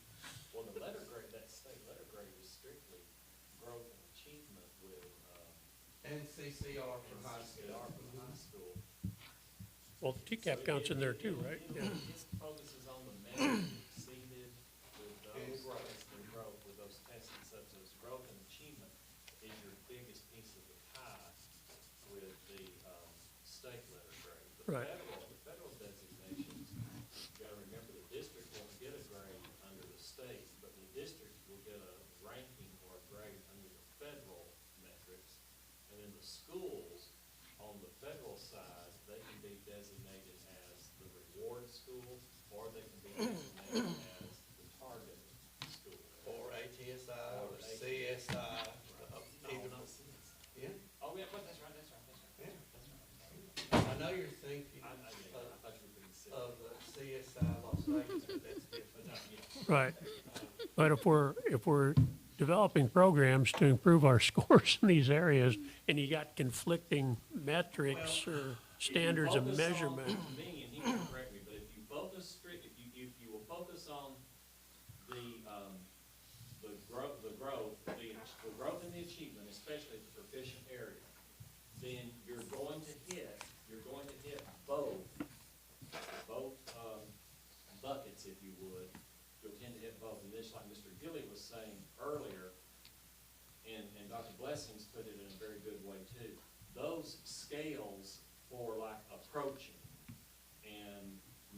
exceeded. An exceeded scale score is small. It's narrow. The met is a little bigger, but the approaching one Right. is high. And so teachers have got to know, and they've got to be equipped, teachers have got to know with every single student, basically, where, and he's explained it very well, where on that scale does a score of 250 might be approaching, but a score of 320 might also be approaching. But where on that scale is that student located? Because that 250, you might still have them approaching, but you grow them, and you're going to hit a lot with growth, but they might still not hit achievement. But that one that's a 320, and those teachers need to see that, then they will, that can push up to that next level. So I think Right. a lot of it is just enabling the classroom teacher to see every single student and how they are. Yeah, and it's, and it's, and I agree with Mr. Gilly 100%, is we want to lift up those people that are down at the bottom, but. Are what- they in the smaller half of that or the upper half? Yeah, exactly. But, and how do you measure that? Because we got competing metric systems, and that's the struggle, and I know you all are facing that, and we appreciate that as the board, that you're wrestling with that, because you're dealing with two different masters here. You got the state, you got the feds, and we're trying to look at how students really accomplish things, and go out into life, and those metrics may not measure that either. So, that's almost like a third set of metrics, but how do you, how do we reconcile that? And I guess that's, it's probably more a rhetorical question at this point, but. Something else you have to remember is that the federal accountability is only looking at ELA and math Right. in terms of the academic Right. subjects. But the state accountability system with the letter grades is looking at all tested content areas. Right. And also, these letter grades take in achievement and growth. That's right, but that also, So it's kind of a composite of the whole. If we score a D, is that a targeted school? No, ma'am. And so what is that called? A targeted It's a F? is your federal accountability. Okay. And that means that you have lower performance. I'd have to remember in the bottom 5%. It's the bottom 5% of across the state in that Mm-hmm. particular. Because I know we club. were at one time, And one of our and it schools. could be for just a particular subcategory. Mhm, For right. instance, for the middle school, this last time, it was for students with disabilities. Mhm. But in the years past, it was with economically disadvantaged. Mhm. So it shifted a little. And sometimes it could be for an ethnicity, race. Mhm. It's white, or it's BHN, or it's Asian. And you could have very few in that race that did, maybe it's just a very small Well, you have to population, have but they a didn't do you well. have to It have could at still. least 30 for it Okay. to be an accountability area. Okay. Mhm. But again, as you say, you have 30 versus 500, Mhm. But again, if you have enough people, then you're accountable for that subgroup. But I understand that as far as the letter grades go, that the state is requiring some kind of remediation plan if you're a D or an F. Had that passed, Dr. Powell? Fourth grade. No, sir. If a school is a D or an F, that they're supposed, I even thought they had to go before the state and present a I think plan. if they are a D or F for 3 consecutive years, I believe they have to go before the State Board of Education. Okay. For, I know that the state was talking about D and F, and they kind Do of what? suspended the Ds. That's not, people think that's new, that is not a new No. statute that has been codified in the law for several years about the marks of the letter In grade. 3 years, It's just Keith. because- Right, it's just because we've started actually enforcing and using the letter grades. Yeah. But that was codified many years ago, so that's not anything that is new. 3 consecutive years, right? Yes, sir. That's right. So 3 years is an F, and you have to go before the state. Absolutely. Now, Okay. I don't know, if you went from an F to a D, would that be considered improvement? It may be, just depends on the area. But again, if it's 3 years of you know, the state will answer that, I guess, Yeah. when that third year And pops your up. your B, C, and D are wider, those are they're the same, but they're wider gaps than the A and the F. You can't get the A unless you can't have lower than a 4 in, achievement or growth, but especially, you can't have lower than a 4 in any of those, so. Okay. It's really tight.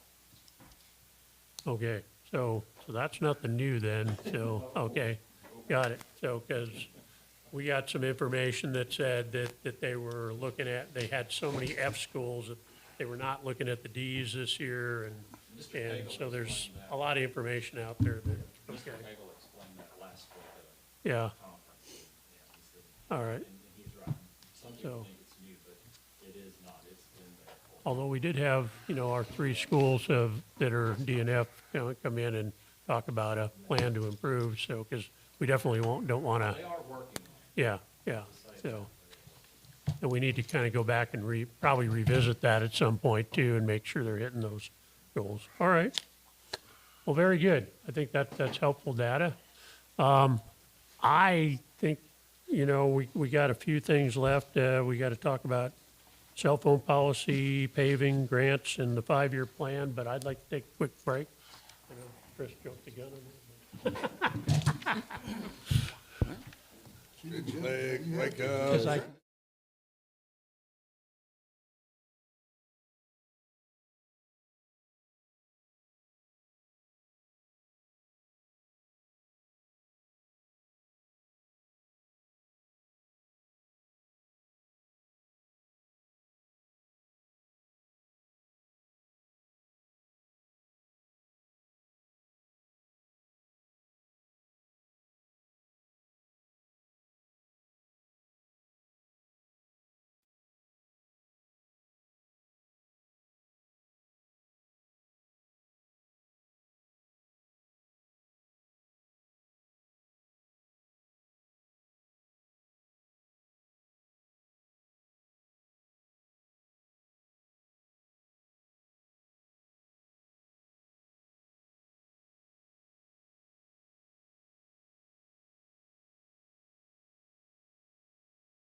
Jennifer, Dr. Powell, Gary.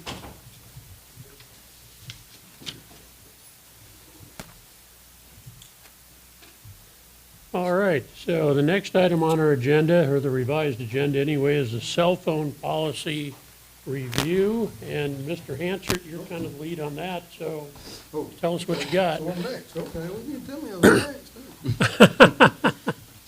I know I moved the agenda around, so it's confusing. Y'all can tell by those are the pouches that I picture the pouches. The General Assembly did pass a state law back on February the 15th to pass this law, and the House bill was 932. I don't know if all of y'all have got a copy of the bill or not. Should be in the packet. Should be in the packet. Bill says, Tennessee Code of Ethics, and it's the Title 49, Chapter 6, Part 3, amended by the following new additions. It's calling for, number one, more of the cell phones, tablets, computers, laptop computers, and gaming devices. Those are all what the state is calling for, that will have to be, that we are supposed to come up with a policy to take all of those out of the classrooms. It says each board of education and each public charter school governing shall adopt and implement a wireless communication device policy. That's what your other one here has a copy of Warren counties that they are going by. Other counties that are gonna probably go by this, probably the same policy that they're going by is, that I've talked to, it's Hardin County, Putnam County, Wilson County is talking about going to this. Warren County is already doing this, and Clarksville. Some of the, thanks to Crethen and some of his contacts that I've made over the years with them, trying to kind of talk to those, and Williamson County has already implemented that as well. Some of the things that you might want to look at is permits for a student to use wireless communication device in an event of emergency or to manage a student's health. Would be some situations that you would be able to use a cell phone according to the state law. Permits a student to use wireless communication devices during initial time of a student use of wireless communication devices included in the students for individual education programs under the Individual with Disabilities Education. That's in Act 20 point USC. Would be in the 4.A in the bill. Also, if you go down under 5C, establishing the process in which parents or guardian students will be contacted in the event of emergency or possible emergency occurring at the school in which the parent student is enrolled, to ensure that the absence of or restricted access to wireless communication device during the school day not prevent students from receiving notice or emergency or possible emergencies. That makes sense? And then in the C there, it says each LEA and public charter school shall publish the wireless communication device policy established on a website. And then in section 2, it says Tennessee Code of section 49.6.4002 is amended to delete the substituting of that part if we come up with our own policy. It says so if we come up with our own policy, if we implement the one that Warren County's got, if we like that one, we can go by it and implement it. We just have to do something by, if you'll see down in section 3, this act takes place July the 1st, 2025. The public is aware of qualifying it and apply to the 2025-26 school year and each year therefore.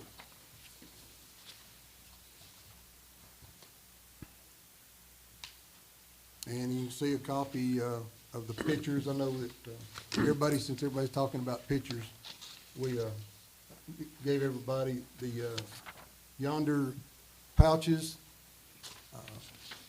What one county has got, the student gets there, when he gets to school, he puts them in that pouch. He does keep the pouch with him during the day. And at the end of the day, when he goes to walk out, or in case of emergency, he can walk over to a magnet that disconnects that. That's what they're using in Warren County right now. And, of course, in an emergency. So are these personal pouches, or is it like you walk in the door and you grab a pouch? No, ma'am, they're your personal pouch. So if you don't bring the pouch, then what? If you don't, you have to go get it. And if you lose it, you're responsible for it. You have to pay for it. Those pouches are about $25 a piece. I think they surrender their phone that day. If they don't Yeah, show yeah, up with if it, they they don't show up, surrender it yeah, at the door when they yeah, come in that yeah. morning. Yeah, you're right, Robert. Yeah. Yeah. And the only question I had about those, because I do, we're gonna have to do a policy. Yeah. It's set in stone. I think that, I would like to see to take this Warren County policy and reach out to TSBA for a model, if they've got a model developed yet. They don't have one yet. They're gonna use probably Warren County, right? As of yet, Yeah. PSB Well, does I not think- have a policy. I think we should take that probably, and, because I think we got 2 weeks to the next or 3 to the next policy committee, or we haven't.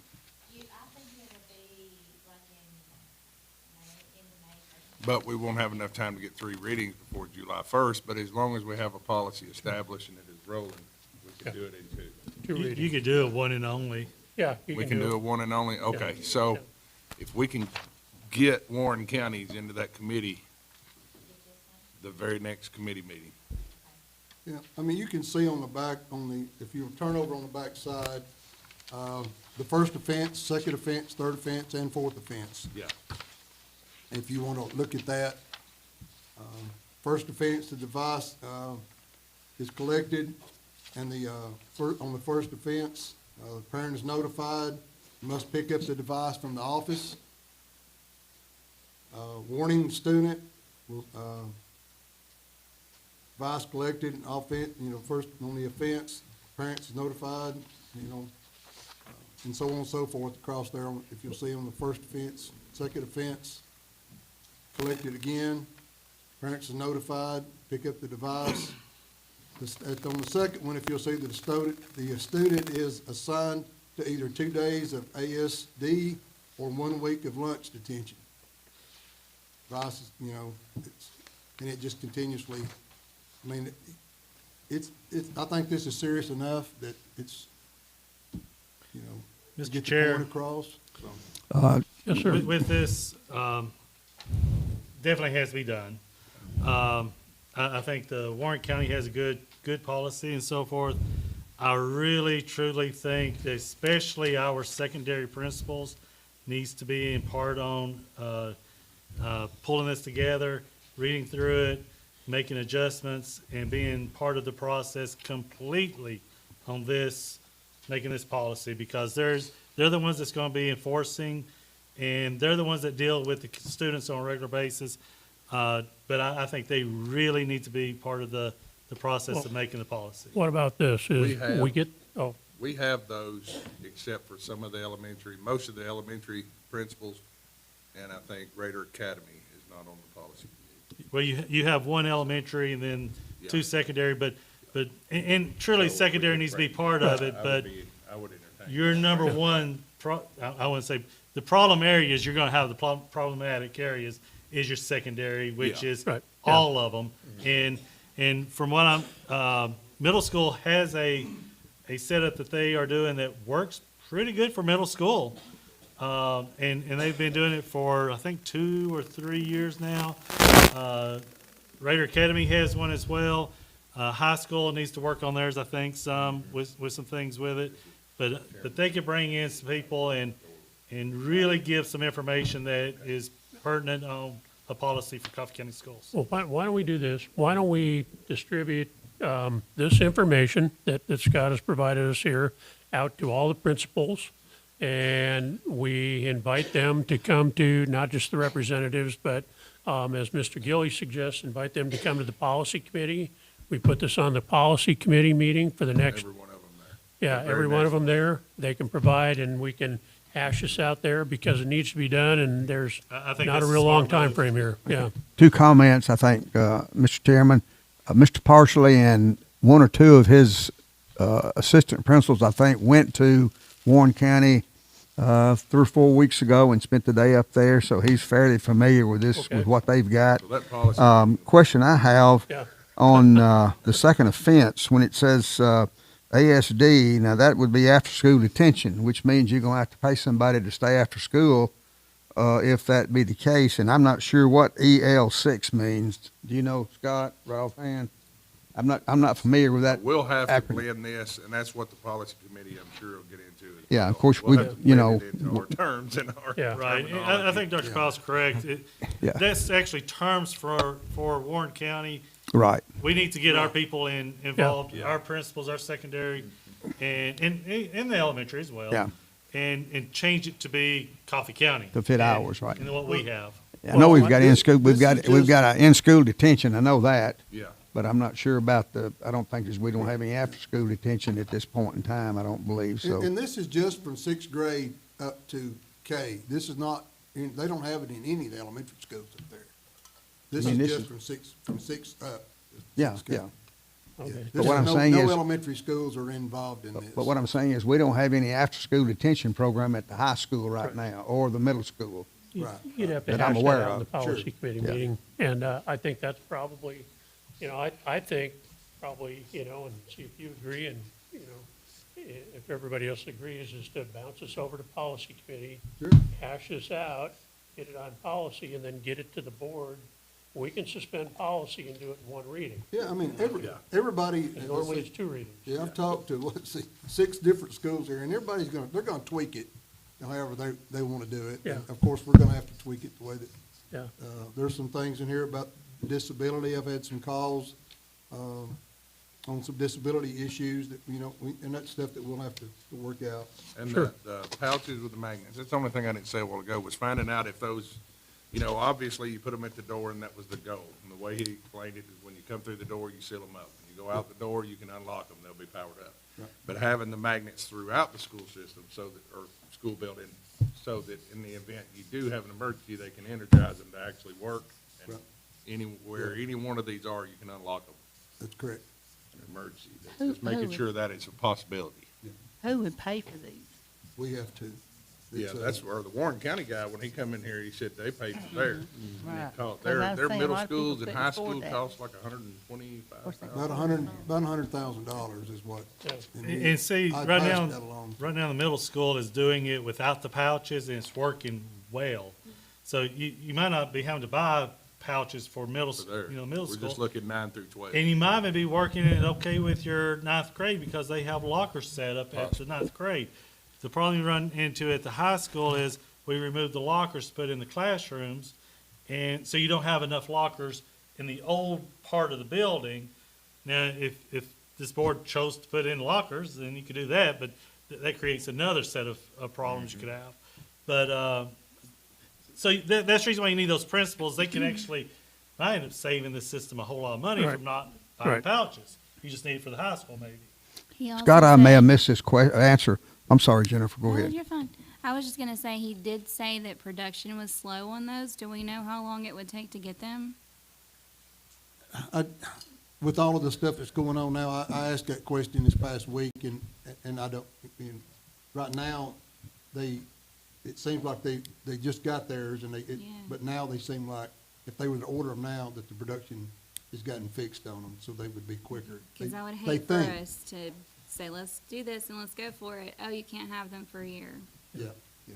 Right. And two, about what Kevin said there, a lot of the problems that they had up there, if you leave it in the control of the students doing it, then they're not, you know, it hadn't worked out too well, unless they have something to put them in so that Scott, I may have missed this. Where do the students put the pouches when they get? keep it with them.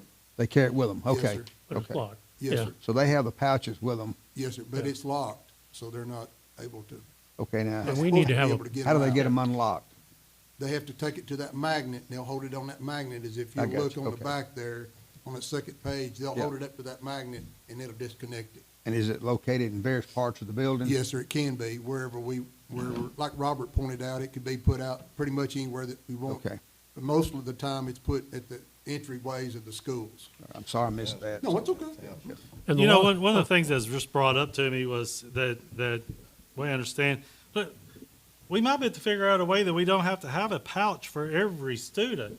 It might be, and our principals might come up with this type of thing, just if you get caught with it one time, then we start the pouch with you. You have to have the pouch. And it might be that they start realizing, I don't want to be that kid that ends up having to carry a pouch around. And That's a good you'd rather not get caught whatsoever. Then you're down from buying, 1,300 pouches down to buying The second offense, you go to 100 or pouch, 200 second offense, pouches. yeah. And you're way low on it because is not a good accessory. once you get messed up, you're carrying this pouch and nobody wants to be carrying a pouch around. And what's, You wanna put and what's gonna be interesting, Scarlet A on the pouch. But what I'm getting at, that's just another way. And that's just one of many ways that could possibly come into, that we don't have to buy a pouch for everybody and get it down to just a few and take that direction. And it's a very good point because this would have really slowed my coolness down, carrying a pouch. Well, one of the things I Well, remember, you Not know, me. If everybody's doing it, then it's one thing. You know, if you have only some doing it, then it is really Yeah. the scarlet letter. But, It's a punishment. you know, that, But the difference in how much money there, yeah. that's a lot. are we gonna try to put a magnet outside the building? Because what's gonna happen, at least initially, you're gonna have kids that's gonna go home Oh, no. with their phones in their pouches and can't get them out till they get back to school.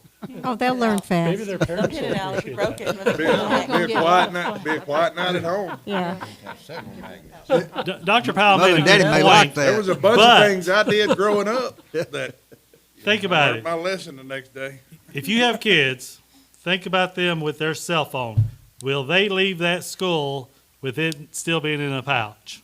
No. I've got 2 kids, and they would not be leaving that school with it still being in a pouch. Probably the But you're making a good point, because I said the The same odds thing. are that they probably wouldn't, but I'd say initially, some of them are gonna walk out with those phones in the pouches and forget about that. And they could, without Well, doubt. it won't It take won't you take two or them long three, to the first remember 2 or it, 3 though. days of staying late because they're gonna turn around and come right back. They won't. Everything That that, phone, they'll guard that phone more than anything. Exactly. everything that we're talking about, they've already encountered up there. Everything that we've talked about here in the last 2 minutes, they've already encountered up there. And they, you know, it's brightened, it's gotten back, kids are talking again. Homerooms are where kids they're having conversations again, they're not looking in their phones. It has made a dramatic change in Warren County schools over this past school year. No doubt about that. Scott, You you're know- on the policy committee, right? No, sir. Oh, you're not? No, I can be now, I guess. Give me two. Oh, I talked to a teacher that's in another school system and they didn't go this route. They have like it's kind of elementary, but it's like a shoe pouch, and the kids put that they're labeled and a number or whatever, and they come in, they put it in the pouch, and when they leave, they get it out. Yeah, course, one I of don't- the things, and I talked to Jimmy Anderson, and this was whenever he started the program and the setup that they did, and I thought they could just leave it on them, and as long as they don't get it out, you're okay. Can't really do that. There's also a problem there I didn't say because leave it on them. They put it when they walk in the I classroom. understand, but they have it on them before they go into the classroom is what I'm getting at. Right. So between class changes, whenever they go to the restroom, and next thing you know, they're going to the restroom all the time, trying to figure out a way to get that so they could check it. Our kids are addicted to the phone. They are addicted to the phone. And I don't know. And so are we. Without a doubt, we are. So ultimately, it's getting the phone completely out of the thought process Right. of being able to even check the phone. And I don't have the answers, but like I said, our principals are dealing with some of it. Scott's also found some things through Warren County and their policies. But Jimmy, they got a pretty good setup now. It goes in the locker.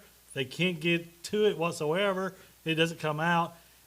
They just need to be included. I think you're going to get some good information there Oh, yeah. as well. Yeah, I So- think we did. But you yeah. are right. The shoe pouch or the old calculator pouch is what it was. And they would come in the room, put it in.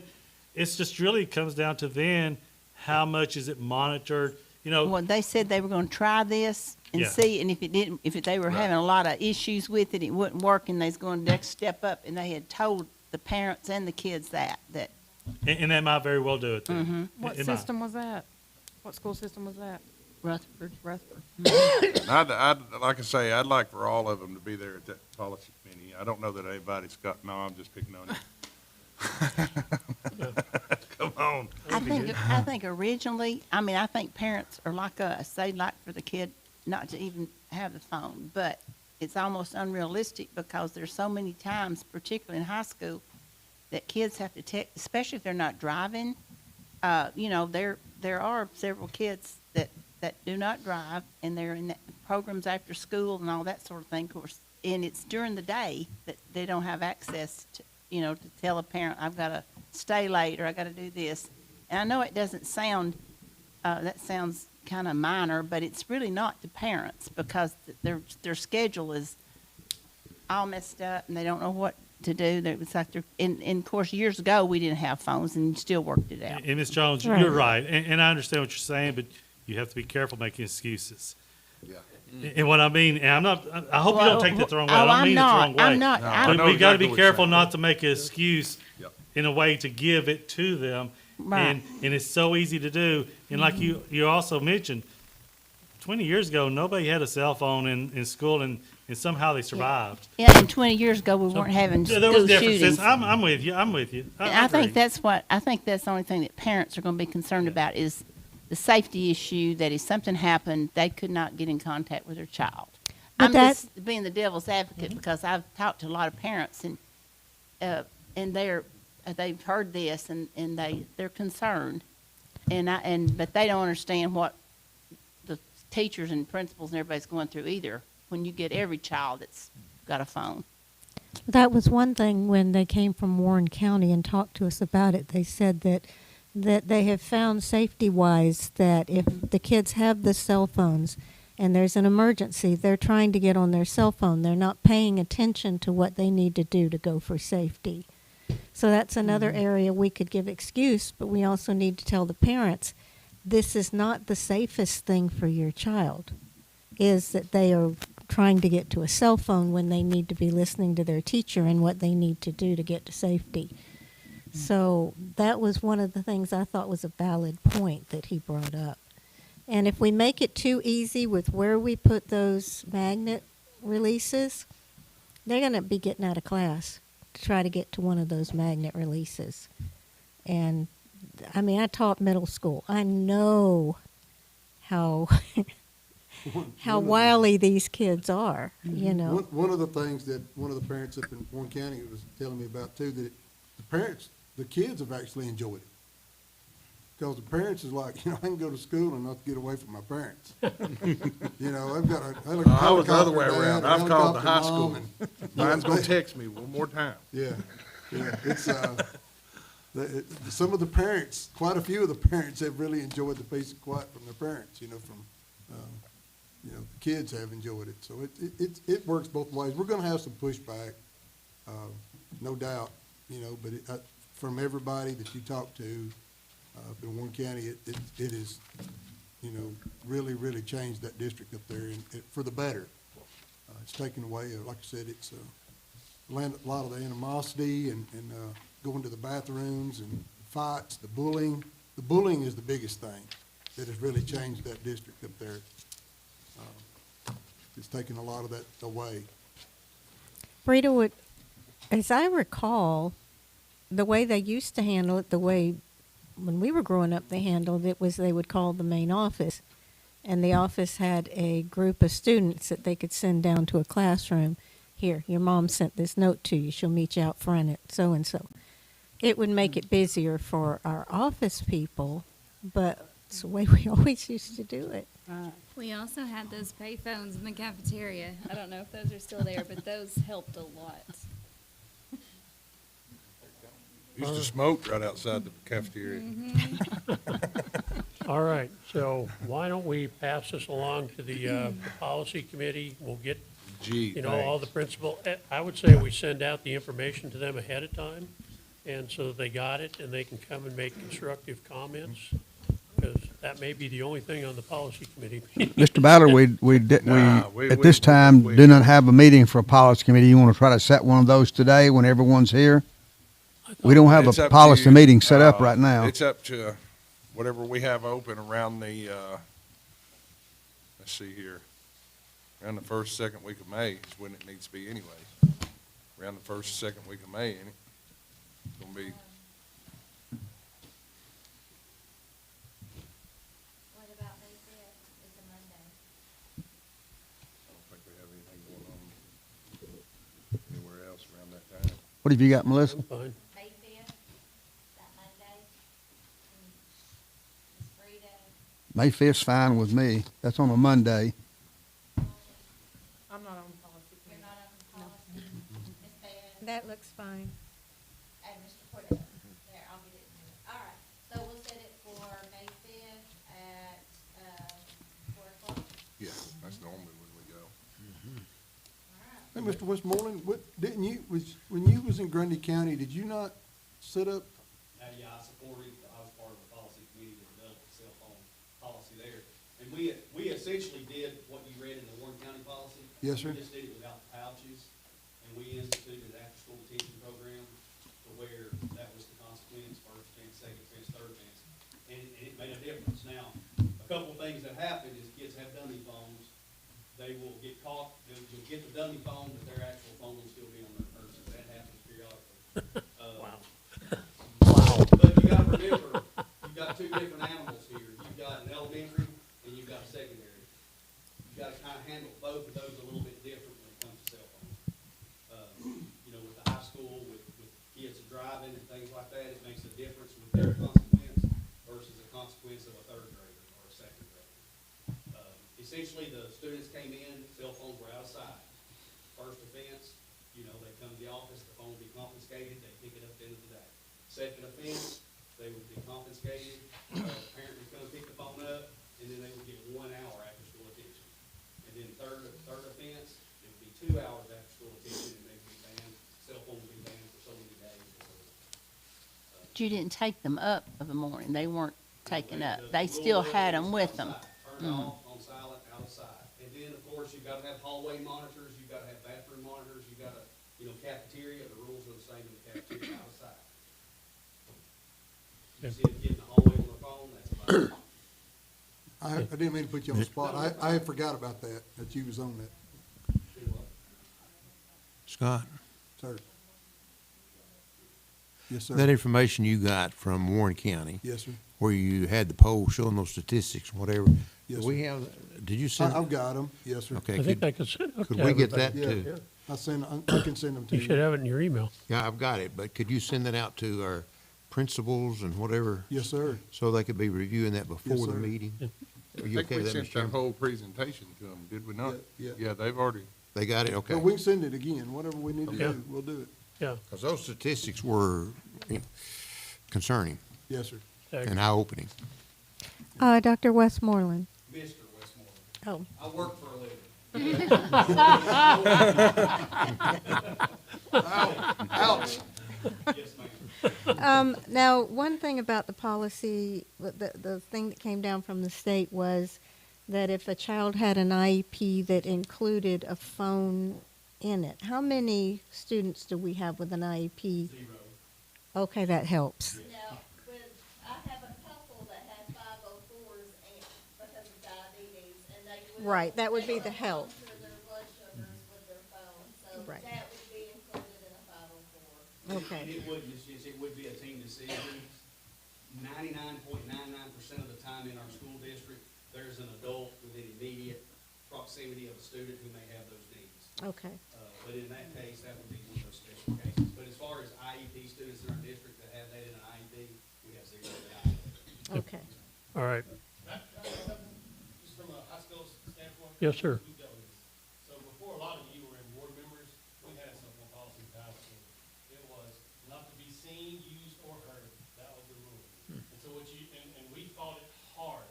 And the APs fought it every day because it was this first offense, second offense, whatever. We fought parents because you can't take my kid's phone call. I'm coming up there with, so there's evidence. We already have evidence of what it looks like to put this in place.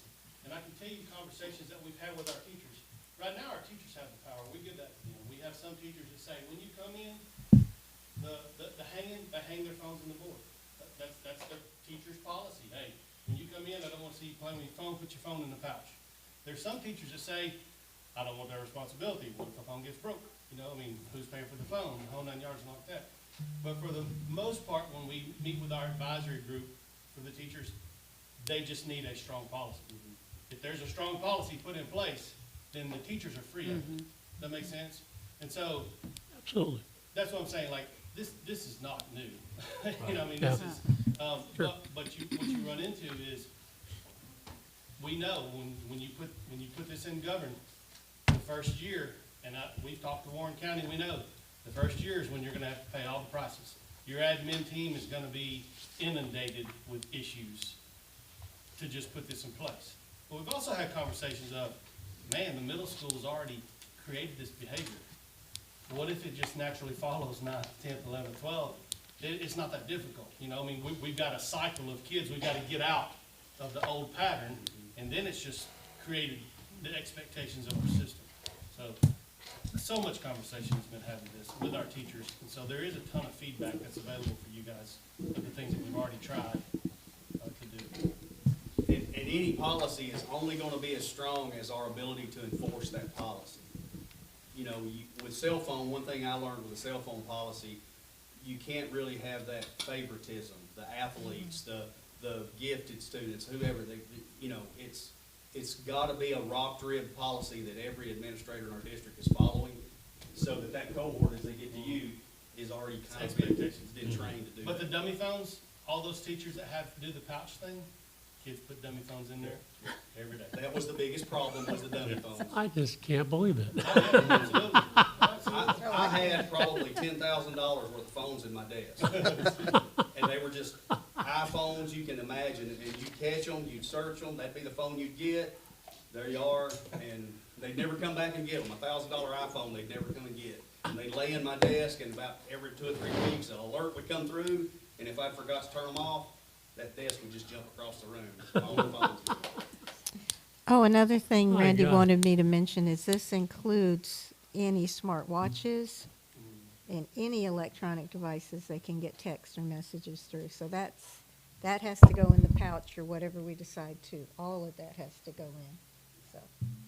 I remember getting paddling in 6th grade for having one of those watches that come out that was cool. It was a calculator, But I think Got Really paddling helped in during 6th math grade tests, to didn't where- it? the watches need the phone, and the pouches are RFID pouches, aren't they, Scott? Sir. Are they RFID pouches, so they don't, It's in the state, and that's another thing. Yeah. Now, the teachers in Warren County now, they've got backing. That was their biggest problem. Richard, was saying what he said, but now that now they have backing, and it's a state law now. It's not a talk about, it's not a, well, we should have done this, we should have done that. Now it's a state law, and we have to implement it, and we have to follow the state law now. What did the teachers do with theirs? Well, we Is presently, there a can still have is it. there a They- policy for teachers? If we want to make one, but right now they can keep them in the. we presently have a policy on it. It's not as thorough as this, of course, but Yeah. it's, 6.312 called use of communication devices and electronic devices. So this have to be revised, this policy, is what it's gonna boil down to. Yeah, like I said, that's what they're learning in Warren County is this, and in Williamson County, now they've got some backing from the state. You know, if they take your phone away, they can't hold the teacher responsible or any of that anymore. So that's, you know, is that what y'all didn't have that to deal with in Grundy County though, did you? But Well, no. would that have helped? Problems at all, but yeah, you know, we, again, assistant principals and people that's in charge of the discipline for the school, they're really busy. You know, the big things are vapes and cell phones. But it does cut down as the cohorts move through, you start seeing a change. As that senior group goes out, the next group, and then if you're seeing this trickle from all the way through the district, you'll finally see that cohort to where it'll be, you know, your discipline will be cut way in half based on just the students being kind of their mind frame for the way cell phones are looked at. All right, so that'll be on the policy committee meeting agenda for May 5th, right, Melissa? May 5th? All right. At 4:00. 4 o'clock, all right. Yes, sir. All right, let's move on. We have weather moving in, so we're gonna try to get through this here. Mr. Shores, you are up next with the paving bid. All right. Want to bring up the paving again and talk a little bit about it. First of all, I want to explain a few things that went on with the bid and how it came about. Y'all, first of all, I will tell you, I am not a paver. I do not pave parking lots, roads, or anything, but I have a general idea. So, if I don't know something, I do what I feel like I should. I call experts to come in, and I called Kenny Sadler and Steve Moran. Steve Moran is with the Rogers Group. He's the one that's over their paving area, and got their input. We met at Deerfield and started looking at it. The first question that they both asked me was, how much money do you want to spend? That was their first question. And they got the same answer that I tell on every job that we do, and that is, we do not have an unlimited fund to be able to pay on this, but I want the job done right. I want it to last. I want it to be around for years to come. And I have to, because that's truly where we are as a school system. We do not have the unlimited funds like people think we do. So that's the direction I went with it. At that point, we started out with getting a quote to get geo testing at Deerfield. That cost was going to be $8,500. That's not touching the high school. Just to get a geo test at Deerfield. They said, and after you get that, what you're gonna find out is, because we are from this area, we know that it's a swamp out there, and you're gonna find swamp, dirt underneath this drive, and that's gonna give you your problem.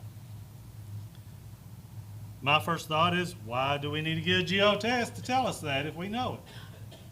Pretty straightforward. He said, I asked myself, so what can we do to be able to afford to do this? He said, Shirley, what kind of money are you talking about? I said, I really don't know. I said, what are we talking about? That's the reason why we jumped back at Deerfield and went with spots to be fixed. They said they had to have binder in it to be able to bridge across the really bad areas. I said, my thing was, but we're not fixing the whole problem. He said, no, you're not. But ultimately, we're fixing the parts that is messed up. Then when the other parts get messed up, we would go back and we will have to fix it. But the parts that we worked on is done correctly. They are fixed. Binder is the system that needs to be under. We went over to the high school and we met at the high school. Asked the same thing. How much money you want to spend? Well, they know what we have over there. They both said, with what you have here, let's go this direction. Now, Scott said the other day that it needs binder. Hey, I don't disagree. We would love to have binder in the whole thing. to be able to do the binder, first of all, we've got a problem out there, and that is drainage. And anybody that's been out there at the shop area, which they call, what do they call it? The swamp. The area, okay, that's the name of the area, is the swamp. And anytime it rains, they're worried about what, Richard? Water getting into the shop, right? So if we go out there with what we have and we throw binder, which is 2 inches, then we throw on top of that binder a surface, we're going to put water right into the shop, and we've got a big problem.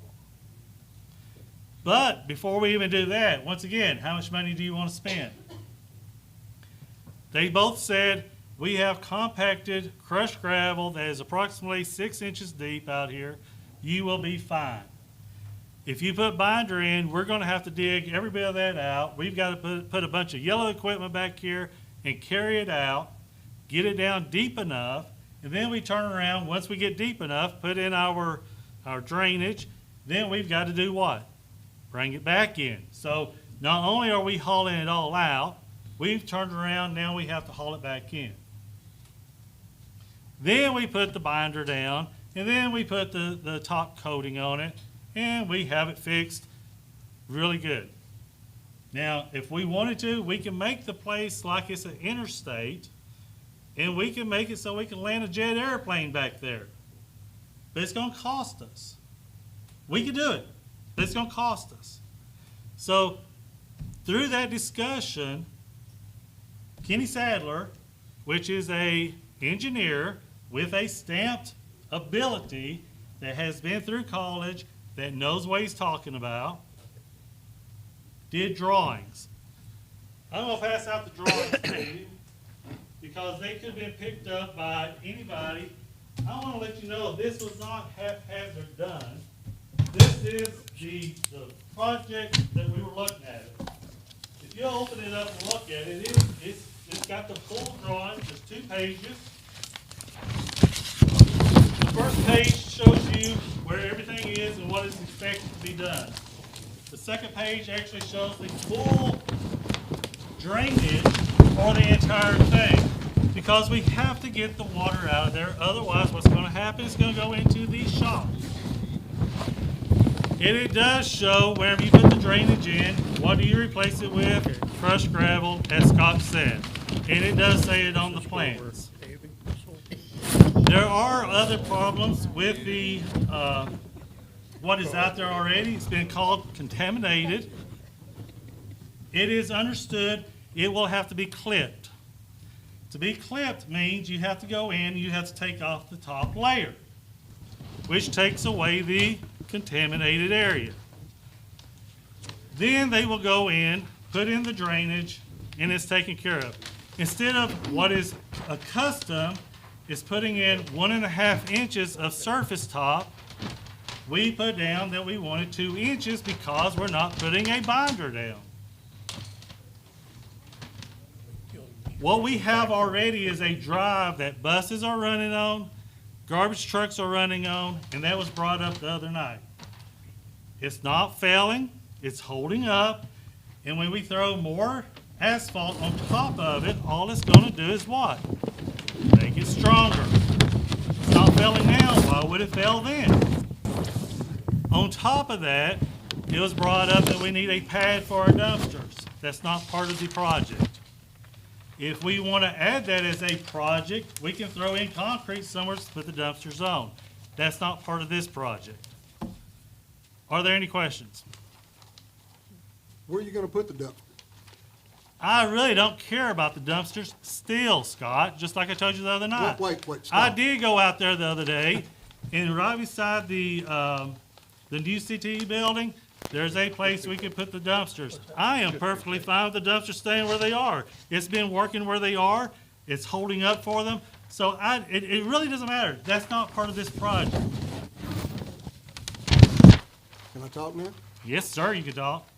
Stop with attitude. I'm not gonna talk with attitude. I'm explaining. Me too. Go for it. You've gotta know where you're gonna put a dumpster pad at, Kevin, because whenever By the you way, put an Mr. wait. Hansard, my name is Kelvin Shores, Kelvin. And I would appreciate it if you address me either Mr. Shores or Kelvin. Let me tell you what I've done. I built an exit ramp. Proud At for over you. 2,000, excuse me? Proud for you. I'm done. We are over here at the high school, dealing with over here at the high school. I have an engineer with step drawings that states what we are to do and what needs to be done. I know what I'm doing too. I'm proud Okay? for you. All right. If you don't know where you're gonna put a dumpster pad, you can put as much asphalt as you want on top of it. Calvin, Mr. Shores, or whatever It's you want not me to call you. Calvin, it's Kelvin. Mr. Shores, Dr. That Shores, works. whatever you It's want me not to call doctor, you. it's Mr. Shores. Okay? Whenever you drive an 80,000-pound trash truck back there and he lifts that dumpster up, all that pressure goes down on the front tires. It'll last about 2 years. That's the reason why they put dumpster pads anywhere. Okay. If you don't put a dumpster pad back there somewhere, all that pretty asphalt's gonna go away in about 2 years. Okay. Okay? Yes. That was the biggest problem that the people that bid on the job that came to me and told me. Okay, the ones So- I think that came to you, I apologize for interrupting you. I'm The used ones to that it. came to you, I do believe, was the ones that had the high bid that was not gonna get the job. He hadn't bid on it yet when he come to me. I'm just telling you. I'm just telling you. Were they not the ones that came to you? That's none of your business. Before this gets out of control, can we not make a dumpster pad a discussion for capital projects? Because we're talking about a 10 by 10 or a 10 by 20 area that we could chop out and pour concrete in for a dumpster pad when we can agree, but make that something that's totally different than this parking lot project anyways. Be easy for me, yes. Yeah. Thank you. But Can we do that? Mr. Scott, are you good with that? Yeah, Making it yeah. making it definite, Yeah, but the other part, it was that there's a water line that was cut down through there that's settling. Correct, there is a water line, yes. Well, there's nothing in these plans that says how you're gonna, fix I'll that. compact it. It's 50 foot long. I've listened to this since this past fall. We've got to do something with the parking lot in the back. I'll go out there and compact it myself because I'm actually a TDOT pre-qualified contractor to build roads and bridges and ramps and everything in the whole entire state of Tennessee, not just Coffee County. I was too.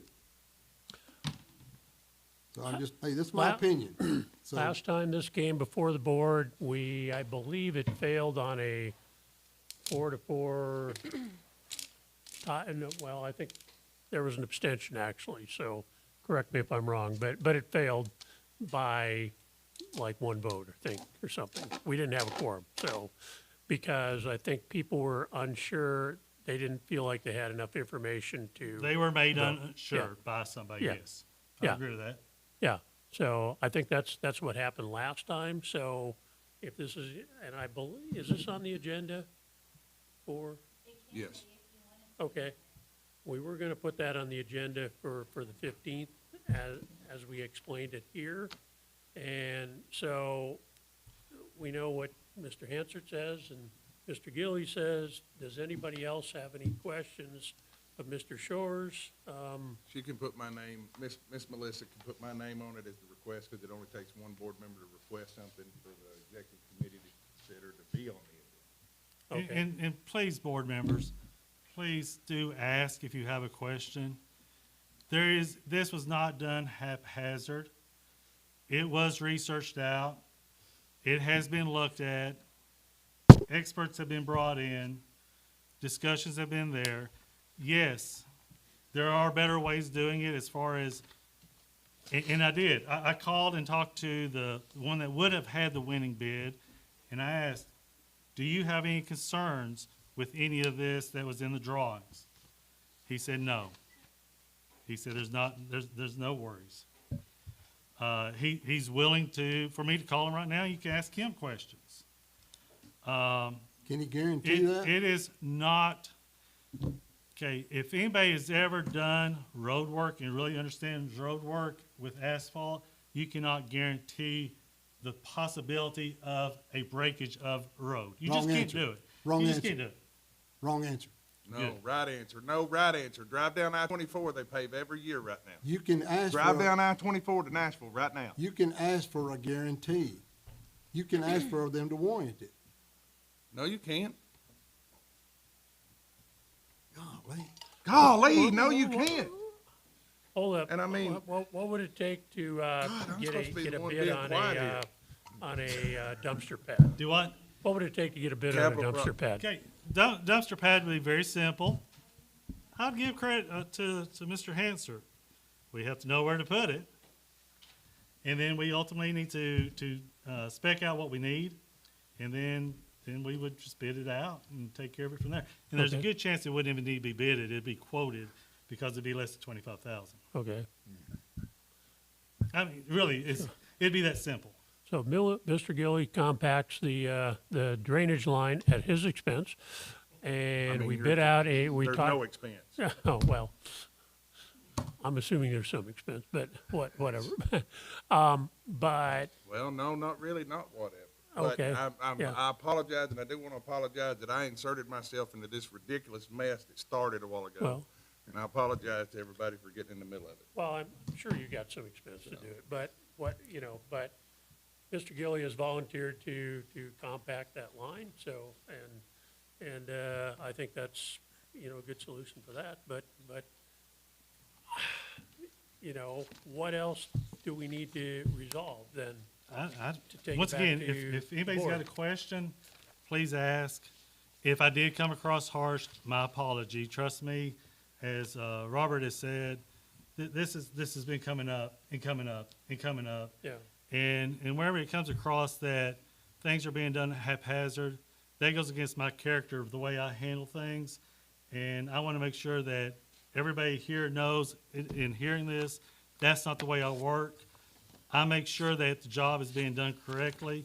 Yes, I'd like to go further with it. I mean, but I asked a guesstimate of what it would cost to go through the entire process of doing all those other things. We could do the entire parking lot back there over twice for doing all that. They said that the price would be around $700,000 to $800,000. Now, it gets to the point where it doesn't make sense to even do the job. It just doesn't make sense to do the job. But I will apologize if I come across too harsh. That was not, but there's a lot of knowledge and a lot of things that people are saying that's not correct, and it gets old. And I just want to make sure everybody understands. And please ask if you do have a question, and I will try to answer. If I don't know it, I'll try to find an expert that does know, and I'll let you know.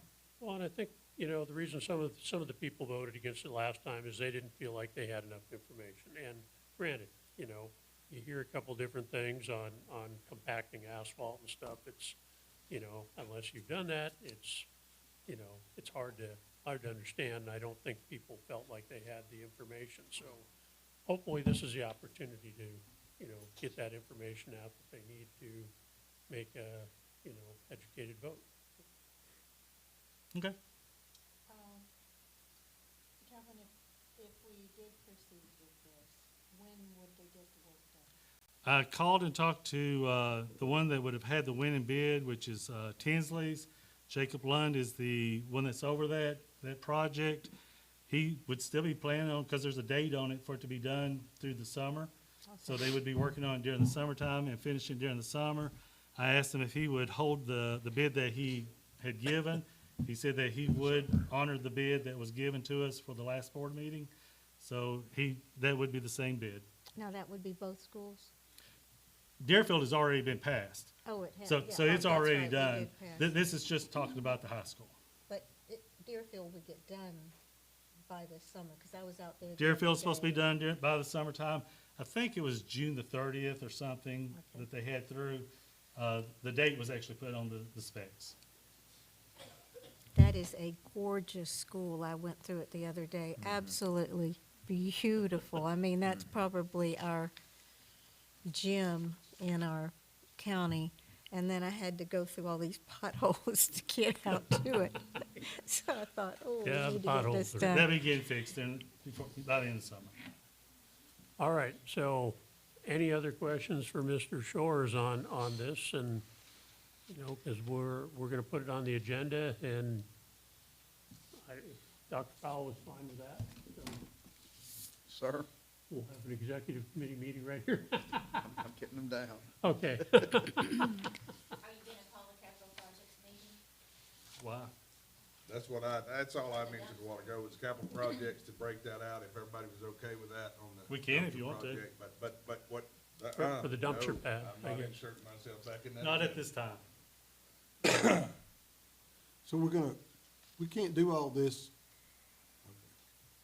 Okay, I'm gonna say this too. I've done this too for 40 years. I've got a little bit of expertise, a little bit about this myself. Would you say? Please let's not fight anymore. So there's not, you can go to any apartment complex around here or any place, and they've got a dumpster pad built for a reason. Why would you not have one at a school? Well, if You we need to have a decide, dumpster pad. if we decide where to put a dumpster pad, we can do it for under the 25,000 probably. I'm not gonna say that for sure, but I would think so. Okay. Yes. But we can look at that. Yes, That's we all we I can was look at, asking. we can look at that, Yeah. Mr. Chairman, yes. That's So all I was asking, is where would you wanna put it? Well, we can put a dumpster pad there. we can look at that. Are you asking? I'm sorry. No, I'm not asking. Oh, okay. I'm just, Oh, I thought- yeah, I mean, yeah, we could put it, where could we put it at? Just so we can make sure that we put it in a place that, Like I say, capital projects would be the place that you could go and scout you a spot you wanna put it, you can scout you a spot you wanna put it. I still don't know, because it'd be under $25,000, what the board or a committee would even have to do with it anyways. That could come down to the discretion of the deputy director, the director, or maintenance and deputy director. And not even, and the board not even be involved in that, or committee. you just need to tie it into the other. You know, if you're gonna have one, you need to tie the asphalt into it, so that the asphalt will last a long time, you know. That's the reason why you need to know. How would you tie that asphalt to the concrete? You go right up to the edge of the concrete where the, Yeah, so you couldn't saw cut the asphalt and pour the concrete right to it? yeah, if you know where With you're gonna with put it. felt paper between it, Yeah, if you're like gonna- you do for the shrink swell of concrete versus the asphalt? Oh, I forgot. All right. I think we've beat this conversation enough, so let us move on if everybody's agreeable to that. All right, let's get into a more pleasant topic of grants. Or maybe it isn't so pleasant, I don't know. But, and we want to talk a little bit about, I think, and Mr. Skipper, I know you are pretty much an expert in grants and well, you seem to do well, and Ms. Garner does some, so we're looking for, I guess really what we're looking for is, you know, some of your thoughts on the grant process, you know, how we go and how we look for grants, and then how we write our grants, and are we looking everywhere we should? Are we going to the private sector? Are we covering all our opportunities and those types of things? We kind of came up with the Excellence Program grant, so that's really, Did you ever figure out who summoned you here?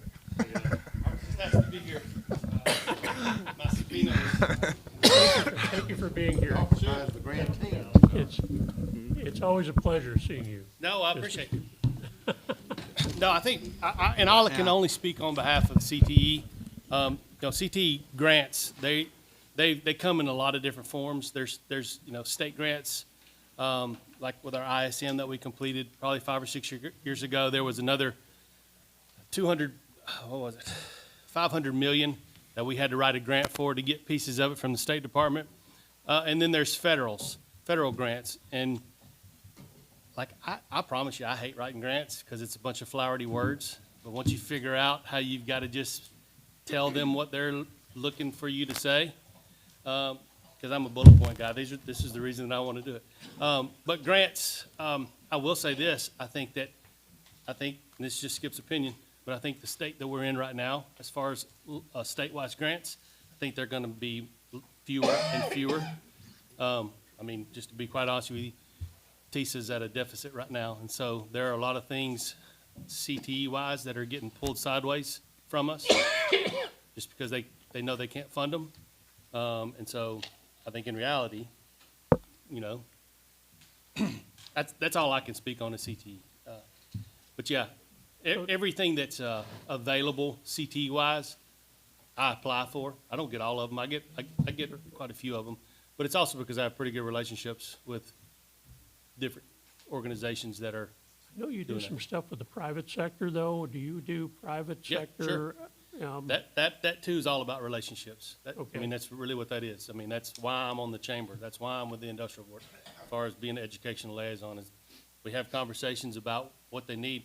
You know, today we had over 30 business and industry folks at the high school meeting with all juniors and seniors talking about potential job opportunities after Okay. they graduate. So that's just, it's about massaging our community and understanding that, you know, Right. I come from a manufacturing background, and so I look at it like we have a product. Our product is our students that we're turning out at the end of the year, and, you know, each year. It's 13 years worth of how successful can we make them for the next, you know. Right. So as the state and federal grants shrink, though, we may have to look more towards the private sector to replace some of those, you know, opportunities, I guess. Yeah, for- to be honest with you, we tax the private sectors to death. I'm talking about as far as the school system. Because you got so many different organizations with athletics, with CTE, you know, and that's why I require all of our programs to have an advisory committee. Like, I want them to have those 2 or 3 companies or industries that they're kind of communicating with all the time, because then it's not so much a grant. It's so much a, hey, you're part of our program, Right. you know, and so there's a lot of times it's through donation of materials from jobs that were already, you know, they finished up and they had left over, and there's just a lot of different ways to try to help your community be part of solutions and not just trying to fix problems, you know, so. Right. Well, not always just asking for money. Sure. But what is the partnership that you're looking for, and what do they get out of it too? Right. Obviously, so. A lot of my other grants, though, are with post-secondary institutions like, you know, our TCAT, and we started working on that years ago. I think we're in year 10 with industrial maintenance as a program of study at TCAT that we started. 7 years ago, we started in our high school, the cosmetology, because there wasn't one in this area.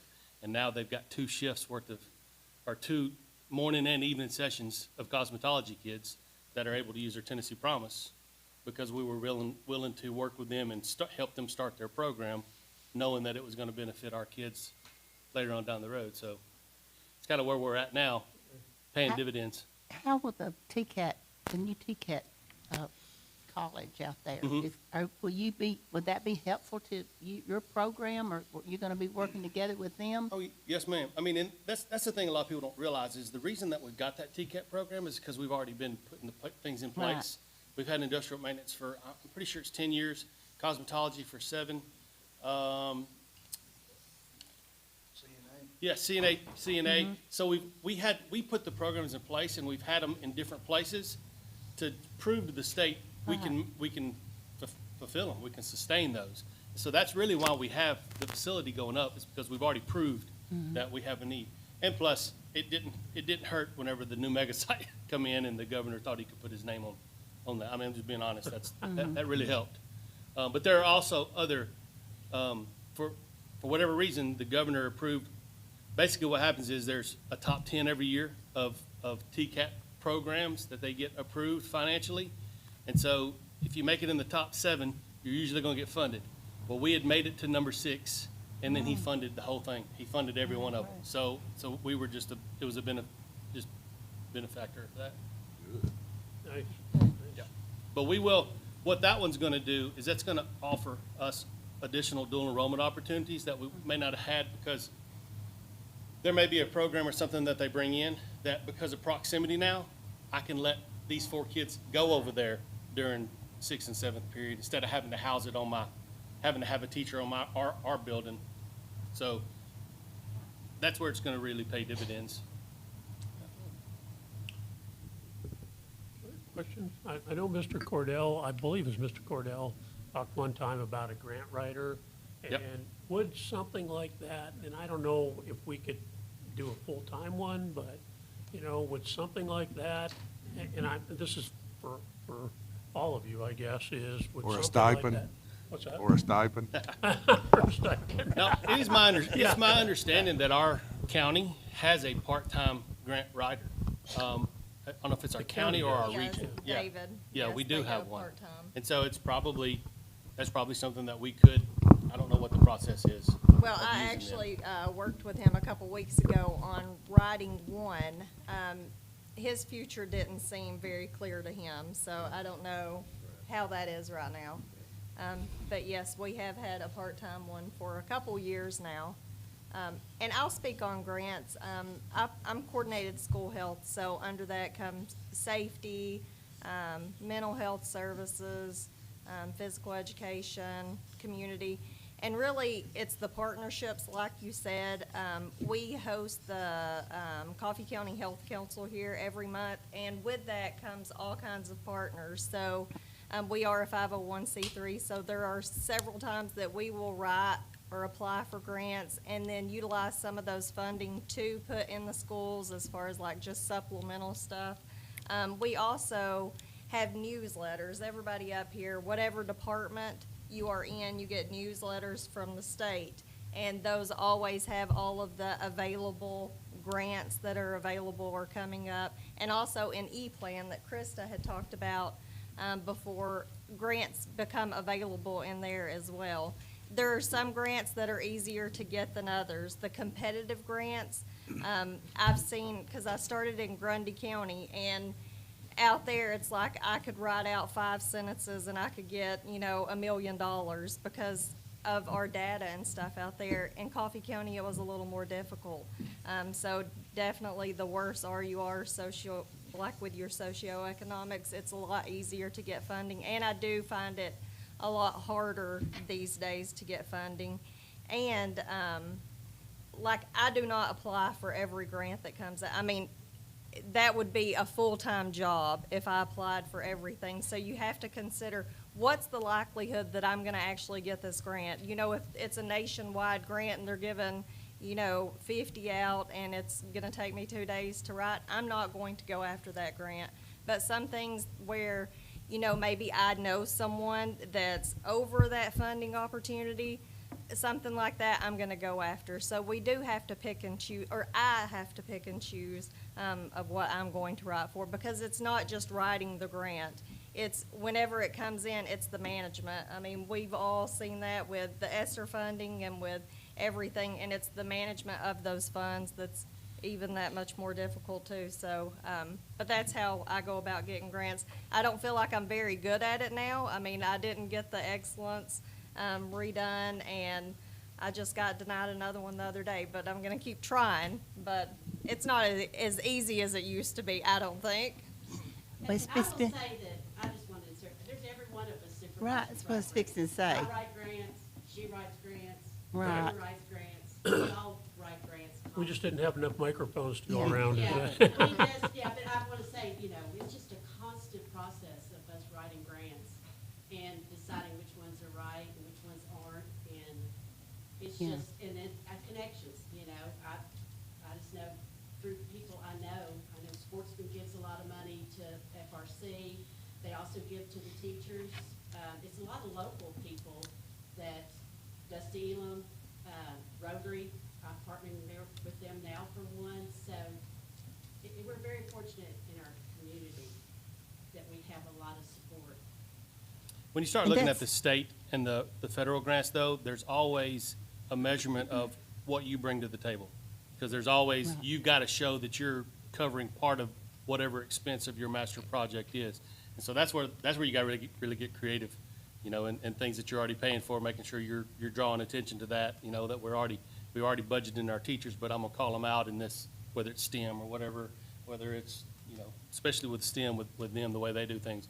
But I also think it's fair that all these groups that write grants end up in her lap.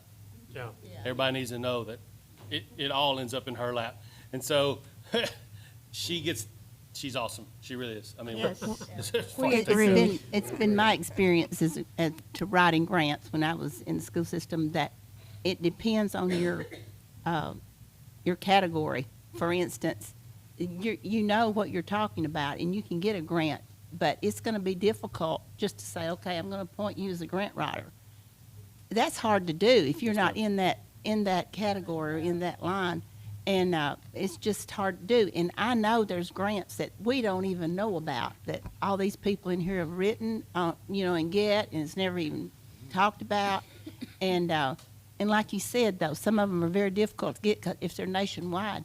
But to me, the most important thing, when you write a grant, is let someone else look at it and see if you, like you said, see if you met all those bullet points. Because if you leave one thing out, you don't get it. I was a grant, I was on the committee to make the grant, in other words, and they gave us this to go by and give us a rubric to go by. And if you didn't have everything just exactly right to begin with, it's kind of like a bid. It's thrown out, and you could have the best program in the world that you're asking for, but you just did one little detail and it wasn't correct. So there's an art to it, but there's also, you got to have some background in that area that you're writing a grant for to ever get it to work. That's my thoughts. I agree. But it takes a lot of time, and then like you have to administer the grant, and you're responsible for it, even though it goes to finance. It's just, and a lot of times you think, gosh, you don't have time to do it. But I commend all of you that do that, because it's, Yeah, that's kind of how more can the board help you in that regard, and that's why I was asking about grant writing help or whatever tools and resources you need to, turn these things up and, find new grants or whatever, whatever tools you might need, because I agree with Mr. Skipper, and it's, the money's gonna get tighter from, who knows what's gonna happen to the feds. And the state is, could take on some of that or not, so there's a lot of uncertainty out there. And, and I know the grants aren't a huge part of our budget, but they make a difference, Well, while I have your attention, I do have one request, because I have an opportunity to get $9,000, and one of the 12 steps is that our Board of Education does like a health competition, or a health program. My blood pressure right now. So I'm gonna need your cooperation, and I'm gonna make it very easy. I already come up with something, but I thought we might do 2 minutes of mindfulness before you start your board meetings, and that would count. So I just want you to start looking forward to that. We'll discuss it. We'll get ready. But that is one of the 12 things that I'm gonna need you all to do. Yes, I'll bring y'all some. See, I think that would be good, breathing because then we would techniques. put it on YouTube video so that everybody could watch us And doing it everybody right. can do it. But that is one way that Fun y'all game. can help, so we can get that $9,000. checks. Well, we'll do it before the board meeting, not after. I was fixing to. So, So one thing that, I think we could do that for you. that we've talked about here today is, whenever you go for a grant, writing the grant, in my opinion, it's difficult, but the big thing is when you get the money, you have to implement the program or whatever it is that you have, applied for. So, for instance, a grant came across my computer the other day, and I try to apply for a lot of STEM grants, and so it's something that is not really my cup of tea, but I really would love for it to be at Hickerson.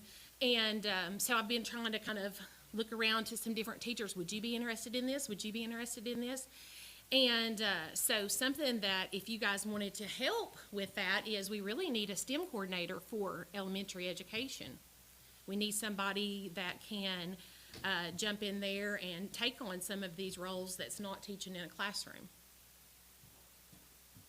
And what would that require from the board? Well, I guess you would support, like I said, it would probably have to come from the director first in creating the position, and then the school board would vote for it. Okay. I think there's situations that I've heard in the past where you could have a grant writer and they would be paid so much of the grant whatever that might be. It might be 5%, 10%, I don't know what the going rate would be. I'm not that familiar with writing grants, but I know that you have to be very specific in what you say. You have to use the right words. Bonnie Gamble, that used to be the recreation director, was very good at writing grants.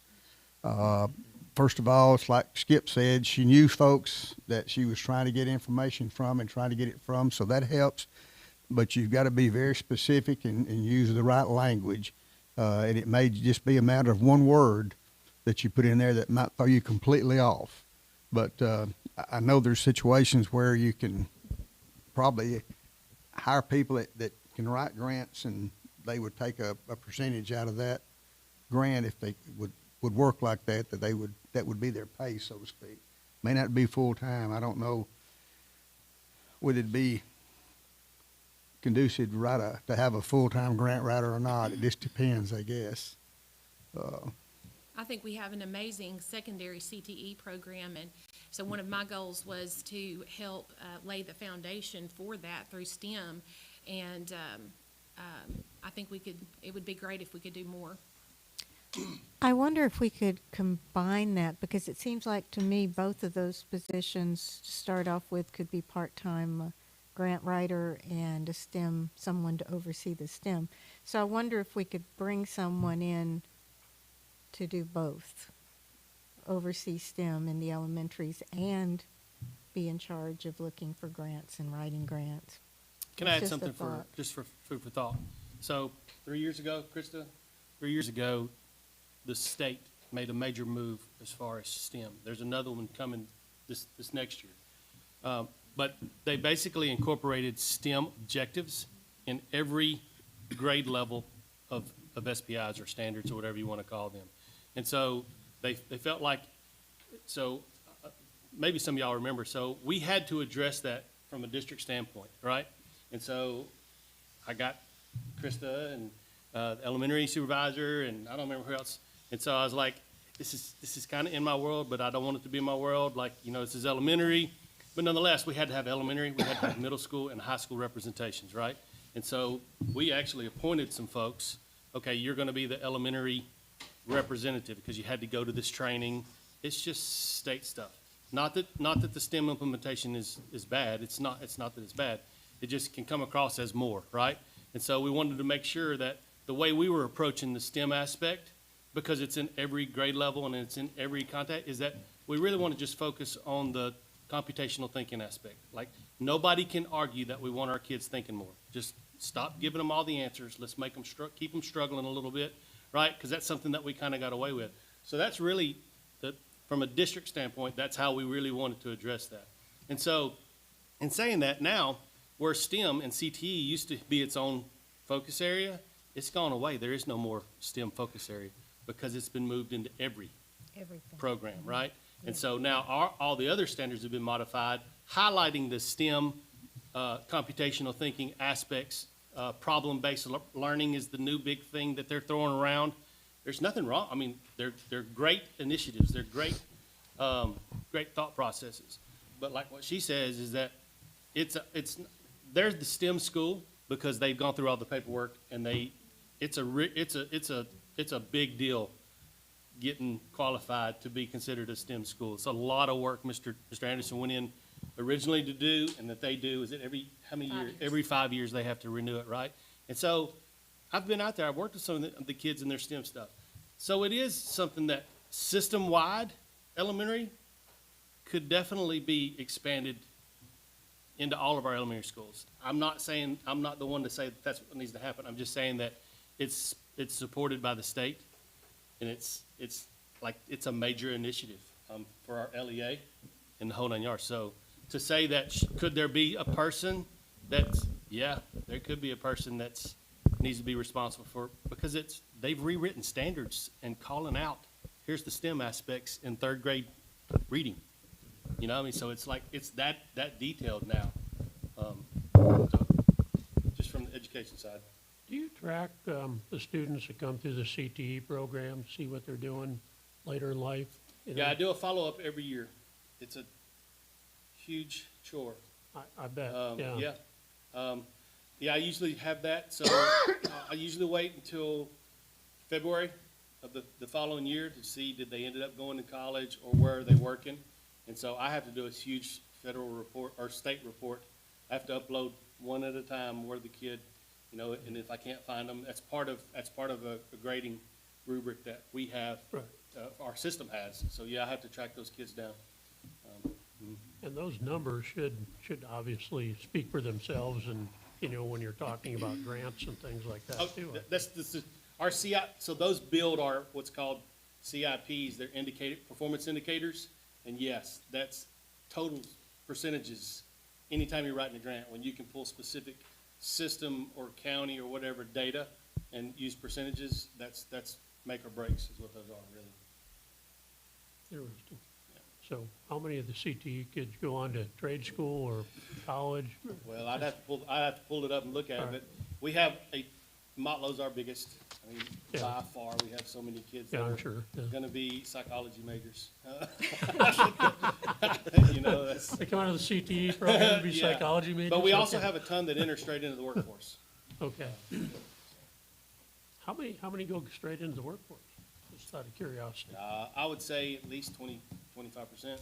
Okay. Mhm. Wow. So that- Yeah. And then we have the same percentage that sit in other places, the same percentage that they hadn't decided what they're gonna do. They're still sitting on the couch. Yeah, well, there's always gonna be some of those, Yeah, but, yeah.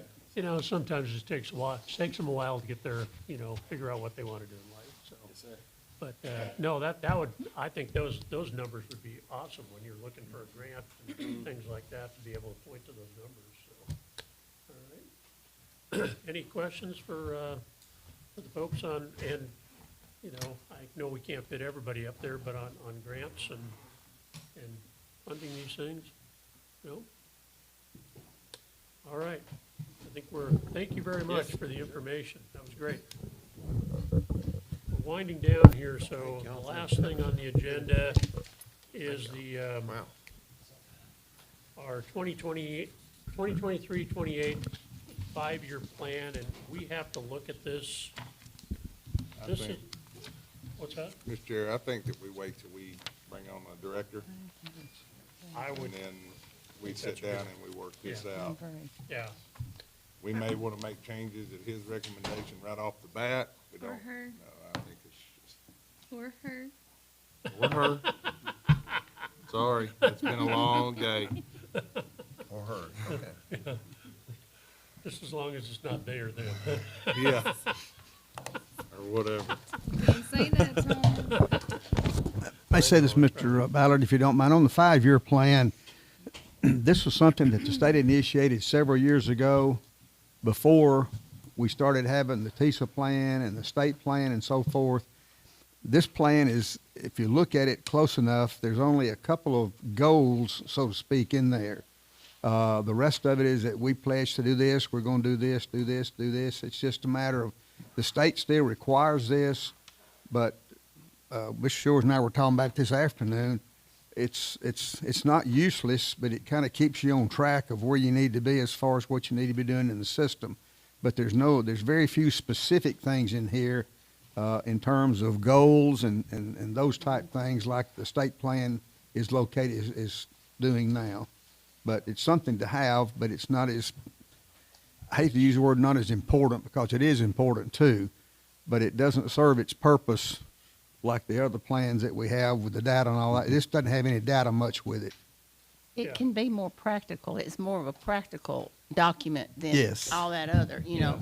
You know, it's You just can things have like we simpler- assure you that have we'll simpler have this, we goals assure and- we'll have this, we assure you will have this. A lot of it's based on, the biggest thing I found in here, I guess, looking at it was there was a statement in there about your stockholders coming in and helping you plan in the system. I don't know that we have or have had, may have before I came in, but different stockholders coming in from the community that set up and help set some of these plans. Pretty much it's just the directors, the supervisors, the Board of Education set it up. And I think the stockholders basically meant that you'd have business people, industry people coming in and helping you. And I know that's been done in the past when this probably was originally set up. Mr. Skipper could probably address that as to, you know, some things we might need to be looking at.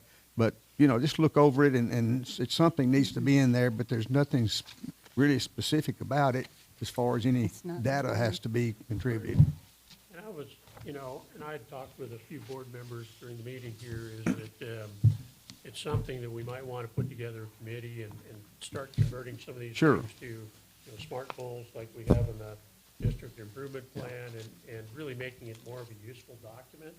And that would be done in conjunction with the new director. We should be starting, June 1, so. Yeah, I mean, here, for Together instance, committee and here's the one that says, we shall focus a majority of our, on our reading literacy. Well, that's what we're having to get from the state now is on literacy. So things that we were doing from this originally is now Right. clicked over to something else that's more. It's just more of a narrative. And I know you've had Probably, like the performance goals that we're going to be requiring of, this is where that would go, not into the big, so this is just going to be more of a simplified outlook for our school system. And the way I look at it, would also include like facilities. Sure, What this our would- goals are yeah. for our athletic programs. And I don't know where this, This would keep the board, I think, in focus to what some of their Right. responsibilities Some of the are things as far as outside of other. the whole school system is concerned, yes, Yeah, as reminders. so I'm thinking kick the can down the road, get our new director on, get a I agree to that. What's that? I second that. Yeah. Not that we're in a hurry to push you out, Dr. Powell, but I mean, I'll be glad to help you, well, work with you on it, but it's, it's something I think you've got, this is what, up to 28, so it's not that, this one's not that old, and maybe some things you want to look at when Right. someone else comes in but I that may think have a we're different. required to look at it every 2 years. I think that's what, Yeah, it started in 23, I think it goes from Yeah. 23 to 28, so yeah. this is probably the second year, I think, that, Yeah, so we gotta kind of look at it this year, and, the state says we have to have it, but. yeah, I think you have to adopt it every year and check off in the box that you've checked it, that you've done that with the State Department. It's in part of your rules and regulations and things, Yeah. I think. But I think I think everybody agrees it can be a much more useful document than it is. It's just, it's, just a lot of words that really doesn't do much for you. So, all right, if everybody's in agreement with that, I think we've accomplished our agenda. Weather's moving in. I think it's already here.